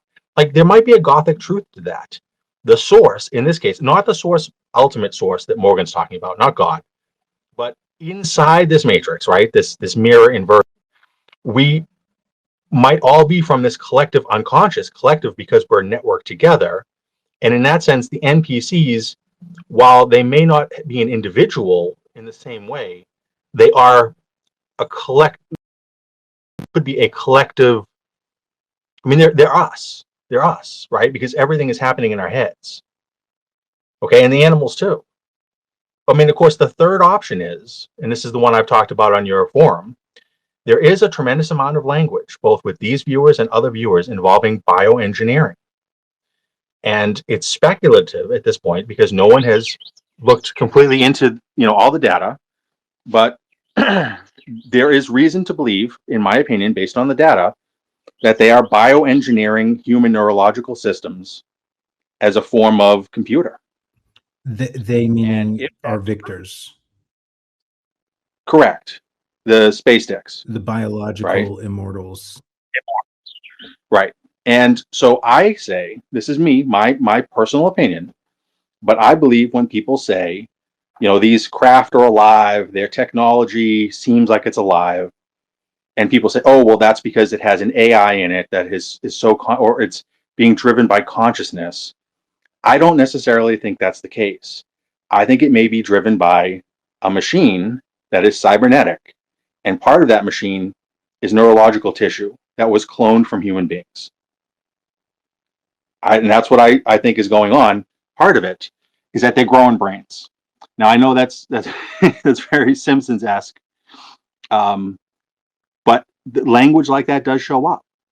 And it would explain the consciousness of their technology. And language so like what specifically, JT? Like cellular regeneration, something about growing, basically harvesting or growing cells for some purpose. And they're talking about people's heads. They're talking about brains. So there's something going on involving experiments with regenerating and harvesting and multiplying brain cells. Now, it's a leap. It's certainly a leap because I don't think anyone has looked into it specifically. However, I mean, we're doing that now. And I've sent the link to everyone before. The people in Australia are building computers with human brain cells. And the advantage seems to be that human brains, or brains in general, learn on their own. They don't have to be trained like AI or computers do. So there seems to be some sort of significant advantage there. I'm not the greatest expert on that subject. However, that is the third option for the NPCs, which is they may be alive, but they may not be us. They could be some transitional. They could be a clone. They could be a hybrid in a sense, but that doesn't mean that they've got a body and they're running around doing things. And so when people say, like, hive mind and whatever, I mean, I think that, they're talking about a network, right? I mean, a hive mind is a network. I just don't know if there are legs involved in that network, I think is where I vary from everyone else. So I just wanted to point that out. Those would be the three possibilities for NPCs, and they're us. So it shouldn't be a sense of like, because there's an inference, there's like a lesser aspect to it. They're not real. They're real, I think. They're just not, it's not a happy thought following this storyline. Let's just imagine this is a story. All right, that's all I got. So I just kind of had something come to me, and it's just a question. This is just rhetorical for the audience and for you, Doomer, Fringe, and Morgan. It makes me wonder if perhaps we're teaching these space sticks how to advance their technology by running the simulation, so as to say that they learn by us doing it within the simulation, perhaps. There's no question. Yeah. There's no question. Yeah. But everything else, like, I mean, think of the second order effects. You have inventiveness too. Yeah. Our creativity, being able to learn and do that by simulating it through a neural network. Yeah. We're inventing things for them. Yeah. This is a passive, right? They just leave us alone. And they come back and say, "Oh my God, look what they figured out." They came up with a better AI than we had. Let's learn how to use it and corrupt it. Yeah. Interesting. Morgan, what are your thoughts on that? Do you have any?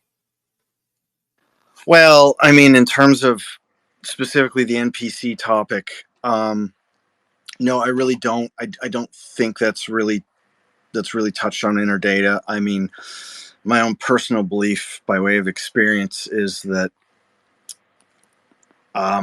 perhaps somewhat unwillingly, I do entertain the concept that there are some, at least we'll say, comparatively empty vessels roaming around amongst us.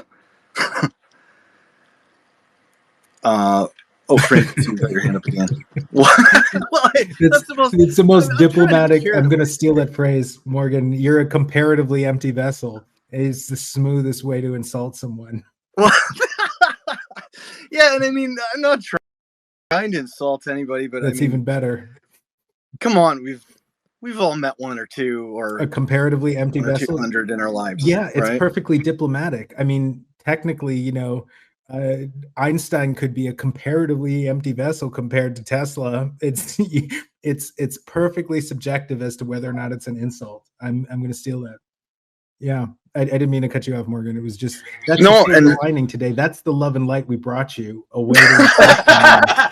Yeah, right. Oh my God. Yeah, and I mean, bear in mind that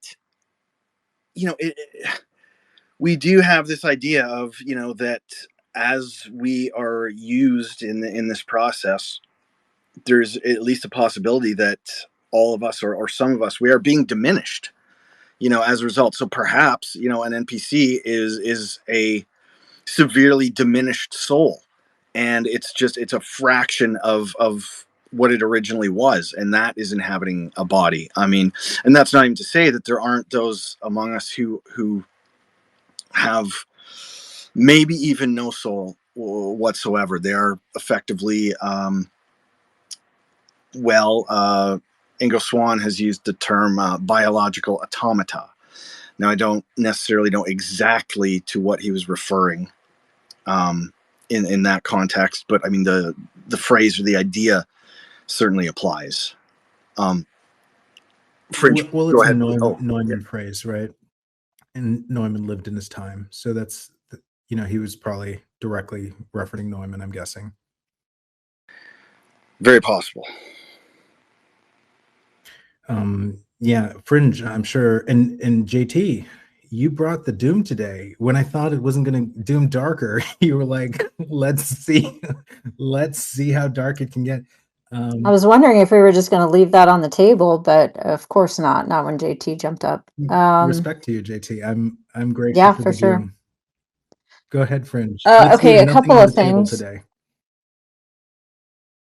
There's a question here that's not from me, but it's a really good one.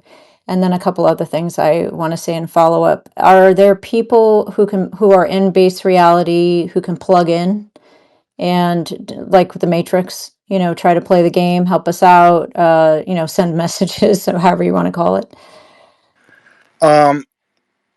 In a certain sense, yes. I would suggest probably not to help us.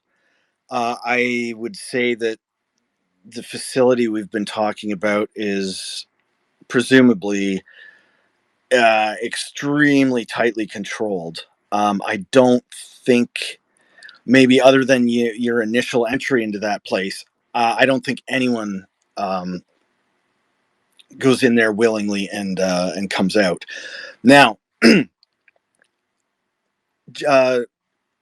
yeah, I would suggest it's entirely possible that the people, the controllers, or those operating on the experiments, I very much suspect that they have some ability or way of entering in and out of the matrix. Maybe it is something, a simple, or at least comparatively simple, or analogously anyways, to, like us putting on a set of VR goggles and, maybe roaming around doing as they please, interfering. And I would say that that's a pretty solid match to at least some of the UFO data that we've come across, which often references something being locally controlled by an external intelligence.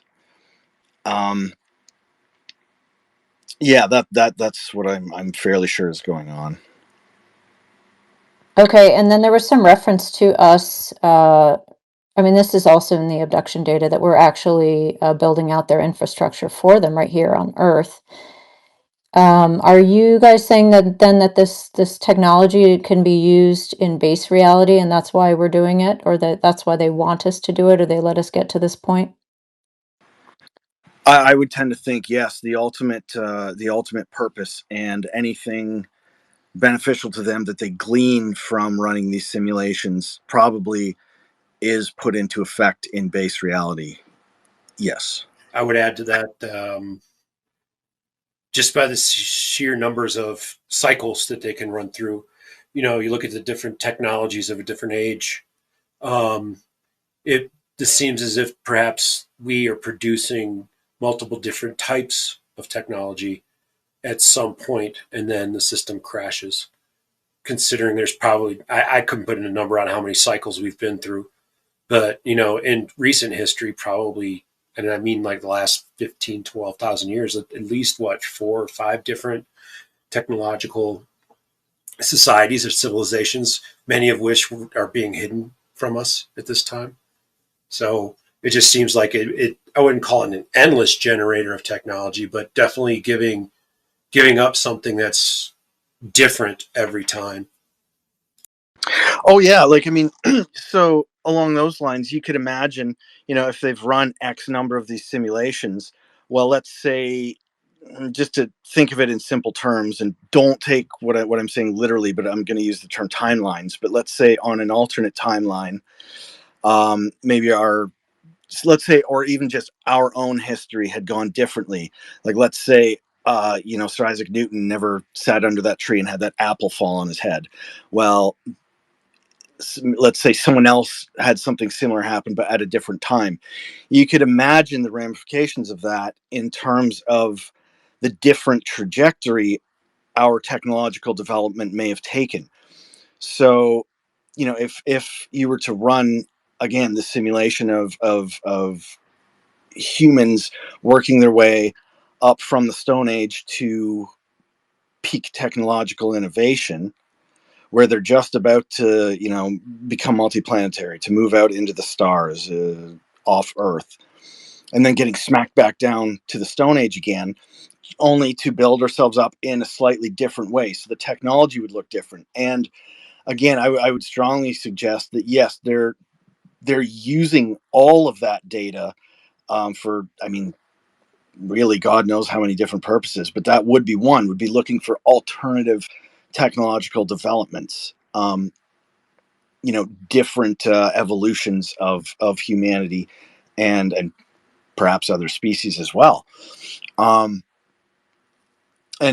that's not to say that, as they're doing this, maybe they can come in and influence us to move our trajectory forward in different directions, to see what that intervention results in terms of technology.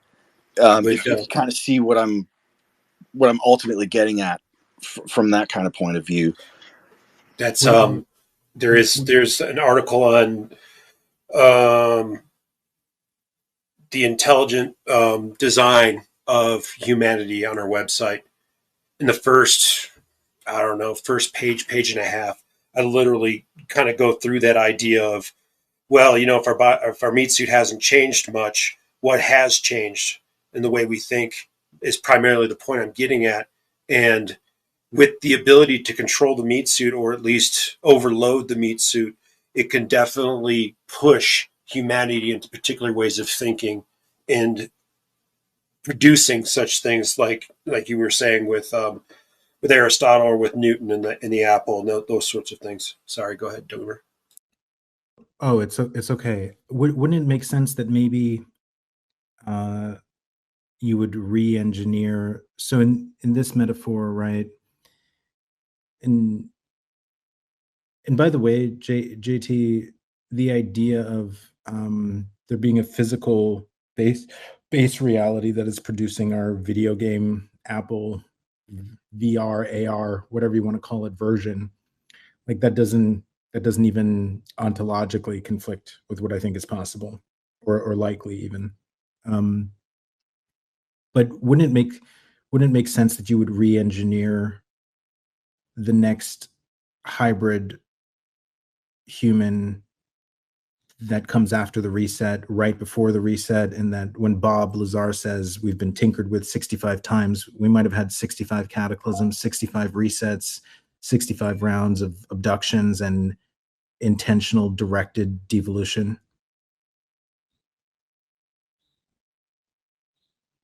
I mean, that makes sense. And it's quite, so there's some questions here, right? And specifically, there is a question about whether, we've been through this 65 times. Let's just take your random number and say, okay, we've been through this 65 times, right? For instance, yeah. For instance, there's no reason necessarily to assume there's going to be a 66th.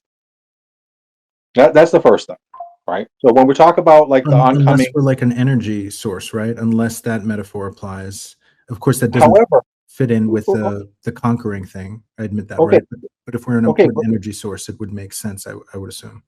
Oh wait, no, but okay. So their data is that there is a progression that we are going through, and at the beginning of that progression, we're running around and sticking it to the man. And then we're in the tube. And at the end of that, we're not really No, I'm totally us with anymore, you from right? the story you like. At that, right. So at that point, there probably isn't a simulation. Yeah, you mean we're withering away. There's like, Correct. 3/4 So of my left hemisphere in a vat and maybe a quarter of my right hemisphere in the real and Doomer. remember what Sasha said, and that was why I promoted her, okay, her appearance. She had a lot of information about the particular effects that the pole shift would have on people, and it was like a degaussing, and it would eliminate, people's would just go blank, right? Like they were shut off. Their personality would just go blank. They wouldn't have any memories or whatever. And she said, it took that information, they put it, and she said, oh, it's like it's on a computer disk, and they put it on a shelf. Like that's some great metaphor when in fact it's probably on a computer disk and someone's putting it on a shelf because they've got the information that they need. Like everyone going blank is everyone getting cut off from base level, right? So It's that moment in the Matrix where the woman with the short haircut stares into the camera and then they just pull the plug. yeah. I mean, look. Here's the thing, right? Like, what is it that would cause that to happen? All the people just going blank like that.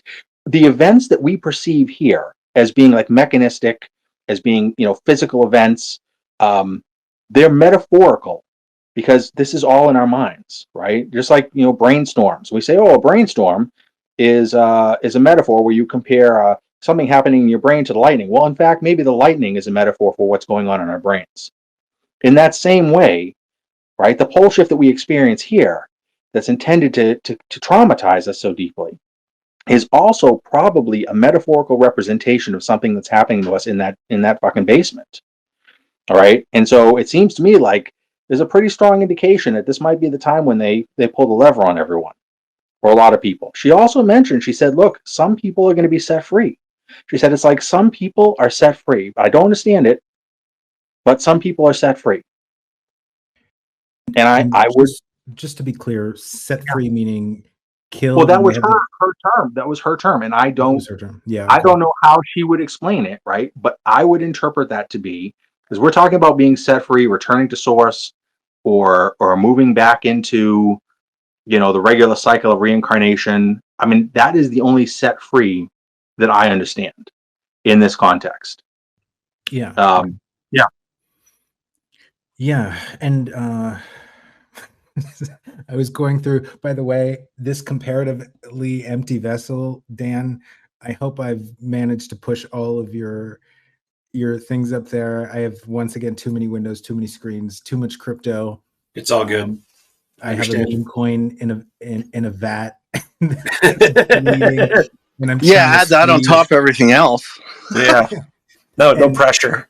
No, so whatever I'm missing, whatever diagrams, just unmic yourself and humiliate me in public. Oh no, man! I can. No, I'm serious. Like, let me know. No, we've got it all up. Okay.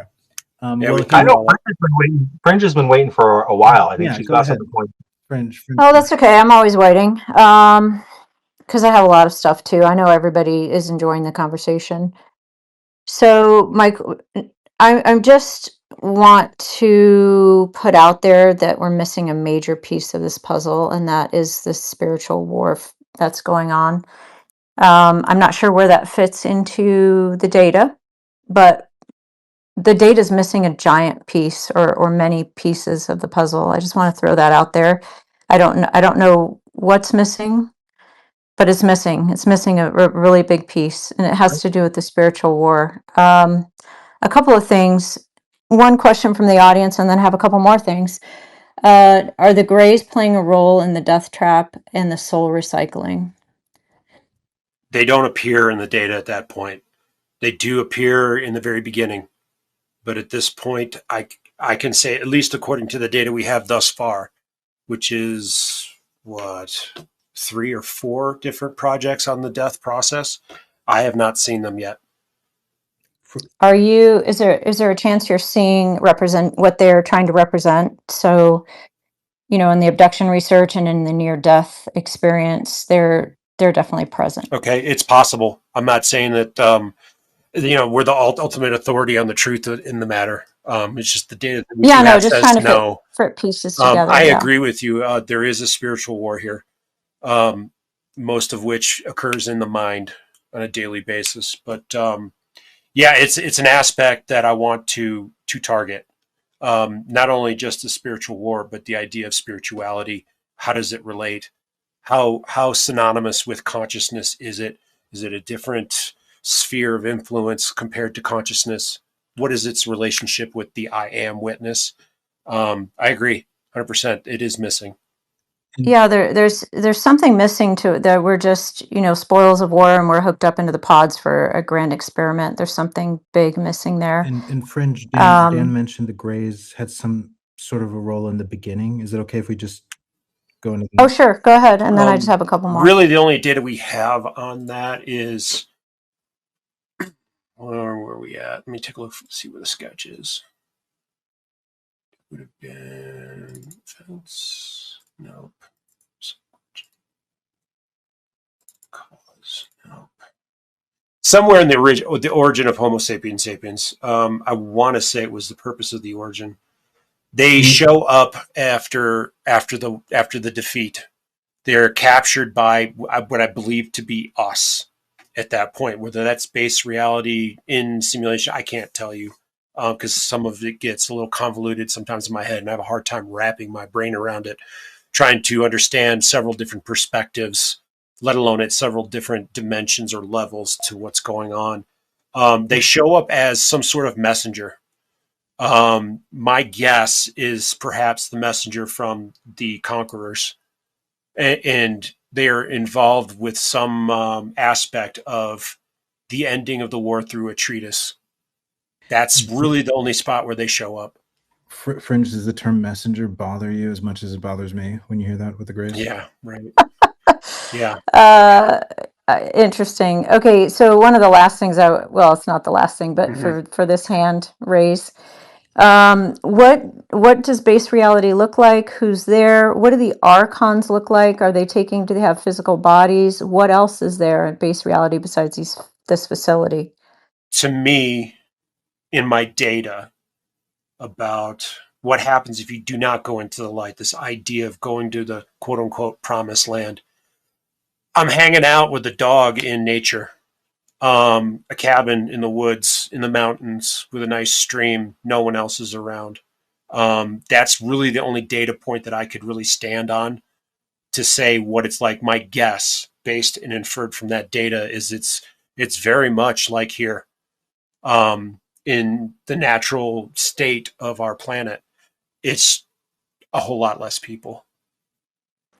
And does that planet go through cataclysm? And what do the archons look like? No. I'm not sure. We don't have too much. The only aspects of data we have about them is they're very militaristic, and they wear uniforms of some degree.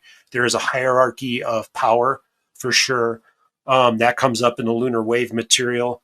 It comes up in the original coffee stuff, which is the origin of Homo sapiens sapiens. They do pop up a little bit in the subsequent data about the origin of Homo sapiens sapiens, but that's really all we know about them. And again, that's another thing that we're looking forward to trying to tackle. I mean, I obviously hate this fucking rock, but don't you have something in your data pointing toward whether or not, well, I guess it's hard, right? If they engineered hominids here, but like, is this a planet we were brought to manage the experiment, or do you have anything that our home is somewhere else? Data wise, no, we don't have anything. Culturally, intuitively, we're not from here. Yeah. My personal opinion. That's not data. It's just an opinion. I believe many different races were brought here and dumped off, essentially, and used and abused in the simulation or at base reality. My guess was base reality. Yeah, I tend to think so as well. And I mean, bearing in mind that the data does talk about the idea that the hominids native to Earth, base reality Earth, are the ones who were genetically engineered in the first place. So those creatures no longer exist. And just to jump back a second, yes, it's not the strongest data set, but what data we do have on base reality would pretty strongly indicate that it is. Yeah, I don't love the terminology, but I think Prison to kind of planet. get us at least on the same page, I would describe it as kind of a more idyllic version of this Earth, probably cleaner, probably far less populated. As far as the state of technology outside of the oppressors, the archons who are really running the show, I tend to think they're running the show very much behind the scenes in base reality. So, it's an well, and again, I've said this a couple of times, but the original reality, base reality, seems to be not exactly aligned with, but much more along the lines of what the love and lighters tend to think of in terms of incarnating and the earth and what it's like, what it's about, what it's all for, and that sort of thing. So from what limited data we have on that, again, I would just use the term idyllic. It's a much more idyllic place to be than the earth that we find ourselves on here and now. Do you have any data that suggests every single biological thing on Earth is designed, engineered, artificially? I'm not sure that we can say one way or another Okay. at this stage. Fringe, I sense you have a ton more questions. Let's Of course, I have a ton more questions, but we're getting hammered in the back channels for audience it's a questions dark as well. space. Let them blow us up. We'll let them let it I was hoping let it rip. We can't wait another 6,000 years. We'll let everybody come up, but I think I've gotten pretty much all my questions. I can sort of confidently say I won't be interrupting until the next reset. So let it rip. I Like I was want hoping you. to talk about spiritual warfare for a minute because Yeah. Fringe had brought it up. We kind of just dropped it. All right. That is why I am here. All right. That I'm here for the same and in additional reasons to the reason why Morgan and Dan are here. All right. I'm here because what we are here to do is to wake people up to what is going on. There's a lot of distancing language that comes in from just trying to look at things from a scientific or objective standpoint. The archons aren't just dudes, they're evil. All right. We, the souls, spirits, whatever you want to call us, we are from the world of light. This is not the world of light. And base level, it's not the world of light. That was an experience that we were having. All right. They, well, then that would be a long discussion about what the ancients told us about them and where they come. But they don't believe. They're blind. They're not the same as us. They don't have the spark of divinity in them, or it's not the same. It's hidden in some way. They don't believe that there's anything but them. It's unanimous on that. They don't believe there's anything but their base level material reality, right? And that is what the spiritual warfare is, and that's what it always has been. So when you talk about you want to get into the Bible, what do you think that set the prisoners free means? What prisoners? Right? When Jesus was talking to the two Jews and they said, "Look, what are you talking about? We are the seed of Abraham. We have never been slaves. How are you going to set us free?" And he said, "It's a spiritual slavery." Right? Spiritual is the word that we use now that was to translate a number of ancient words that meant simulation. I mean, there's thousands of years of baggage here of people trying to explain things because as we got more distant from those events and we started to change, people had to sort of rationalize to create all these explanations, right? But that's, I mean, immaterial, right? Spiritual, it's immaterial. Was that what it meant? Not of this simulation, not of this perceived material reality. This is a battle of good and evil. Okay. However, we are here. Well, most of us are here because they signed those fucking contracts. All right? Because they agreed to be part of it. That is why when you say, are there positive non-human intelligences out there in the universe, and what are they doing? Well, number one, right? They know we're dead in the tubes. Okay, that's the first thing. So that's the positive message. but okay. So there's only so much they can do, but they know there's suffering involved, and they want to relieve that suffering. They want to awaken people to what is going on, but there's nothing active they can do. There's no active solution, and we agreed to this. All right. So, but yes, that's what is happening. That's why he was here in this world. In the ancient times, all right, they knew this in the ancient times. The Greeks said this is not the real world. They knew this. The real world is on the other side of the black sun, and that's another discussion entirely. All right. This was Hades. All right. When Jesus died, he descended to Tartessus to speak to the fallen angels. This is Hades, the land of forgetfulness. This is death. This is what those three terms, Gehenna, Hades, Tartessus, are all translated as hell. There were three separate things, three types of hell, and this is one of them. And this is what's going on. We're trying to awaken people because that's the only chance to get out. But the problem here, you have to understand, is that human nature has been changed, and has been changed to make people do extreme. It's changed to make us evil in our interactions with each other, habitually so, not entirely so, but habitually so, and in certain very specific ways, to give us vices, certain very specific vices. And we are the ones maintaining this prison. We are the ones keeping each other in chains. And that is the problem. No one is guiltless in this scenario, because the things that we do, the no good, dirty, rotten things that human beings do to each other, one, we are collaborating and creating the suffering that others are feeding off of. Two, we are creating this attachment and these karmic debts with each other that keeps everyone involved in this. All right? We're the prisoners, we're the capos in the camp.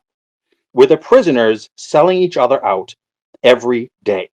And so the spiritual battle, whatever it is out in the universe, okay, it could be very broad, it could be very grand, but our spiritual battle is to overcome these immoral behaviors, these evil habits that keep each other chained in this, at very best, purgatory. At very best, purgatory, and at worst, a form of hell. And if it doesn't happen, it is quite possible that this will go on forever. That is why we are here, to awaken people. And this has been going on for 2,000 years. And here's the thing, Fringe. That was us. That was us. You were there too.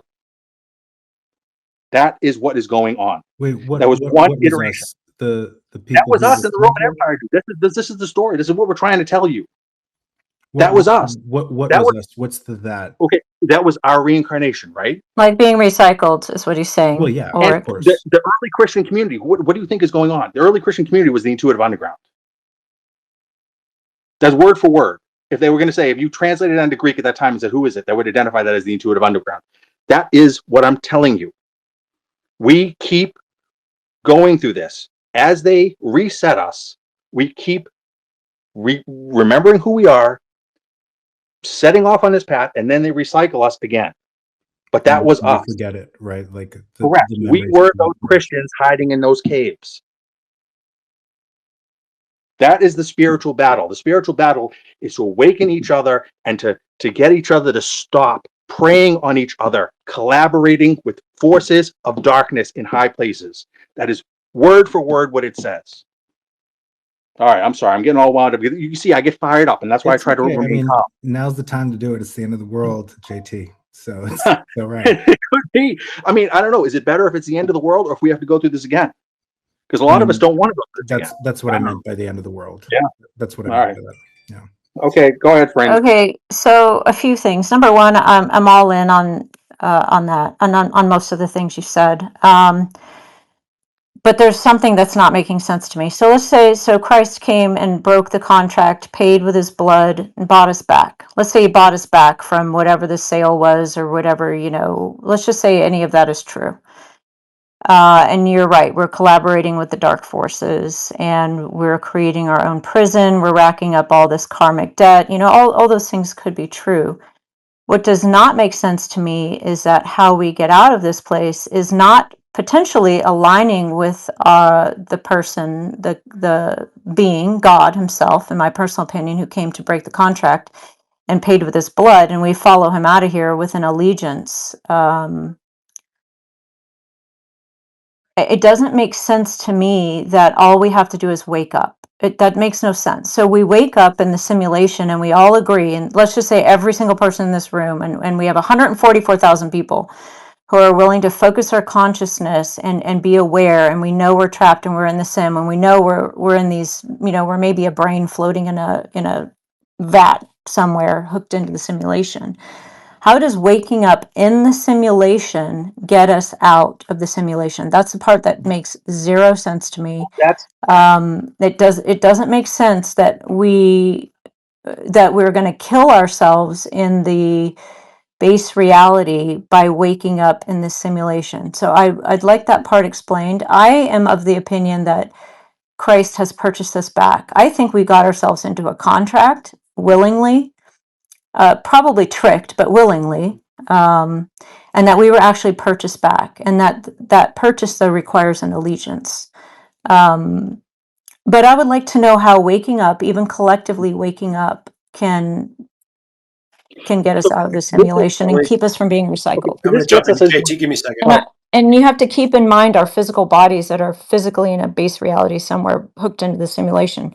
What happens to those bodies? Where do we go after that once we are successfully unplug and kill those bodies?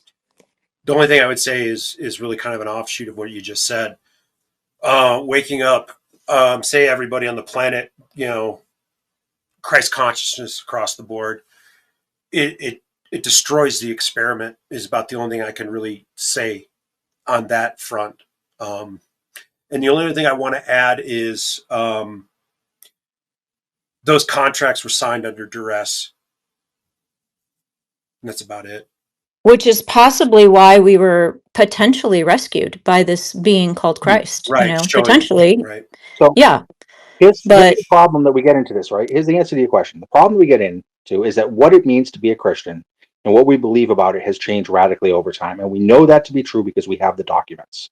So I understand. Okay, I'm not arguing that, JT, though. I want to know how our physical bodies get unplugged from the matrix and then what happens after that. What's the end game here? Okay, so but the question was why? Okay, you keep skirting around the question. So these habitual, your basic position is one of grace, right? And without getting into deep religious things, we're purchased back. I didn't say that. I didn't say that, JT. I didn't say that. Okay. So without putting anything, okay, we have been purchased back. So did you say that? I'm not making things up, right? Yes. Okay. I'm saying this is a possibility. Okay. You have to turn away from the behaviors that keep other people down. I'm with you there. I'm with you. Yes, and that is the answer. But then what? So staying away from the behaviors unplugs us from base reality? Morgan went into this, right? After you turn away from the light, you try to get out, they put you on trial, basically. It's the accounting, where they go through the things that you have done. All right, and that is when they're going to tell you you're going to get sentenced to stay here forever. All right, and some of that, it may be unjust, but in the context of what he's saying, it's real. It's a judgment. And it's a judgment based on, right, what we're going into. We have to, make a case for ourselves. Now, Morgan's case is to say the whole thing is a scam. Like, this whole thing is a scam, and I didn't agree to that. And maybe that's true. But the reality is, the way they have changed us, that is a very real thing. And we do things every day that most of us don't even think are wrong, that are a big problem, that are trapping us here. And I agree with that, but we're never going to be perfect enough to escape that judgment. I understand you're never going to be perfect, but people who believe that, you know, they're doing really well. They aren't. Okay, that's the whole thing. So, you know, you have to look at this argument. I'm not saying you have to believe it. What I'm saying is you have to look at this argument as being like already in purgatory, already in a form of hell. Okay, that's the argument. I want to. Well, go ahead. Go ahead. Just real quickly, I would say, you know, ultimately, I think maybe that's part of the trap. That's part of the problem, because, you know, human nature is such that we have these, you know, idyllic ideological tendencies. And excuse me, you know, how often have you ever heard people say something to the effect of, you know, oh, if we could all just get along, or if all we got to do is all just get together and do this. But realistically, that's never going to happen, because humans disagree with each other. They have varying motivations. So it's kind of, I expect that's part of the self-sustaining nature of the trap, if you see what I'm kind of getting at with that. Right. So I think we're saying the same thing, or maybe not. But what I'm saying is we're never going to pass that trial. And first of all, it's designed against us, right? We're never going to pass it. So how does what we're discussing in this room and awareness and being better people is what I think you're saying, JT. We're not going to ever be perfect people, which might be part of the design in the first place. How does this? And maybe we just don't know the answer to that today. Maybe there's, you know, future targets. How does our physical body that is plugged in, possibly just a brain, in a tube, in water, or in whatever that vile liquid is, how does that stop? And what happens after that stop? So we pass our karmic thing, or we don't, or we turn away from the light, whatever that is that happens. How does that affect the physical body that's plugged into base reality, keeping us in the simulation? I would suggest it dies, which in base reality is the equivalent of them losing one power cell in their battery. So the more power cells they lose, the weaker their influence is, or the weaker their ultimate source of power is. And maybe there is a threshold at which we cross where they can no longer power their experiments, or, well, I'm getting far off into speculative territory. Dan has something to add to that. So basically, the idea that I would say that inferred from the data, from some of the conversation we're talking here today, actually, wreck their experiment, choose the death, choose to end the experiment at a mass scale to the point where they can no longer carry on with their experiment. At that point, going through the natural death process at base reality, whether that means moving to a higher density dimension or going back to source, at very worst, it ends the experiment and takes away from it. And what's your best method that you're thinking of right now, Dan, for that? To kill the physical body and to find out what happens after that. Choose to not go to the light. Refuse to accept their authority. And what about the karmic judgment thing? That's not for them to judge. Okay, so you're saying reject it all, yep. Which is kind of what we talked about earlier in the space. Ruin the experiment, take the energy away from them, take the technology away from them, or at least the progress of the technology away from them. And it's no longer worth it to them anymore. At some point, you would have to shut the experiment down, or at least call this particular, Terra Earth experiment a loss. And at what point do they unplug us themselves? Do they threaten to do that? At what point do they just unplug us all? Or does that not serve them in any way? I would think it doesn't serve them in any way. They want to keep it going, at least until they get what they're after. And ultimately, it's an energy source. It's a battery, probably of one of thousands, if not millions or billions, throughout several different galaxies or our galaxy. Like I have no idea of the scope, but the idea is to stop it. And what are they after, or did you not determine that yet? You said they were searching for something. Energy for sure. We know that for sure. The technology, I think today we've sussed out that that's most likely another part of it.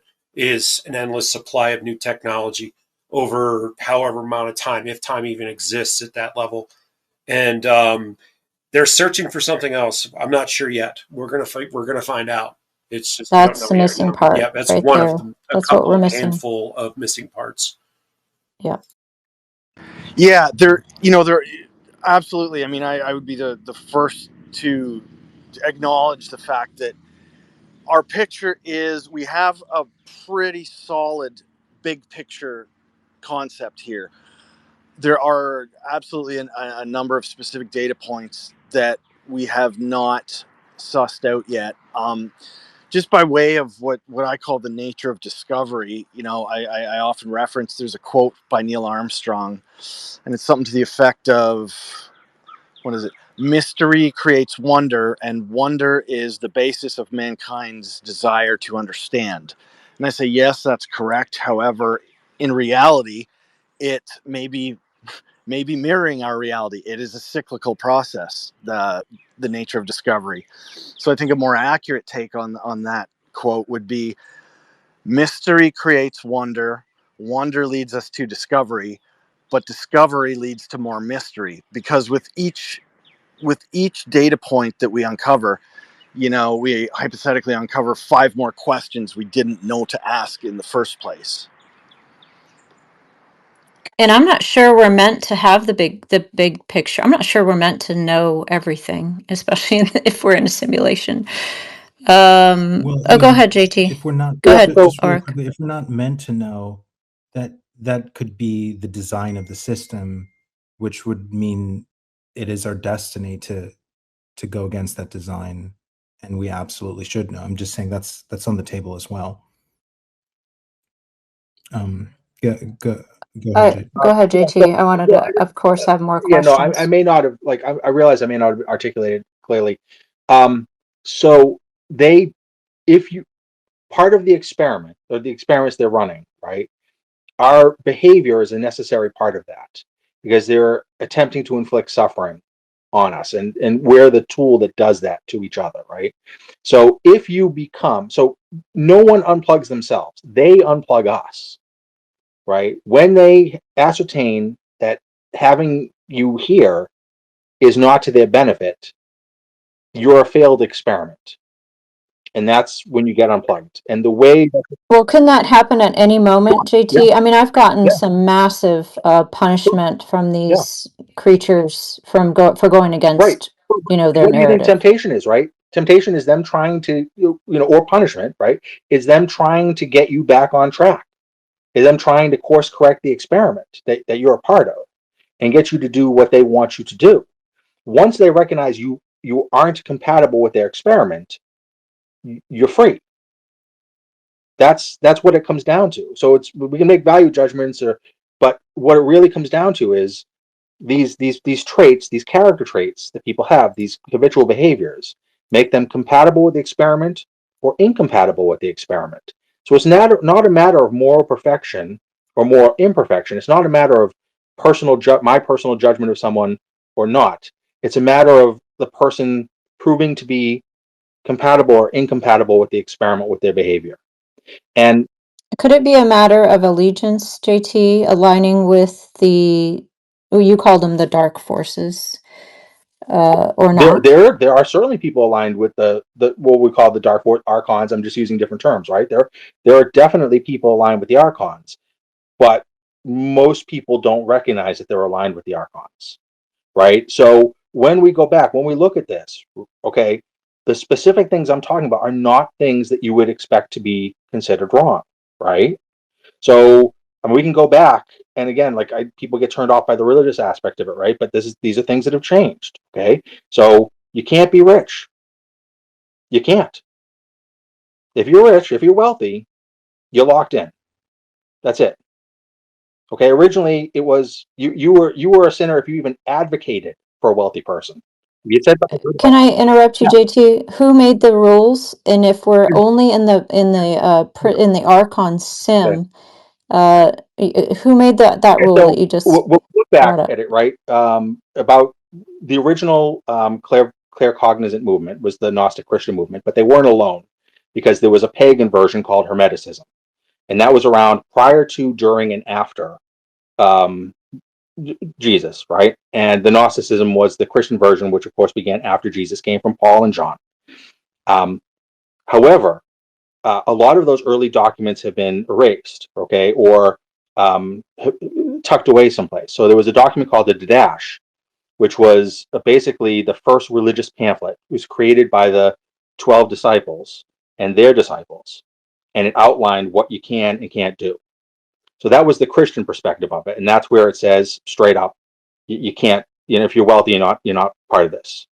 Okay. However, in Hermeticism, they outlined it from a non-religious standpoint, and they outlined, and that's where the astrology comes in, because it's the 7 planets, right, are the 7 seals in Christianity, but the 7 planets are related to the archons in Hermeticism and Gnosticism. And because they represent the archonic forces, they represent the 7 ways they changed us specifically. And one of them, right, is the planet Jupiter. And the planet Jupiter represents the evil impulses that result from wealth.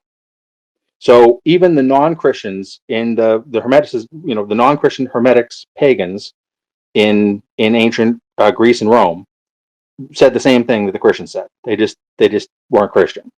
And in order to get out, you had to overcome these 7 specific habitual character traits.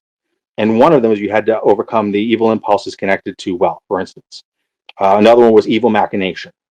You had to overcome the tendency to ambush people for personal gain. There's 7 of them, like the 7 ancient planets. And we remember them now as the 7 deadly sins, although they've been changed as time goes on, right? But the Orthodox Church still has them. They're called aerial toll houses, because the original conception of life after death was you would go from one planet to another, and at each planet you would be confronted by beings and have to give the archons and have to give up the trait related to the archons. Now, I'm not saying it was metaphorical, it was non-metaphorical. I'm not making a statement about that. I'm saying this was a universal truth at that time, understood by both Christians and non-Christians. And so that's where we're coming from. Like, they all understood that. We have 2,000 years between us and that. So again, it's not like what we think is moral, immoral. It was a certain 7 specific, or a group of specific traits that keep this simulation running. And those are the things that you have to turn away from in order to get out. That, according to the ancient Gnostics and other clairvoyant movements from that time. And I believe that shows up in, they've never looked, right, specifically, but I believe that that's what's showing up in their work when they talk about the origin of emotions, and when they're talking about like this, this trial, which is unjust. The presupposition here is that we're the good guys because we're the victims. So that's a very modern assumption. Being the victim makes you the good guy. That's a modern thing. Right? From a traditional standpoint, we're not the good guy in this. Just because we're victims, don't make us the good guy. We're the bad guy. All right? Because we went along with it. So that is how it works, like as far as getting out is concerned, from the sum of the data from claircognizance and clairvoyance from about 2,500 years until today. And I believe that's in their data, although it isn't explicitly articulated in some ways. That's it. Okay, so so I've just been looking for this piece of the puzzle that seems that's a logical bridge between us being in this place and how to get out. And I think you might have just touched on it. So can you go over these the 7 deadly sins that you brought up in the way that you learned them, not necessarily the way we hear them today?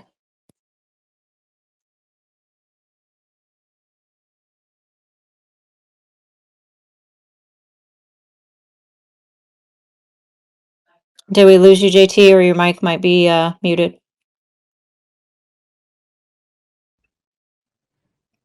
Yeah, there we go. I think he's recycling himself.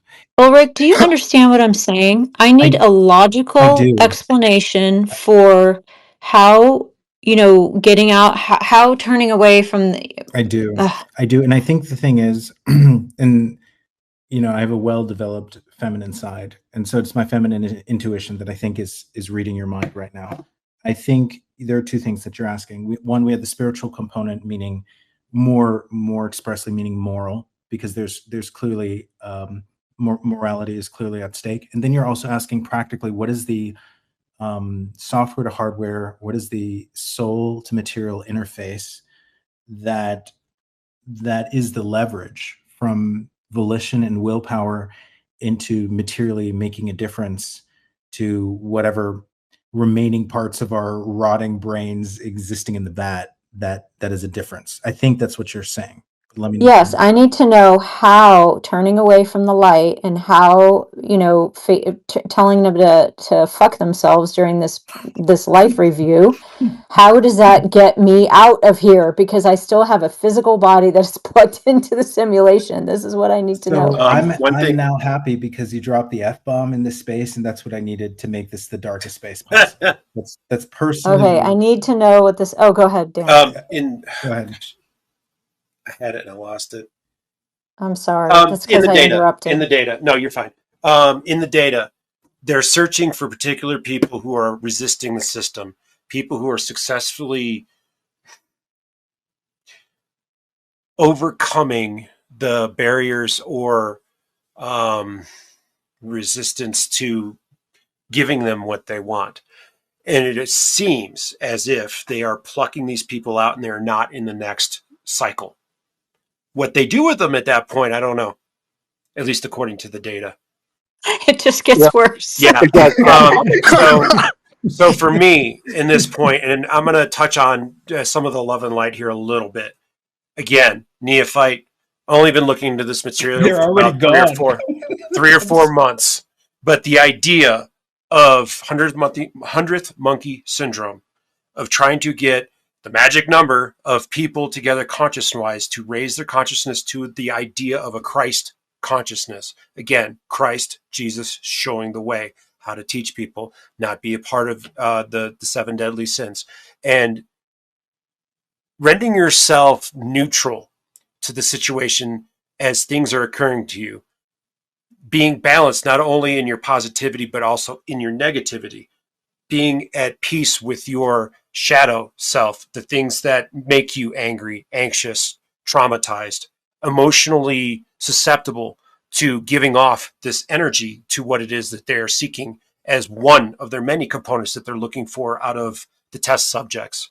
If we could manage to get a significant amount of people or witnesses, I am that sort of energy, that may perhaps it might make them enforce their hand to end the experiment. And then everyone at that point, don't go to the light, choose the death. Maybe you wake up in a better spot. Maybe you don't. According to the data, none of that, what I've just said, is a part of that. These are all inferences on cultural sources and personal beliefs and opinions. This is not data. I would actually suggest no. There is data. There is data about what happens if you don't go into the light. It's you.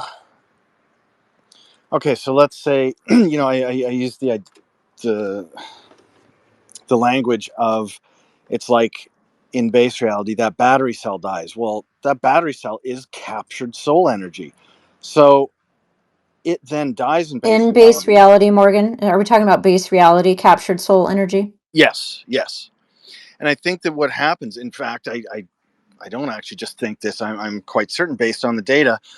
We have several data points that show us that at that time, one dies in base reality. Well, your soul is then free. Now, at that point, you have kind of two options, except it seems that at such a time as your body dies in base reality and your soul is then free, you can do one of two things. You can choose to reincarnate, I believe, in base reality. The other option is, for lack of a better way to put it, is return to source, return to God, become a part of that initial mind of God or God's consciousness, the primordial thought. It's quite clearly outlined in a few of the sessions, actually, it literally shows the soul dissipating back into its original form, or from whence it came. Which is how the third matrix ends if you accept that God is an AI, right? That's how Neo merges with the I machines. never saw any of the Matrix That's movies probably past good for the your first soul. one.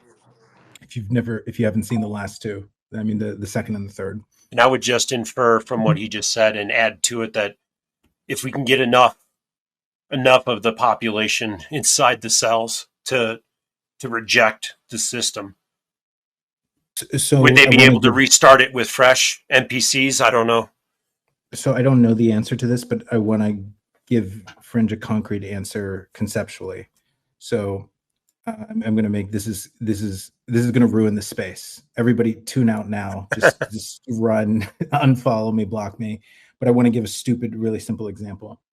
The Phantom app in the crypto world is an easier to use crypto wallet. It's a lot friendlier, and it combines a lot of them in one. But it's, I somewhat have my doubts whether it's really that safe, because about a few months ago, I put my fingerprint on my iPad and it didn't read. And then rather than saying like put in your passcode, it just said you weren't able to biometrically authenticate. Go to the settings, but there was nothing wrong with the settings. I was just locked out. And this this wallet had a lot in there that was really important. And if I didn't have like a redundant wallet with the same private keys, I would have been pretty fucked. But it just locked me out. And then I just had to pray to the Sumerian gods. And then after a couple hours, it would retry the fingerprint. But it was just completely done, right? And so the question is, how does software result in a destruction of hardware? You have the most software layer. If we're talking about a video game, you can talk about the screen, you can talk about the pixels being painted, right? But from a software level, there are different layers of abstraction, different layers of code. So when people, learn like a language like JavaScript, for instance, that itself is not even the source code. The source code is just an interface so that the computer can write something that's English-ish and get closer to the zeros and ones. And what the source code is actually doing is it's one language in between. The computer language is just on and off. It shows up as zeros and ones, and the source code gets you as an interface in between. And then at the more baser level, you're really just talking with an electrical switch that's either on or off. And what can happen with software is the closer you get to the metal, that means you're dealing more with machine code. You're dealing with a 0 and a 1. And the closer you get to the metal, the closer you're dealing with hardware. So for instance, it's possible if you have a software interface where you're dealing with, let's say, the amount of energy that is allotted to be used from the battery, the literal battery of the computer. You have actual software that says, this is how much energy we're allotting to the processor. This is how much energy we're allotting to paint the pixels on the screen. And if you change the software, you can burn up your battery. You could theoretically make it explode. And so there's a really real practical example where software does have a hardware interface. And here in this metaphor, where our consciousness interfaces with the software of the virtual reality, it cannot practically extract whatever energy, whatever it has from our souls. And it would be the equivalent of like a broken phantom wallet that you can't use, or more severely, it would be the equivalent of like a battery that overheats and explodes your Samsung phone. Android people, don't hate me. All right. It would be the equivalent of this. And so whether our brain is rendered inert or useless, or whether the software just can't perform its function to actually extract the energy, it does make sense to me. And I hope that answers more of the interface side of the question, French. Yeah, that's Well, very mechanical. So I just, before they dump me again, I wanted to give you the answer because they, no, I mean, I'm not, maybe I dumped me, maybe it was my subconscious, but I just dropped out as soon as I tried to give you the answer. No, So I did not dump you, man. no, This not is you. No, they, okay. I'm Okay, making all a, right. okay. So look, the archons are the gods. Okay. When like St. Paul talks about the powers and the principalities of the air, um, back in the day, there was astrotheology was, Roman mythology, Greek mythology, Egyptian mythology. It's all astrotheology, Norse mythology. And so the gods are individuals and they're also associated with specific planets. And so that was something that was universal at the time, that understanding. And that each of the 7 planets represented, it was a planet, it was a person, and also a principality. It was a person, it was gods with whole hosts of people following them, and they also represented a specific character trait, which we would look at as an evil, but at the time they did not look at it as an evil. And I guess we don't. We've gone back to paganism now. We don't look at them as evil anymore either. So Mercury, the moon represented increase and decrease. And it's hard to translate into a modern sense, but ups and downs. It's very difficult to translate that into a modern idea. But the whole ebb and flow thing, the whole idea that we accept, anyhow, let me go. The moon was evil machinations. Sorry, Mercury was evil machinations, right? So no, Odin is Mercury, right? He's not Jupiter. And if you think about the traits of Odin and his evil machinations, he most closely represents Mercury. Venus is false longing, right? Venus is the longing that we put upon objects of our desire for money or people. It's not really real, right? And I'm not just saying that from the Matrix standpoint. I'm saying the desire and longing that you have for another human being is not real. It's never real, even in the Matrix. It's based on an imaginary traits you ascribe to them. Mars is unholy presumption, or we would look at it as aggression. The sun is the arrogance of the ruler. The Jupiter is the evil impulses that come from wealth, and Saturn is the lying in wait to ambush people for personal gain. And when you look at astrology, books and books and books have been written on the influences of the planets, but that's because it's 2,000 years between us now and them at the beginning.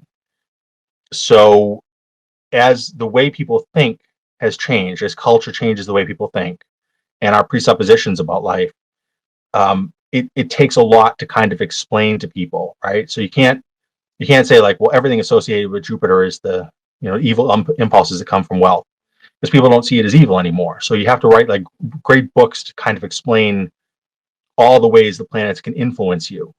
The influence is not in the planets. Astrology is an astrotheology before astrology. It's an analog simulation model. It's like a computer simulation of reality, but without any digital technology. That's all it is. And those 7 traits are 7 transpersonal behavior sets that people can't really see in themselves.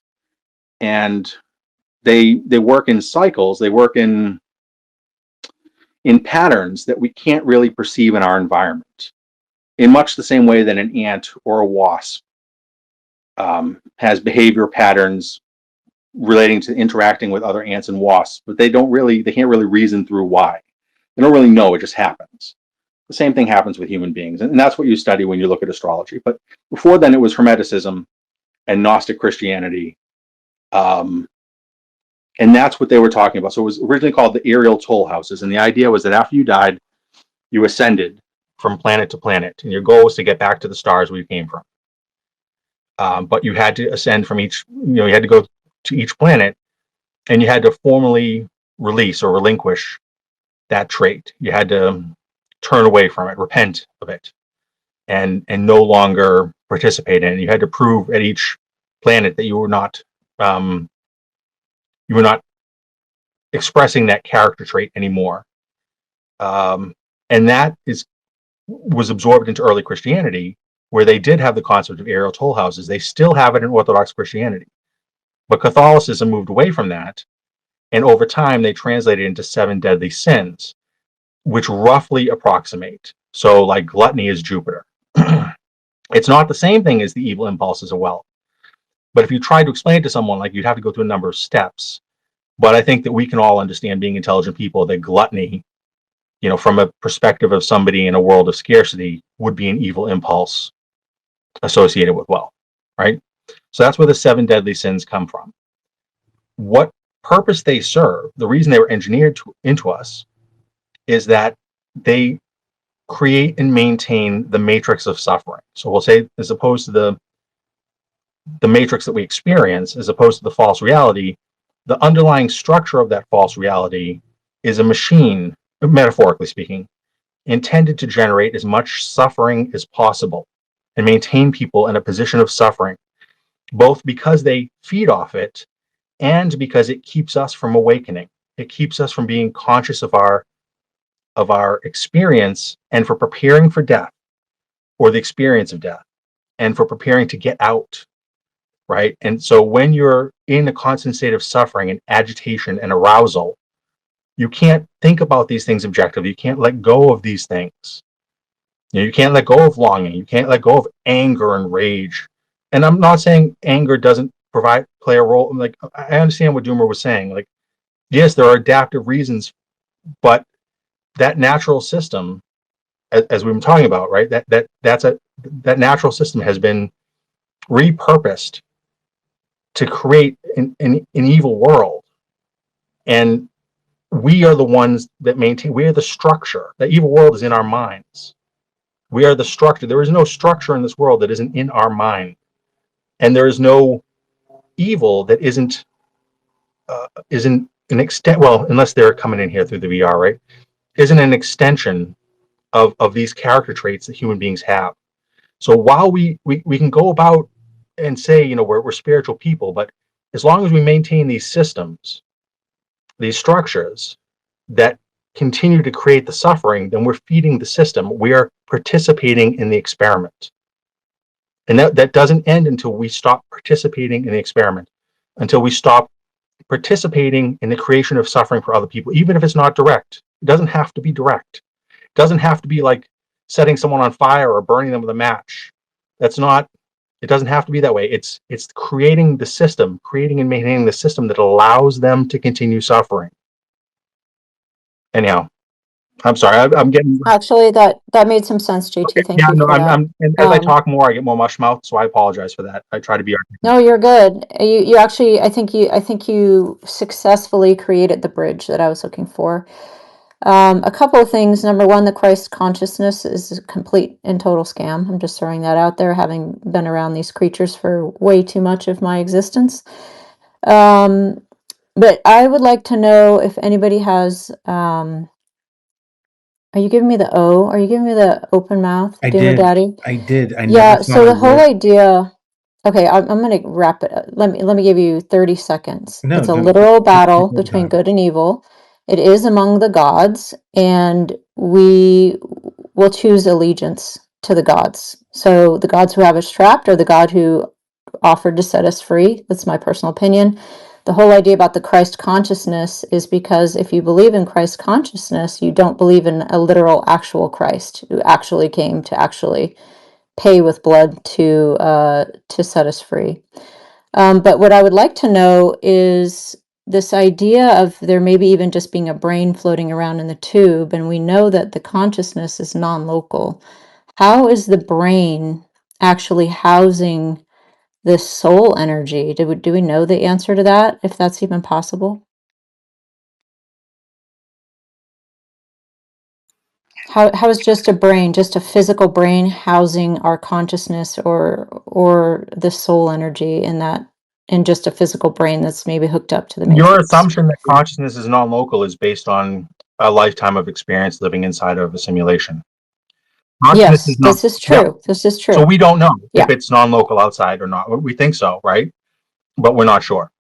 It's because people can be Well, it's being projected. It's being projected into the sim, so it has to be. from the brain. No. So that's the whole thing. We don't know if it's localized in the brain outside on base level reality or not. It could be, or it may be the Okay, same. that's fair. That's fair. And then how do you guys see the etheric realm? That's somewhat a mirror of our physical realities. It's just an interface, the etheric realm, and then you have the astral realm, which is a whole other story. How do you guys see those two realms fitting into the base reality versus the simulation? Well, I mean, I would say things like that are a little bit ill-defined in terms of, when you use terms like the astral realm, that kind of, to some extent, maybe means different things to different people. But I expect that is the realm in which disembodied non-corporeal forms exist prior to and or perhaps post-death. So pre-incarnation and post-death. I think it's just as much as anything, a state at which you find yourself in.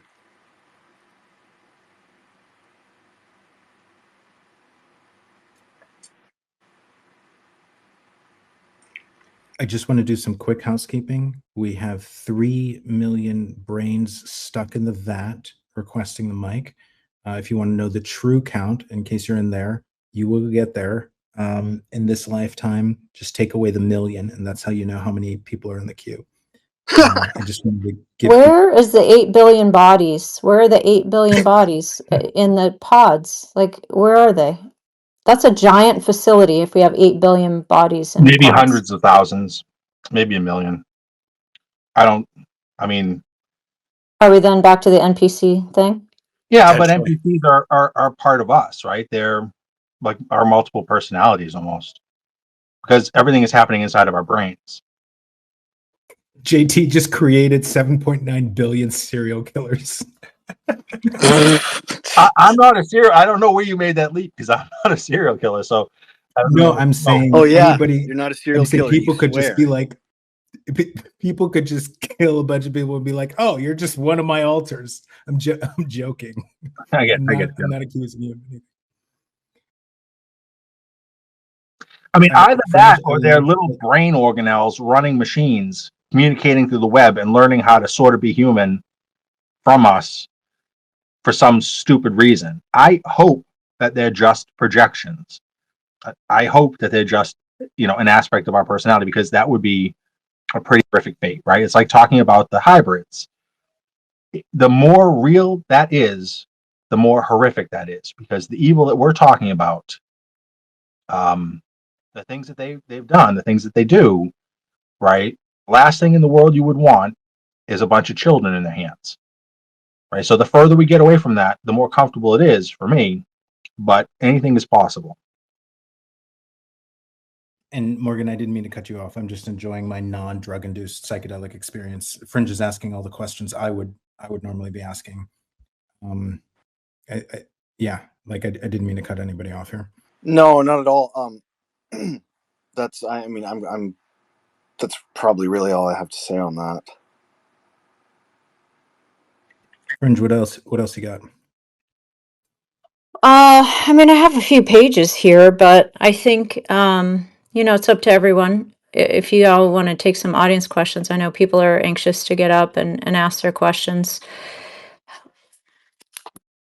I did want to say that I got about another 30 minutes for my heart out. I know Morgan is elected to stick around as long as the room is going. I'd imagine JT's about the same. So I did just want to say just a couple of things before we move over to questions, just so I can have a quick chance to kind of say a few things. I just did want to thank you and Doomer. Appreciate your time, appreciate your interest. These sorts of conversations, whether they occur, on X, on YouTube, or down at your local coffee shop, these are kind of things that need to be talked about. These are kind of things that need to be brought into the public awareness so that we can talk about these sorts of things. You can't sit there and just be labeled conspiracy theorists without actually understanding what it is the conspiracy that you're talking about. So if we can get it out there, more people we can remove from the system, as macabre as that may be. These conversations are awesome opportunities to share patterns of information. The wealth of knowledge that JT has about ancient history, Gnosticism,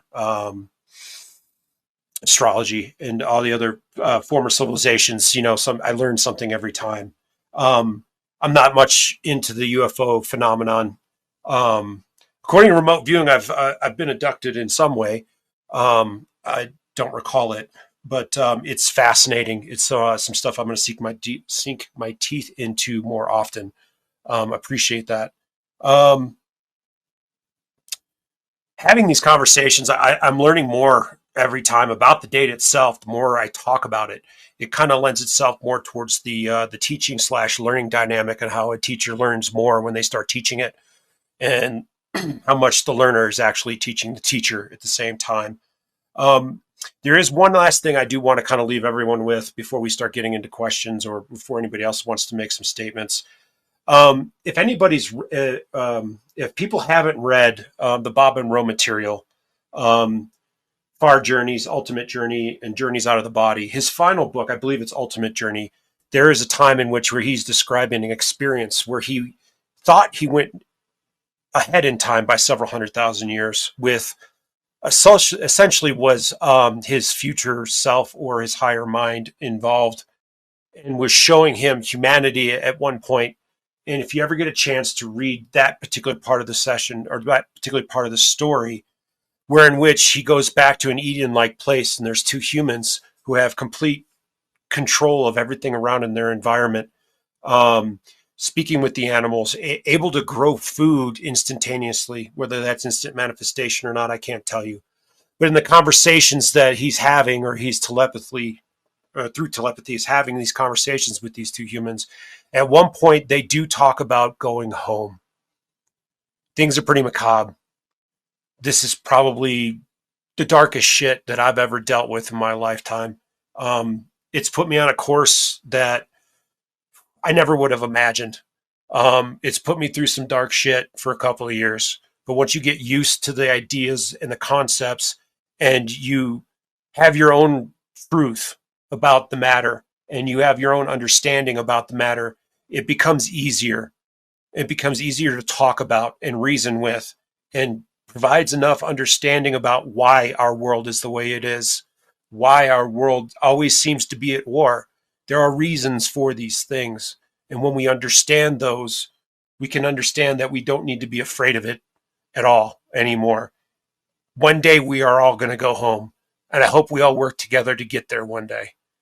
Thank you, everybody listening. Thank you for your time. We're going on 5.5 hours now, and I'm looking forward to taking some questions for about another half hour. And then I got a bolt. I'm going to go enjoy the simulation out in the woods for a little bit on the last day off before I got to go back to my Matrix job. So again, thank you, everybody. I appreciate you. Dan, your words are beautiful, in a good way. And I welcome them wholeheartedly.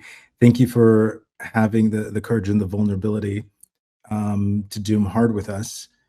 And I'd like to leave this thought lingering and festering in the dark recesses of your mind. If there's anything you've left on the table, consider vomiting it out over the next 30 minutes. Fringe, how do you feel if I let up the 4 million NPC brains in the vat, just so that they can have some sort of simulated representation that they're eventually going to get their questions? Yeah, I love it. I like it. Yep. Yeah. And go through your questions, and let's see if we can get as many in there. But I want to, somebody's going to do something to me if I don't let anybody up here today. I'm going to let all 4 up because, I think we can handle it. Everybody, please raise your digital simulation hands. It's inside the emoji button. Just hit the emoji button and you'll find a solid digital hand. There's no particular order I'm going to go in. I want to try to bring everybody up. TJ Felony, you're going to have to wait until the next fucking reset. I know you're not requesting. I'm just letting you know you can think about it. You can hit the mic, but it's not happening on this reset cycle. Matthew, let's start with you, man. Welcome to what the street calls the darkest doom space yet. How's it going? Hey, good. Yeah, it's up there tied with number one for top doom space, probably for me with Jason Giorgiani. And this is, yeah, I'm happy I discovered these guys. Thank you for being here. I could talk for hours to y'all, just like Doom and Fringe get to do, and so. I hope we can do it again. In fact, I'd love to do it myself. That's how invaluable I think your insights are. I think I want to give you a very brief overview of where I'm coming from, so I can pose my question. I had a million, but I have to start with one because I ran into a roadblock. So I've assembled my own, my own analysis, introspection, thought, research over the years. If I had to place my bets, put my cards on the table, what do you think is going on? I'm basically demiurgic, view, archons, loosh, whatever you want to call it, fuel. Everything is just, it's amazing to me. I basically get chills in this space. You guys are using remote viewing protocols, data and analysis, just so closely mirror some of my own theories. And I've not an experience of any kind. I'm certainly not a remote viewer, but it's just fascinating to corroborate so much of my own conclusion. It's like, man, I guess I'm on the right track. But I'll tell you, I run into trouble at just one place, and I'm hoping I'm never adversarial. I'm collaborative. The spirit of everything you guys have described as to what motivates you, all the way to escaping. That is so in alignment with my own spiritual disposition. Let's say I resonate. So that's where I'm coming from. Not confrontational. Certainly nothing ego-based involved. So I want to know. Help me with this. Help me understand. I struggle when you start using the data about the base reality. And I think, first of all of our language is inherently metaphorical. Even when we talk about our shared understandings and experiences and our interpretations thereof in this reality, in the matrix, in the construct. So how much more so must it be true when we talk about the higher realities, the larger reality, base reality, or if there is an actual base, whatever you want to call it. And I think we can all relate to this when we hear, psychedelic experiencers, abductees, come back and have insufficient language, insufficient conceptual frameworks to relay their experiences, even to retain them sometimes, much less relay them. So that's where I'm coming from when I'm struggling. The sort of the way in which I feel I'm gathering, you seem to put a real literal interpretive framework on top of some of the data about the base reality, and that's hard for me because I'd like to think it's like a body in a vat, but you seem to be telling me no, you should take it more literally, and I struggle with that for a lot of reasons. I think physics is, I've been. I don't even think the physical world. I don't think there are more physical worlds. I think this is how you do physics. This is how you make physical worlds. I don't think there's something more real or more foundational. There could be, but there's no necessary reason to believe that there must be, and that's why one of the reasons why I struggle with the baggage of the simulation metaphor to help explain this to people. Anyway, could you help me bridge that gap? Why are we so certain that our interpretation, these intuitions we get from remote viewing, are more than just metaphorical and more literal? Because it seems like it could not be so. It has to use the remote viewers where they're at, and it has to give them something to work with. But it doesn't mean it's necessarily as literal as, from what I'm gathering, you guys are relaying. So could you help me make sense of that? Do I make sense what I'm asking? Yeah, I understand exactly what you're saying. And I think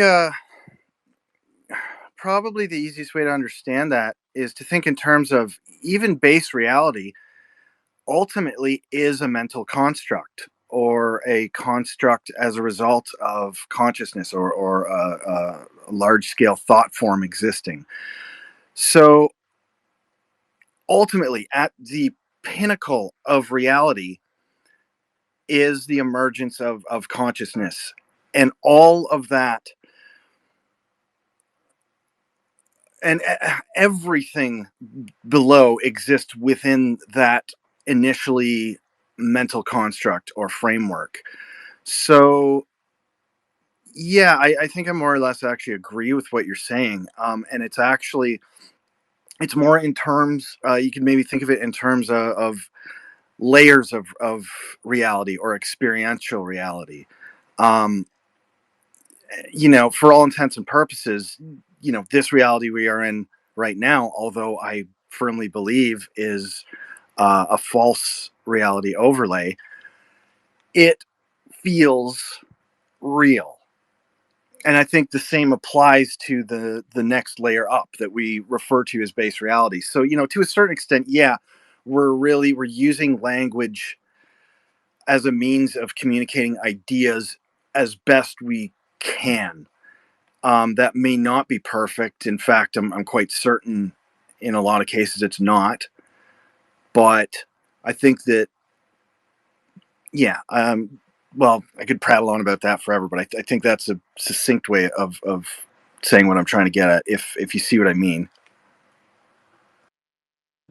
I certainly do, and thank you. That helps because in initial part of the space, I've been here the whole time and hardly been distracted, so I've been paying attention. But that's what I heard more early on. But when we started talking here more recently in the last couple of hours about the brain and the vat and the tube and some of these, it seemed like we were going quite literal, and I didn't know if I was just missing out because I was distracted. We're acknowledging that this is conceptual, metaphorical. You get the idea, these kinds of things. But I just noticed there seemed to be a lack of that, and it seemed quite literal. So what you just said helps me a lot, and I'll let someone else go now, but I could raise my hand for a million more questions afterwards. Well, thanks for the questions. A fantastic question, and thanks so much for tuning in. Appreciate your participating here. Thank you. I think JT is saying it's actually literal. Is that correct, JT?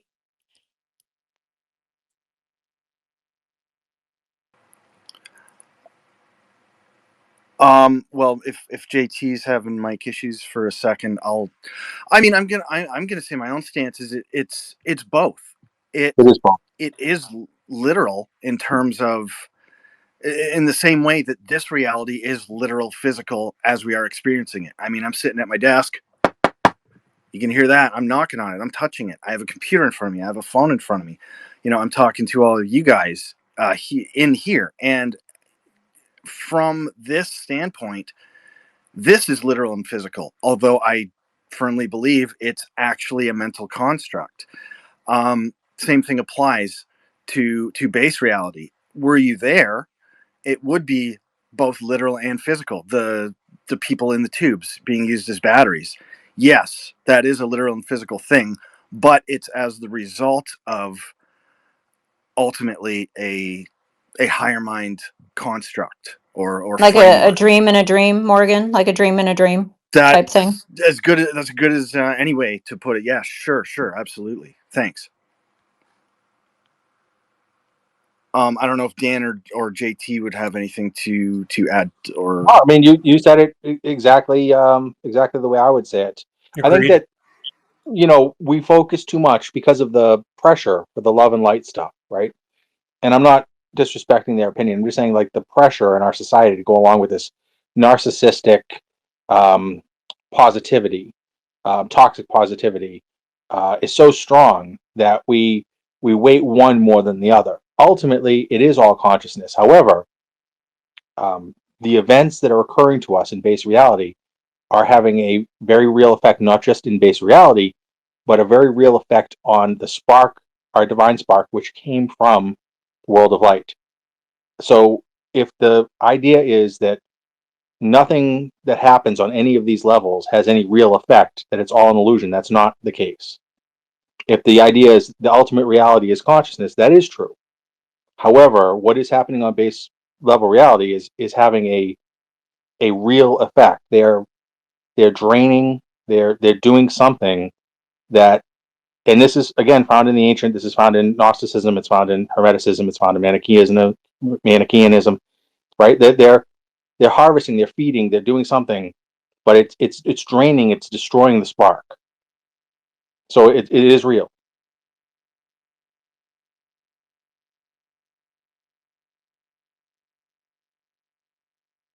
Right. Matthew, did you, as close as you can in this physical, metaphysical simulation universe, did you get as close to a real answer? Yeah, I mean, I kind of wanted to float that out to see if I get some feedback to make sure we actually are tracking and that my tracking with each other, and I think we are. I mean, I think for me, both for my benefit and the sake of others, I want to be free to say, just like someone who has a trip or a dream or whatever, they come back and say, it was like the rainbow, but so much more. So rainbow's as good as I can give you. Think of it that way, but also realize it's more than you can imagine because you're not equipped to imagine more. So that's what I mean. It's like sufficient, necessary to describe it, but not sufficient to wholly describe it or to think of it or to conceptualize it and so on. So yes, I think we're all on the same frequency there. Thank you. Yeah, I Yeah, mean, yeah, at the of end of the course. day, we have such a limited framework of understanding that all we can do is the best we can do, you know, and that at certain points it very much leaves myself wanting as well. And that's why this is, you know, it's an ongoing mission, and it's not necessarily one I'll be able to complete in this lifetime, but I'm going to go as far as I can in understanding these things. And yeah, we're all trying to do the best we can, but yeah, I hope that makes at least as much sense as as possible given the subject matter, right? And everybody here is presenting data. Everybody here, it's their best guess. We said that at the beginning of the space, right? And when it comes to the interface between the spiritual and the physical, people do bring their own frameworks. And at the end of the day, whether everything is immaterial, whatever the fuck that means, or whether everything is material, if there is a distinction, there still has to be an interface, right? At the end of the day, one thing is interfacing with another. At least that's what my logical understanding says. And Matthew, maybe this is adjacent to what you're saying, but Unknown RV gave Osep Rocky a reply regarding Ingo Swan's reflections on the blackness after death. It's up in the nest, and maybe that's I don't know, helpful in some way. I want to make sure we get through the hands. Bob Blazer, if you wouldn't mind raising your digital simulation hand, just to join the herd mentality, so I know I don't overlook you. I'm going in no particular order. Thank you so much, Aaron. Welcome to the Doom Space, man.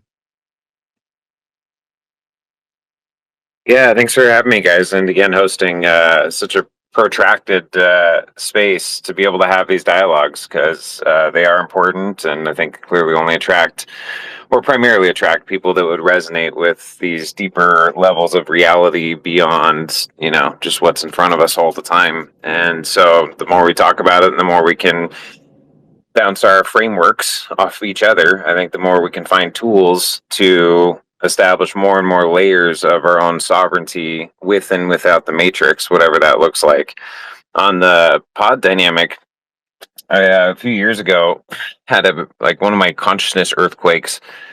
Had this idea come to me, a very visceral reality. It's never quite left me. Can't prove that it's true, but it's something that resonates in what you said. I mean, I could see these pods being under the ocean.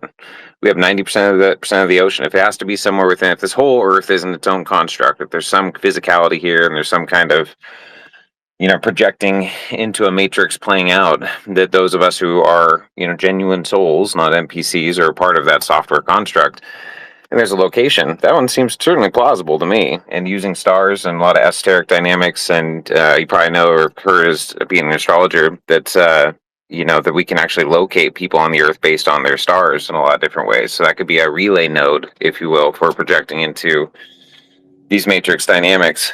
And, you know, people's experiences, you know, I know Fringe, for example, a lot of abductees, people have been through some extreme circumstances that, you know, SRA victims, MK Ultra, Montauk, a lot of dynamics, and the lesser talked about aspects is pretty horrific. And the things that they do when they try to sever the consciousness or dissociate the consciousness or the mind, merging them with other genetics, with other entities, with a lot of other layers that your average person eyes would probably glaze over, if not just laugh at you and walk the other way.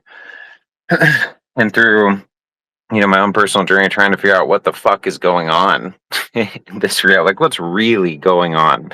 The actual surface level stuff to a level matters. Like you said, like being able to, you know, tomorrow I got to go back to my matrix job. There's certain things we just have to do to get along here. Otherwise our avatar dies. We don't get enough food or can't pay bills or can't whatever.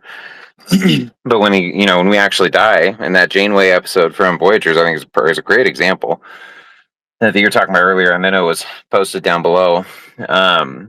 Something through my personal progression, growing up primarily in the church and being very passionately engaged at my own personal level to truly discover what's true and finding so much truth through those frameworks. Also found a lot of beautiful sovereignty. There's some posts I posted down below, or at least in the pill that Doomer's been creating. Because it's weird that the pill in this chat doesn't work at all in this space. But there's two forms I've found. I found one form through the church. There's a minister, Dan Duvall, who's worked with a lot of those survivors, and they crafted these massively profound interdimensional prayers to establish our own sovereignty, to release these genetics and holds from the archons and different dynamics through an entirely Christian framework. I found the same power and sovereignty through an religious framework as well, and those are posted below. And they're things that I would just put out there as additional tools for each one of us as we're going through this journey to figure out what the fuck's going on, and how do I have more agency and sovereignty to actually make coherent choices, not just in this life for like harmony in my own circumstances with the people in my life, to build something here that we actually enjoy being here, but also when the veil thins, when this time is over and we shift over, how do we say, tell the light tunnel and all this other bullshit to go fuck itself? And I want what's actually real, to go back to the true source, a higher node of my higher self that's projecting into this fractal incarnation, but also without all the bullshit overlays. So those are just my thoughts on it at the moment. I just really appreciate being here with you guys for these, last 6 hours, and everything you've shared and all the work you're doing and everybody on stage, and just really, really appreciate it.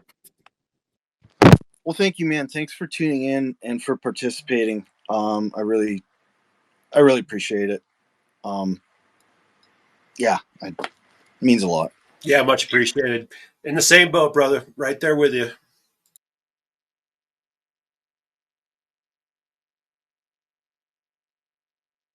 Who's next, Doomer? Are we going to go? I only see one hand, and it's Bob Laser. I also see 999.9 CD. What's that? Like $1,000 Canadian, so like $20 US.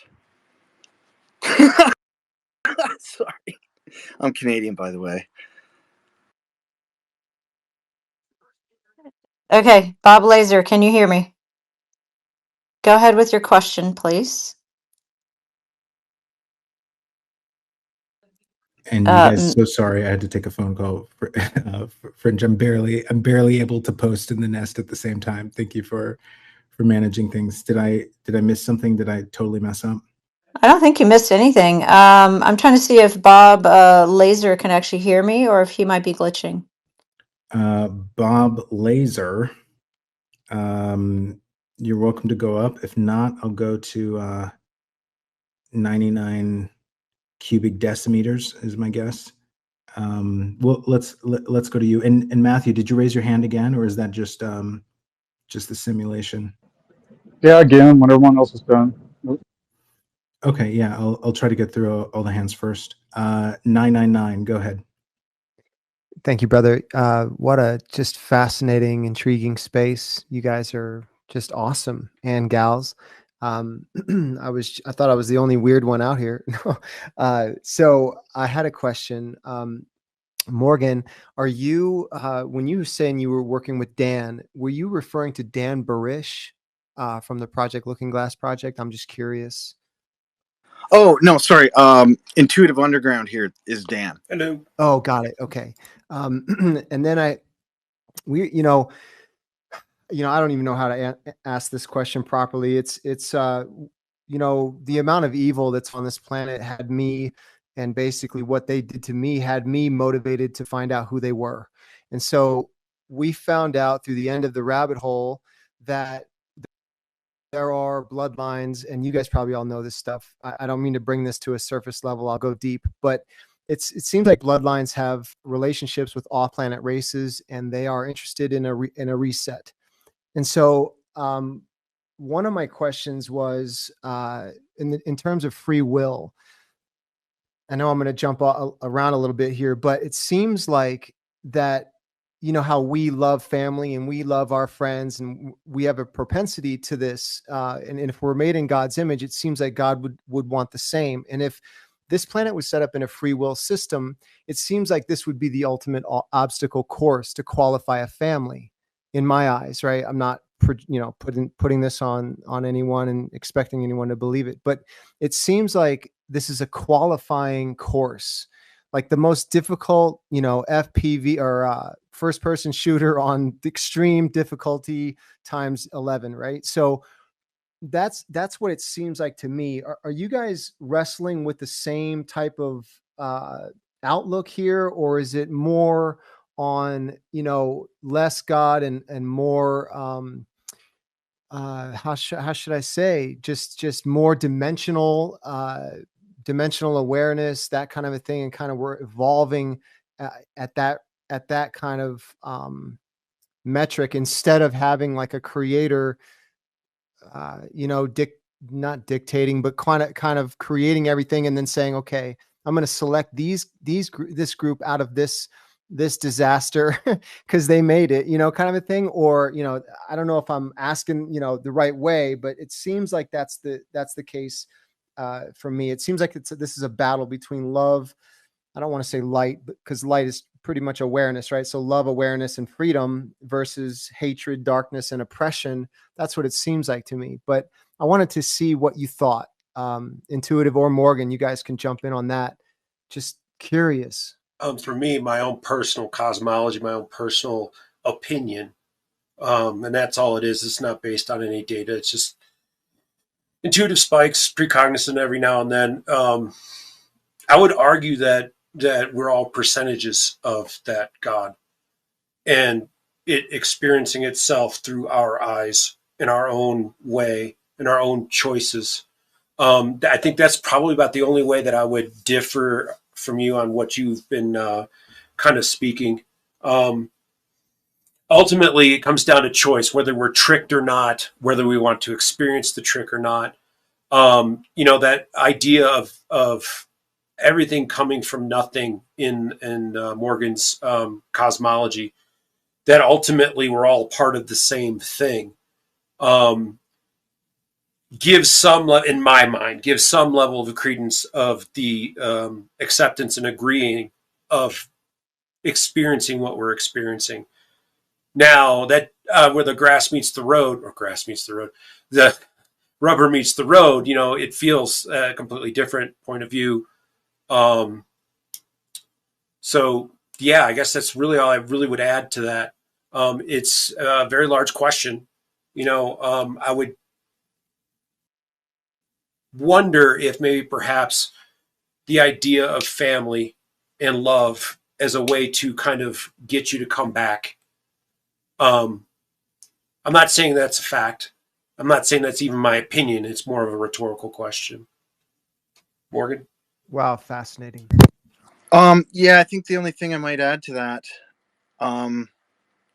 is that yes, I very much, exactly what Dan said. I very much believe that yes, initially we are, you know, an individual point of consciousness that has split, and I don't mean that in terms of left, but we have separated ourselves from God, at, you know, as a small percentage of God himself or itself, in order to experience reality, physical reality. I think that was, yes, initially that was the case. Now, in terms of down here, down below in the simulation or the false reality overlay, well, actually, I think technically in base reality, where the genetic engineering occurred that made us what we presently are, I think when you factor that in, that kind of gives a slightly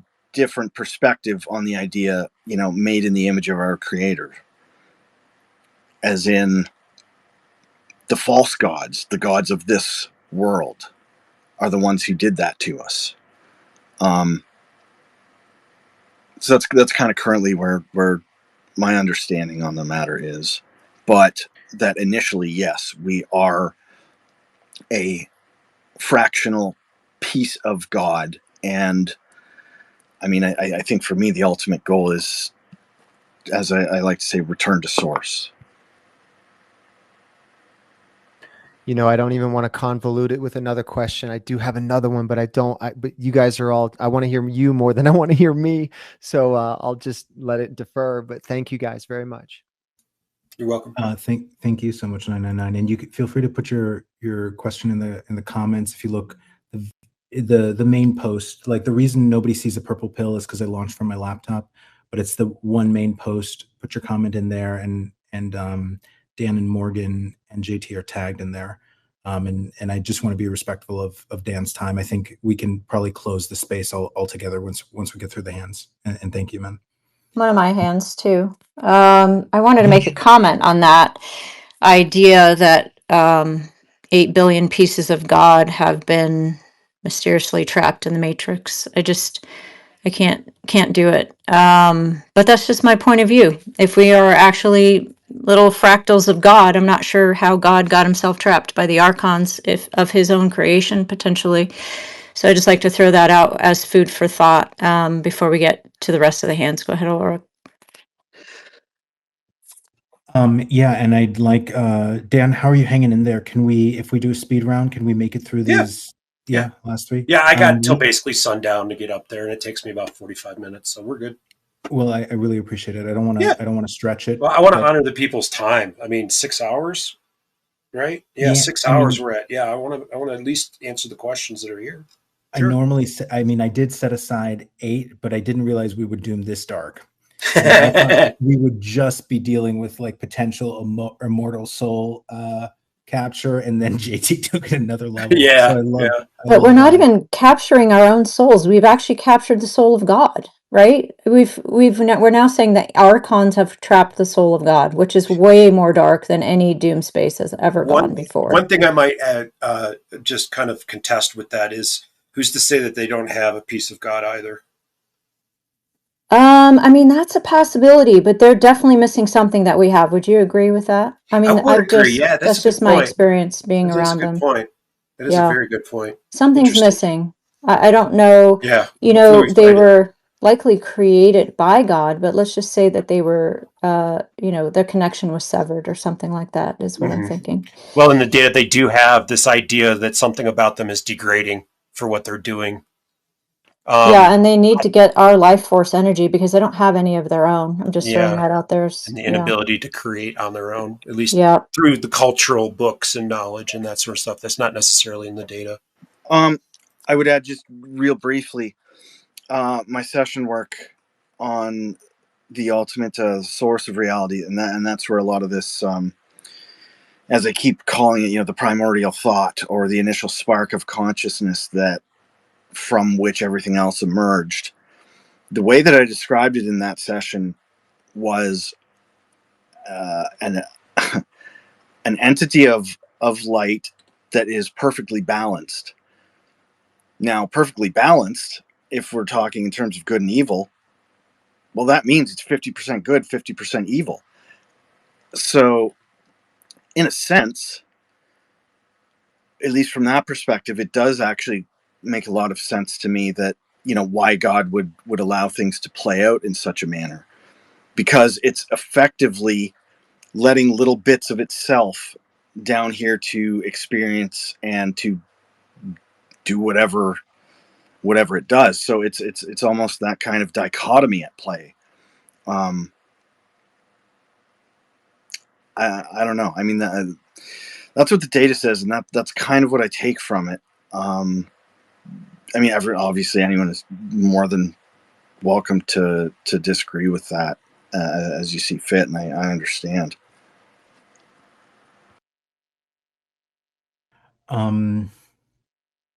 Yeah, I love that we're not holding back. Remember, Dan, my the spell that I cast on you. If there's anything you still have on the table, just like vomit it out. Just interrupt any of the speakers. If there's some deep hidden dark doom that we haven't touched on. Well, we've got plenty of other topics to talk about into the future. Looking at this particular project and the main source material, we've got another 15 or 18 projects in themselves that have a little bit of the data into it. Not really doom. Well, yeah, there's doom. Probably a balance, just like Morgan had said. We've got some ideas about the greatest human potential. Now, I thought when I had written that cue as the project manager, I thought that maybe perhaps we would get like this love and light sort of stuff. But man, we got some pretty dark shit in that one too. The source of ego, the source of consciousness, the ultimate purpose of CERN, the idea of human manifestation. What else we have? Earth core effects or Earth core's current status as of 2018. Mandela effect that walks into this. The idea of what is a black hole, deja vu, demons. That was a pretty interesting one. So we have a fair amount of other stuff, and hopefully at some point once things clear up a little bit better and we get a chance to kind of go back through more data, we'll be back to talk about more stuff. That's amazing, and we're looking forward to it. All right, so we got Zane. I'm going to loop back around to Matthew. Fringe, jump in whenever you want. And I think our last question is going to be Miss McGillicuddy. We have Laser up here too, who's been trying to get in for a minute. Yeah, Bob Laser. Thank you so much for reminding me. So please be respectful of Dan and Morgan's time. Yeah, so we're going to do Zane, Laser, Matthew, and McGillicuddy in that order. So Zane, go ahead. Hello, everyone. I just want to say thank you all for being brave enough to lift the rug on these unfathomably existential and crucial topics. I have a bit of a more pragmatic bent. So my, I guess, first and foremost question is how do we participate well in the matrix that we're in as far as politics, distractions, psyops, humor, seriousness, joy, creativity, and along with that, family and a world around us that fringe things are just sort of off limits. It makes it difficult to ask questions or even sit at the same conversation table when we're talking about like money or stuff like that. And the other thing that I wanted to mention was my own views on the positive side of the intervention in our situation. My hypothesis is that the positive side doesn't intervene or impose itself on contracts which are already formed. So the positive side of the phenomena is actually waiting for us to become more positive and aware ourselves. I'm not saying in like a love and light denial sort of floating off into dreamland way, but in a It's like, how do we flourish circumstances? right, how do we remain in the present, still, peaceful, and aware and decisive, not jittery, anxious, constantly pulled in this way and that way. And also how positive influence can already happen in unconscious sort of sleeper messaging and synchronicities with people. And the last thing that I wanted to address was what I feel like is creating the most division in the world is that people are attaching to their paradigms. It's not necessarily that one paradigm is right above all the other ones. I think what's creating the most conflict is the fact that we attach so strongly to one paradigm or another, and that actually prevents ourselves as agents from creating aware, conscious decisions between how we choose and interact and live. So that's what I've got for now. I have a whole 2 pages, but that's what I'll leave for now. The one thing I would comment on is the original part about not being so anxious, not being so jittery. It's hard. The material describes the physical makeup of the meat suit as being more easily controlled through emotion, and such as fear, anxiety, hurt, pain, loss, and that sort. A lot of, and also additionally some psychological things once we finally get past this and get into the psychological things that I believe, according to the data, have been put there or at least exacerbated.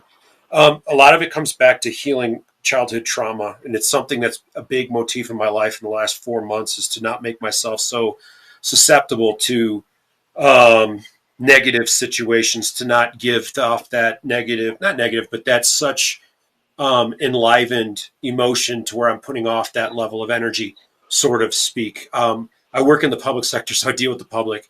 And being as a chef for 30 years and not having to deal with the public and being able to talk and say whatever the hell I wanted to and throw knives and hot oil pans at people whenever I felt like it, it's not easily done now in the public sector.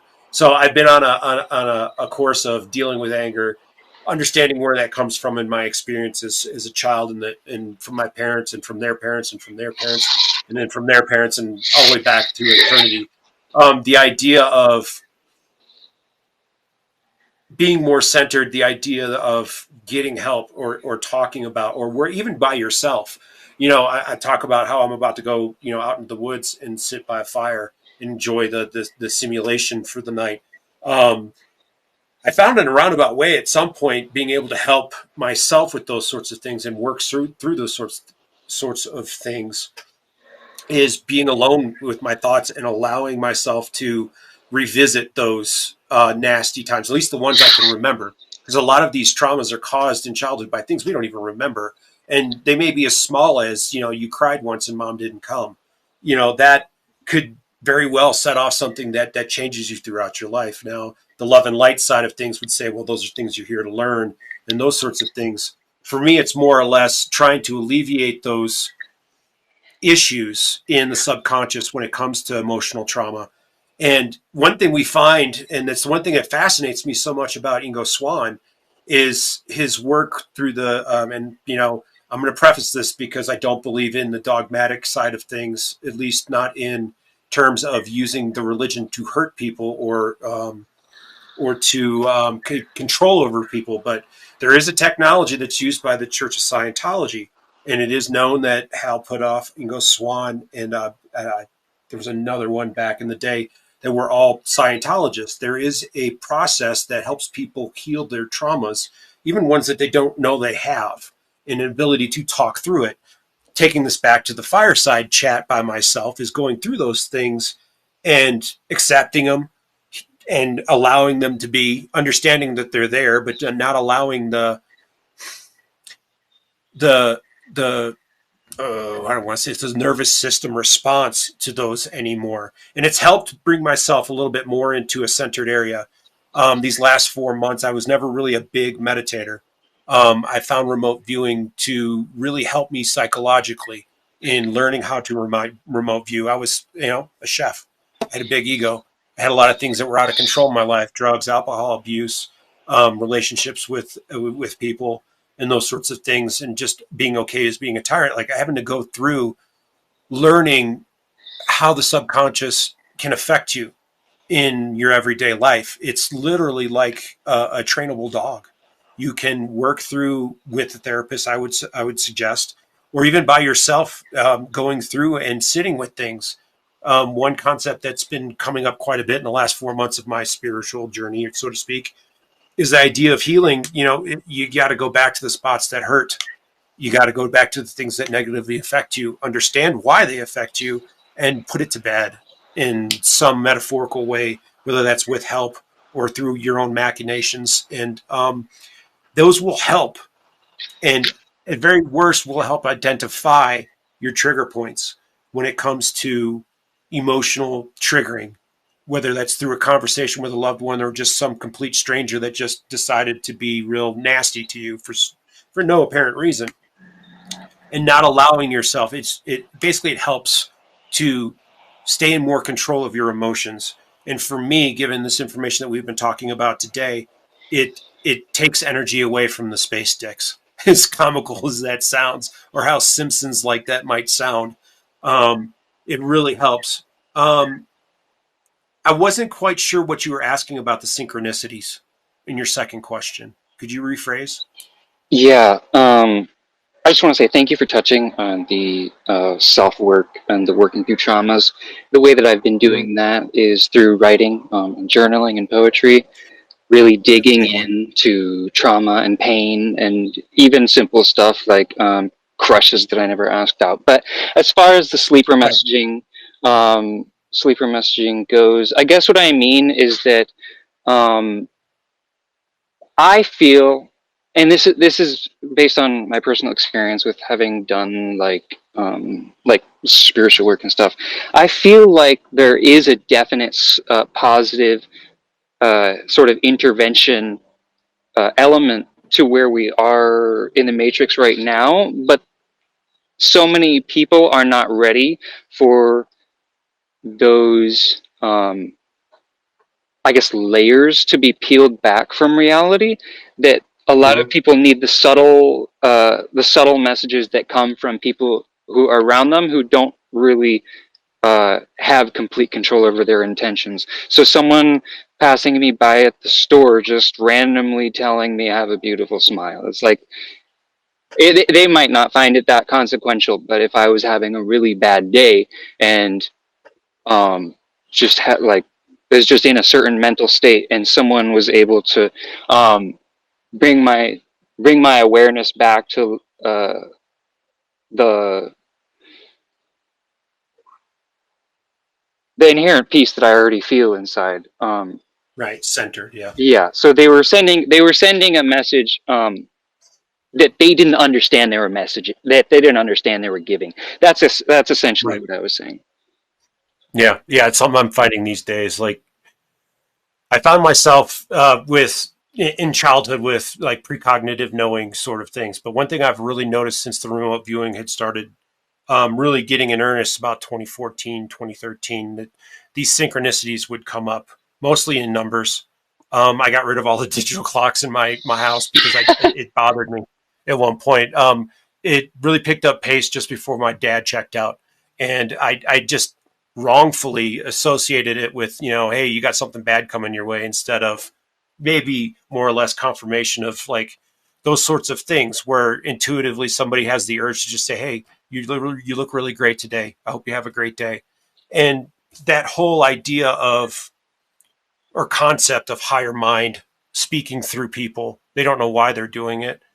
Most people are asleep to the point, but very much in agreement with what you had to say, then yes, I would agree that those sorts of things are happening to me a lot more in the last several months, because now that I've got a more positive spin on these synchronicities, they're appearing like 20, 30 times a day now.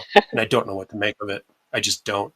And then the idea of attachments. Again, it all goes back to traumas, at least for me, in my opinion, emotional responses and keeping the energy away from those who seek it. Sweet. Yeah. The last thing, just because it left some, it left some spaces. The social aspect can be very oppressive. Feeling like you're trapped in a bubble that's mostly online. You can't really talk to people locally around you about it. And with family, especially, it feels like, I guess, just on a personal level, the situation is just, it's impossible to see eye to eye, because the paradigms are just seemingly incompatible. I'm wondering how you all deal with these kinds of things, because I know that it's not just because I'm living in a backwater town. Right. For me, like, I think this is our third space. Like, we haven't really talked too much in everyday life, though. Yeah, I would allow those things for the longest time to get to me. Now it's just a matter of trying to protect my emotive response, mostly. So it's just stay centered. Just Pretty being much. I mean, centered is the highest priority. Yeah, there's always going to somebody that's going to know more than you, or believes they know more than you, or whatever. My God is correct, or my religion's better than yours. And if you really look at a lot of the religions, they're all talking about the same thing. And to argue about somebody's different understanding or message from their religion. It's asinine. It's ridiculous. But it isn't going to stop people, and it's something that we're expecting to happen. But so far in the 3 spaces we've had, like it hasn't really been evident at all. It's been really cool people, really understanding people, and people who are on the same level of understanding for the most part. So yeah, thanks for sharing. I appreciate that. Yeah, absolutely. Let's see. I just had one very last thing. Don't remember what it was.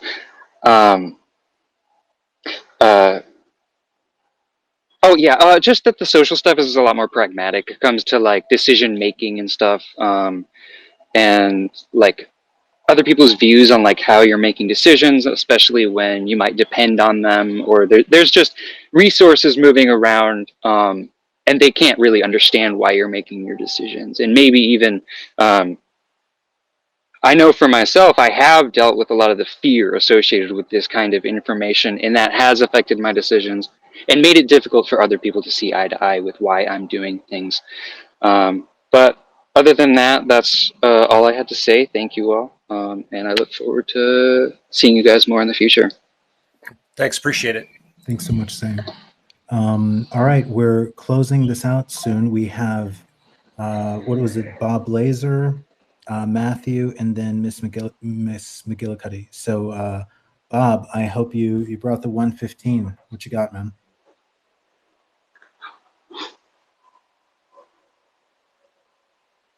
Oh, and Bob, I think maybe perhaps your particular microphone on your computer or on your phone might be. There you go. Yeah, we'll bring him back out of the recycler. That's one machine we can still manage. And Zane, if you don't mind muting yourself, that would be great.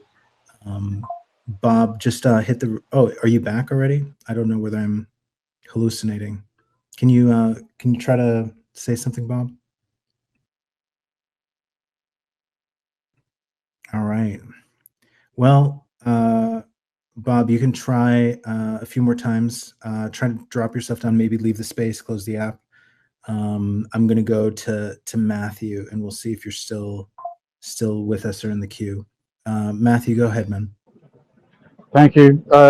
Zane, that was good. Zane and Dan, I raised my hand initially I knew we were going to be done, so I wanted to throw something out there that I would say a million things, but I want to summarize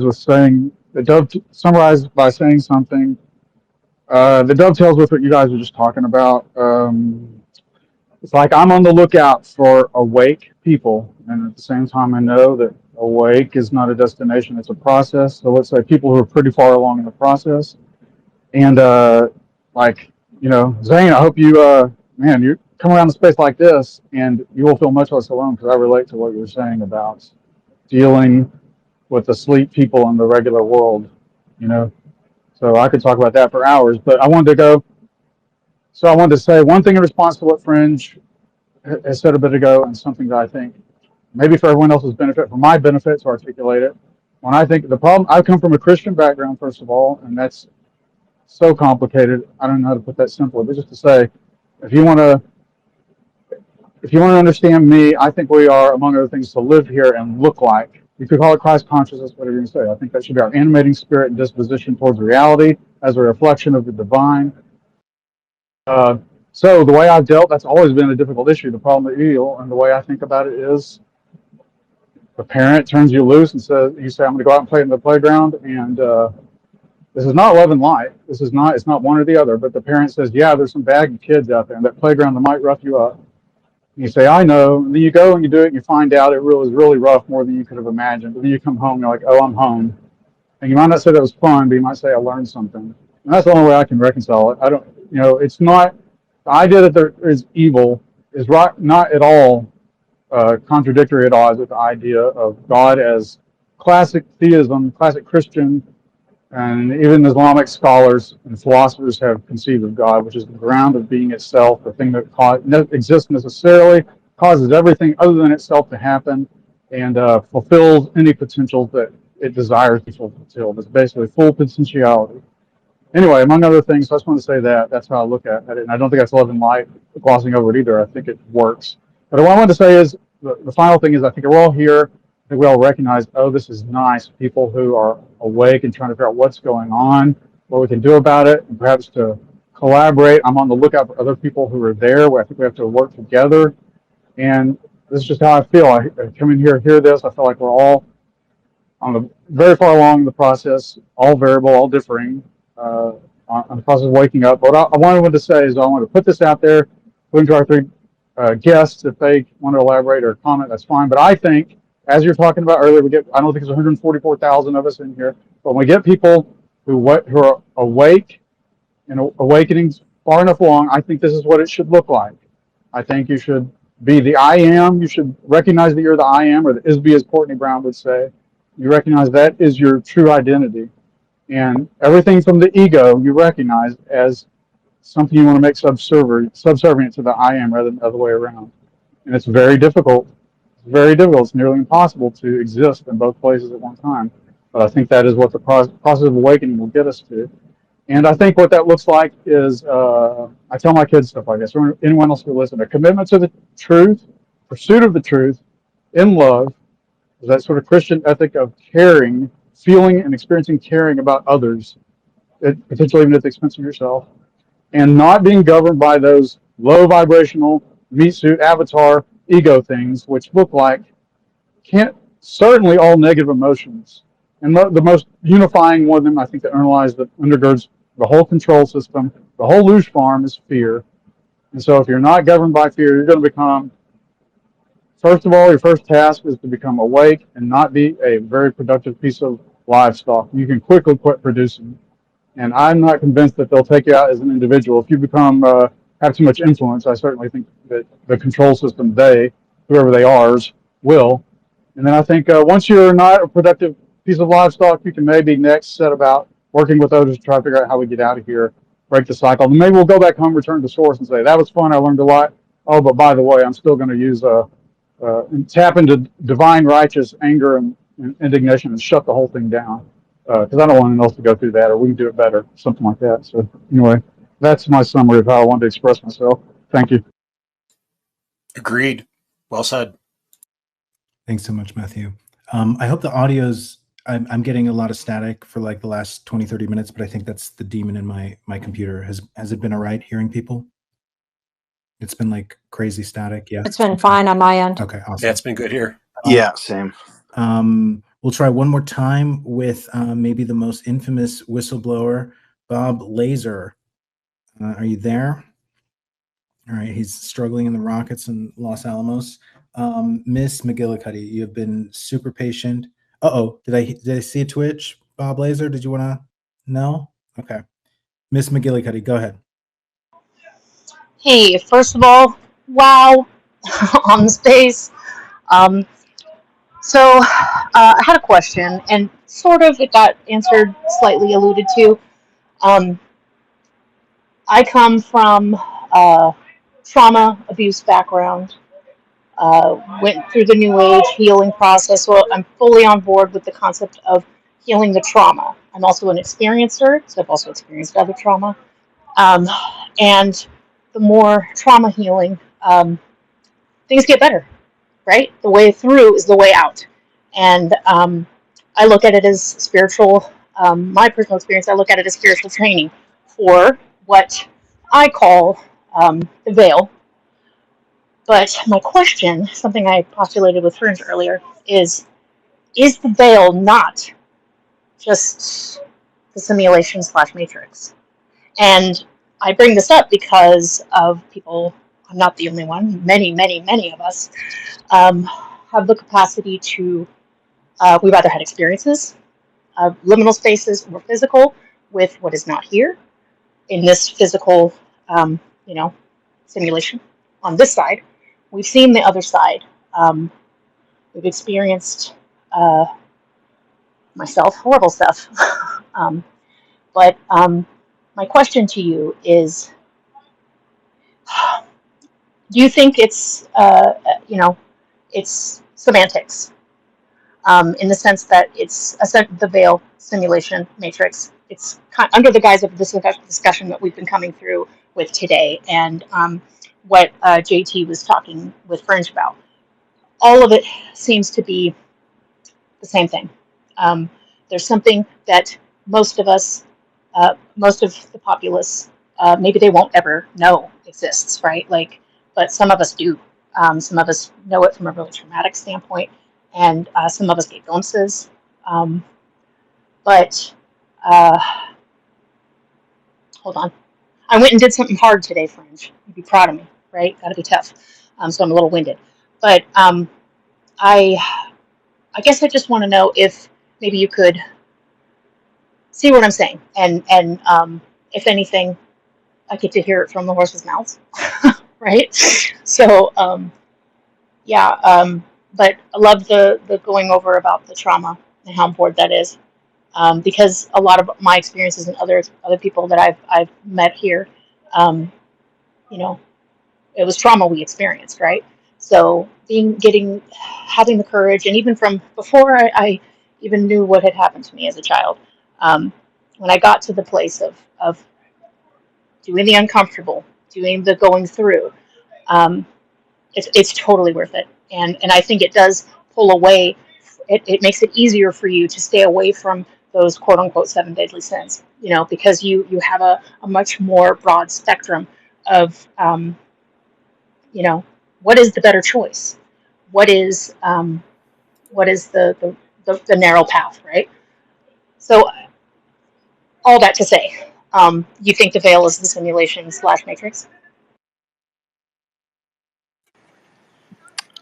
Yeah, well, yes, I would tend to think so. And I mean, I think you're exactly correct in that at a certain point, it really does just become a matter of semantics. Because, again, I mean, we only have such a limited framework of understanding within which we can contemplate and process these things.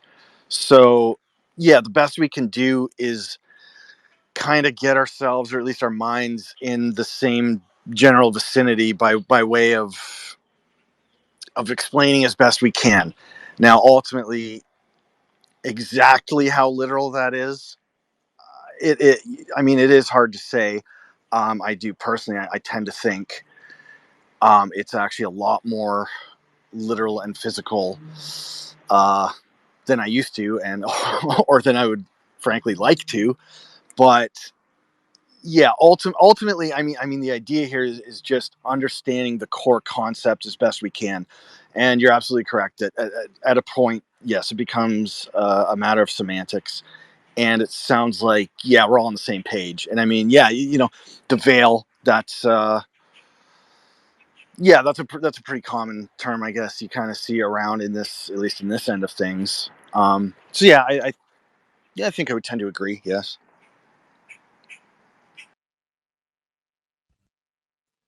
I agree as well. There's a spiritual component to it that I don't know about yet. It's something I'm investigating personally in my own life through meditation, through even just sitting with myself, trying to think things through. Like, I've had many experiences now. I suppose it could be, archons, sending something to me, but like getting open communication or some level of communication from those who aren't here. What does it mean? Who's really doing it? I don't know, but there's some way around it in some way. And I would agree with you that it is through. It's internal. It's not external at all. Outside of that, great comment. I agree with just about everything you had to say there. So yeah. Thank you. Yeah, the spiritual component, it's always, whether people call it the woo or hearing paranormal, right? Or high strangeness. Um, these are topics that, especially with like my own personal experiences, we know almost everybody in here. We get it that it's not something we can talk to some people we love about. And for me, um, the experiences that I had, and especially when regressed memories resurfaced and I started having more spiritual attacks and stuff, which doesn't happen to everybody, especially the way, but where I'm going is there's a huge spiritual component to our existence, period. I mean, um, and what this plays into, I think that our society has lost. We have lost that. I know there's, and I'm not down on anybody, but love and lighters or New Age, they're very much so, or people who quote unquote are spiritual. I have my own personal beliefs, but for the most part, it's really been something that's been programmed out of us. And I feel like it kind of coincides, whether you want to call them archons, Nephilim, whatever you want to call them. I think it's connected to our soul. And when we are able to tap in with that through process, we're able to really understand, like, our own spirit, our own soul. Like, we find ourselves, right? Like, anyone who's gone through trauma or addiction, me to both, you, like, find who you really are, who you always were, but you don't have all of the masks on anymore, right? I think that the biggest thing is that the biggest shock for whether they are NPCs or just people who haven't had any experiences, or the ones that just refuse to think it's actually happening. I pray for them because I know I'm just this lady who no one knows, like, except for the space, but I promise you, like, I know that that there's something we don't see when we're walking around, we're doing our thing, our 9 to 5s, or our mundane yard work like me. But that spiritual component has really been weeded out of us. Whether it's all the different religions or all the different sects of the same religion, or no religion, and so it's really a disservice. And I think that's the biggest proponent that some people get there through meditation, some get there through prayer. Or a traumatic experience, but that's the missing. That's what we're missing in understanding a lot of this, and it's just something that we've been taught to forget. And but the cool thing is, you can get there, you can get it back. You go through, and it will. This is like the best hours I've spent on spaces in so long. I just love this space. I love Doom and Fringe and the guests. And thank you so much. I'm rambling again. You guys know I do that. But yeah, thank you. God bless everyone. Thank you so much for coming up to speak. We're gonna close it off. Zane, I saw you put in a request. Is it super quick? Yes, it is. I guess I'm just piggybacking on what she just said. Working through traumas and stuff. This is actually on my pages, but I want to encourage people, one, to realize that awareness is the most important part. Like, you're doing amazing, important, heroic work just by being brave enough to be here and be willing to look at these hard things. But the other thing is that think about the contracts that you've made. Zane, you've got to forgive me. Yeah, I'm so sorry, but I need to end it because one of our guests really is running behind. Is that okay? I'm sorry for the abrupt ending. I just want to say, think and talk to yourself about the contracts and stuff. Yeah. You still have that spiritual component. You can still make those decisions. And Zane, thank you. Yes, thank you all. Yeah, I want to say thank you to everybody. Thank you for having the courage and the candor to share. A special thanks to our guests, Dan, Intuitive Underground, and Morgan Farrell, TRV, and of course, JT, the last astrologer. Everybody you've seen speak, and especially our panel guests, please follow them. An immortal soul captured thank you to my rock, my co-host Fringe, and Dan. I'm gonna give the mic to you for any last words. I know you got to rush out of here, and Morgan, and then finally Fringe. Go ahead, Dan. Oh, we're good. This is more important to me. Getting out there and talking with people about this, the idea of getting the information out and getting everyone together to talk about these sort of things so we can share the puzzle pieces. It's important. It's why I'm here. It's why I've made the decision to keep going no matter what sort of attacks keep coming. Only thing I want to add is you can jump on our email list over at Intuitive Underground. There is a contact page underneath the Canon picture. You can just click on the picture, go straight to it, or at the bottom of the page. One of these days when we get more motivated to write articles and make sure they're out there in a timely manner, they'll show up there. But anything else, like when we go to jump on a space or jump on a podcast or that kind of stuff, the notifications will come through that email list. So if you guys want to hear about some more of that stuff or even about some of the other topics, and there are many, just go ahead and jump on over there, put your email in. We don't sell that stuff. We keep it. We barely use it, to be honest. But outside of that, Morgan, is there anything else you'd like to talk about? Yeah, I got a couple of final comments. One of them is, we should probably make it clear that this isn't the extent of the work that we do with RV. It's probably our largest scale and scope project, but we do we do use RV for other things as well. Some of them are even kind of positive. So yeah, this isn't what we're all about, so to speak. I mean, it's a big part of what we're about, and it's potentially the most important thing that we're about. But I mean, we are about just using RV in a variety of ways towards real world applications, and you'll see a sampling of that on our site. The vast majority of our material is yet unpublished. I am always slowly but surely working on new written reports. Probably will expand beyond that into I don't know. I won't speak to that right now. But yeah, we do other things too. Just in closing, I want to say first off, huge thanks to Fringe and Doomer for having us on. I appreciate it probably more than you guys can really know.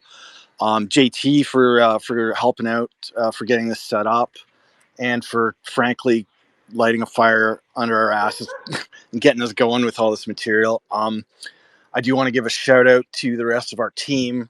A couple of our founding members, MC, wherever you are, he's out there somewhere. Hope you're doing well. We got Jeff. We got our teammates, Brian. He's up here in Canada with me. We got Theodore over in Bulgaria. Track and Man and Kiwi Joe from down under, New Zealand and Australia. Thanks to everybody listening.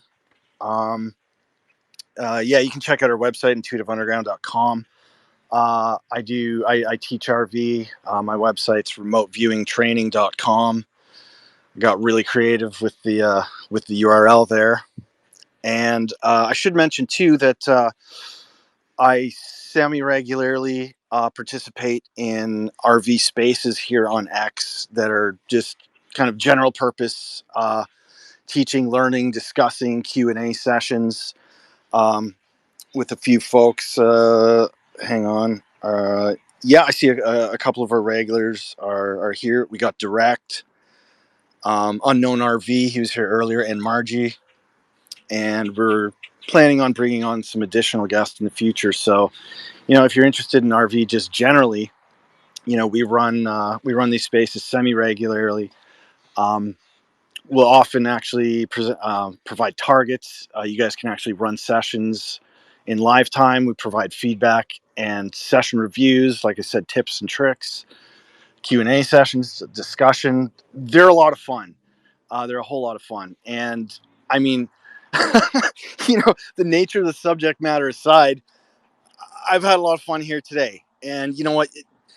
Maybe even especially when you're dealing with this kind of stuff, you have to you gotta have a sense of humor about it. That's the idea, right? It's the funnest space to get dark. I'm glad you had some fun. I didn't mean to cut you off, Morgan. No, that really was all.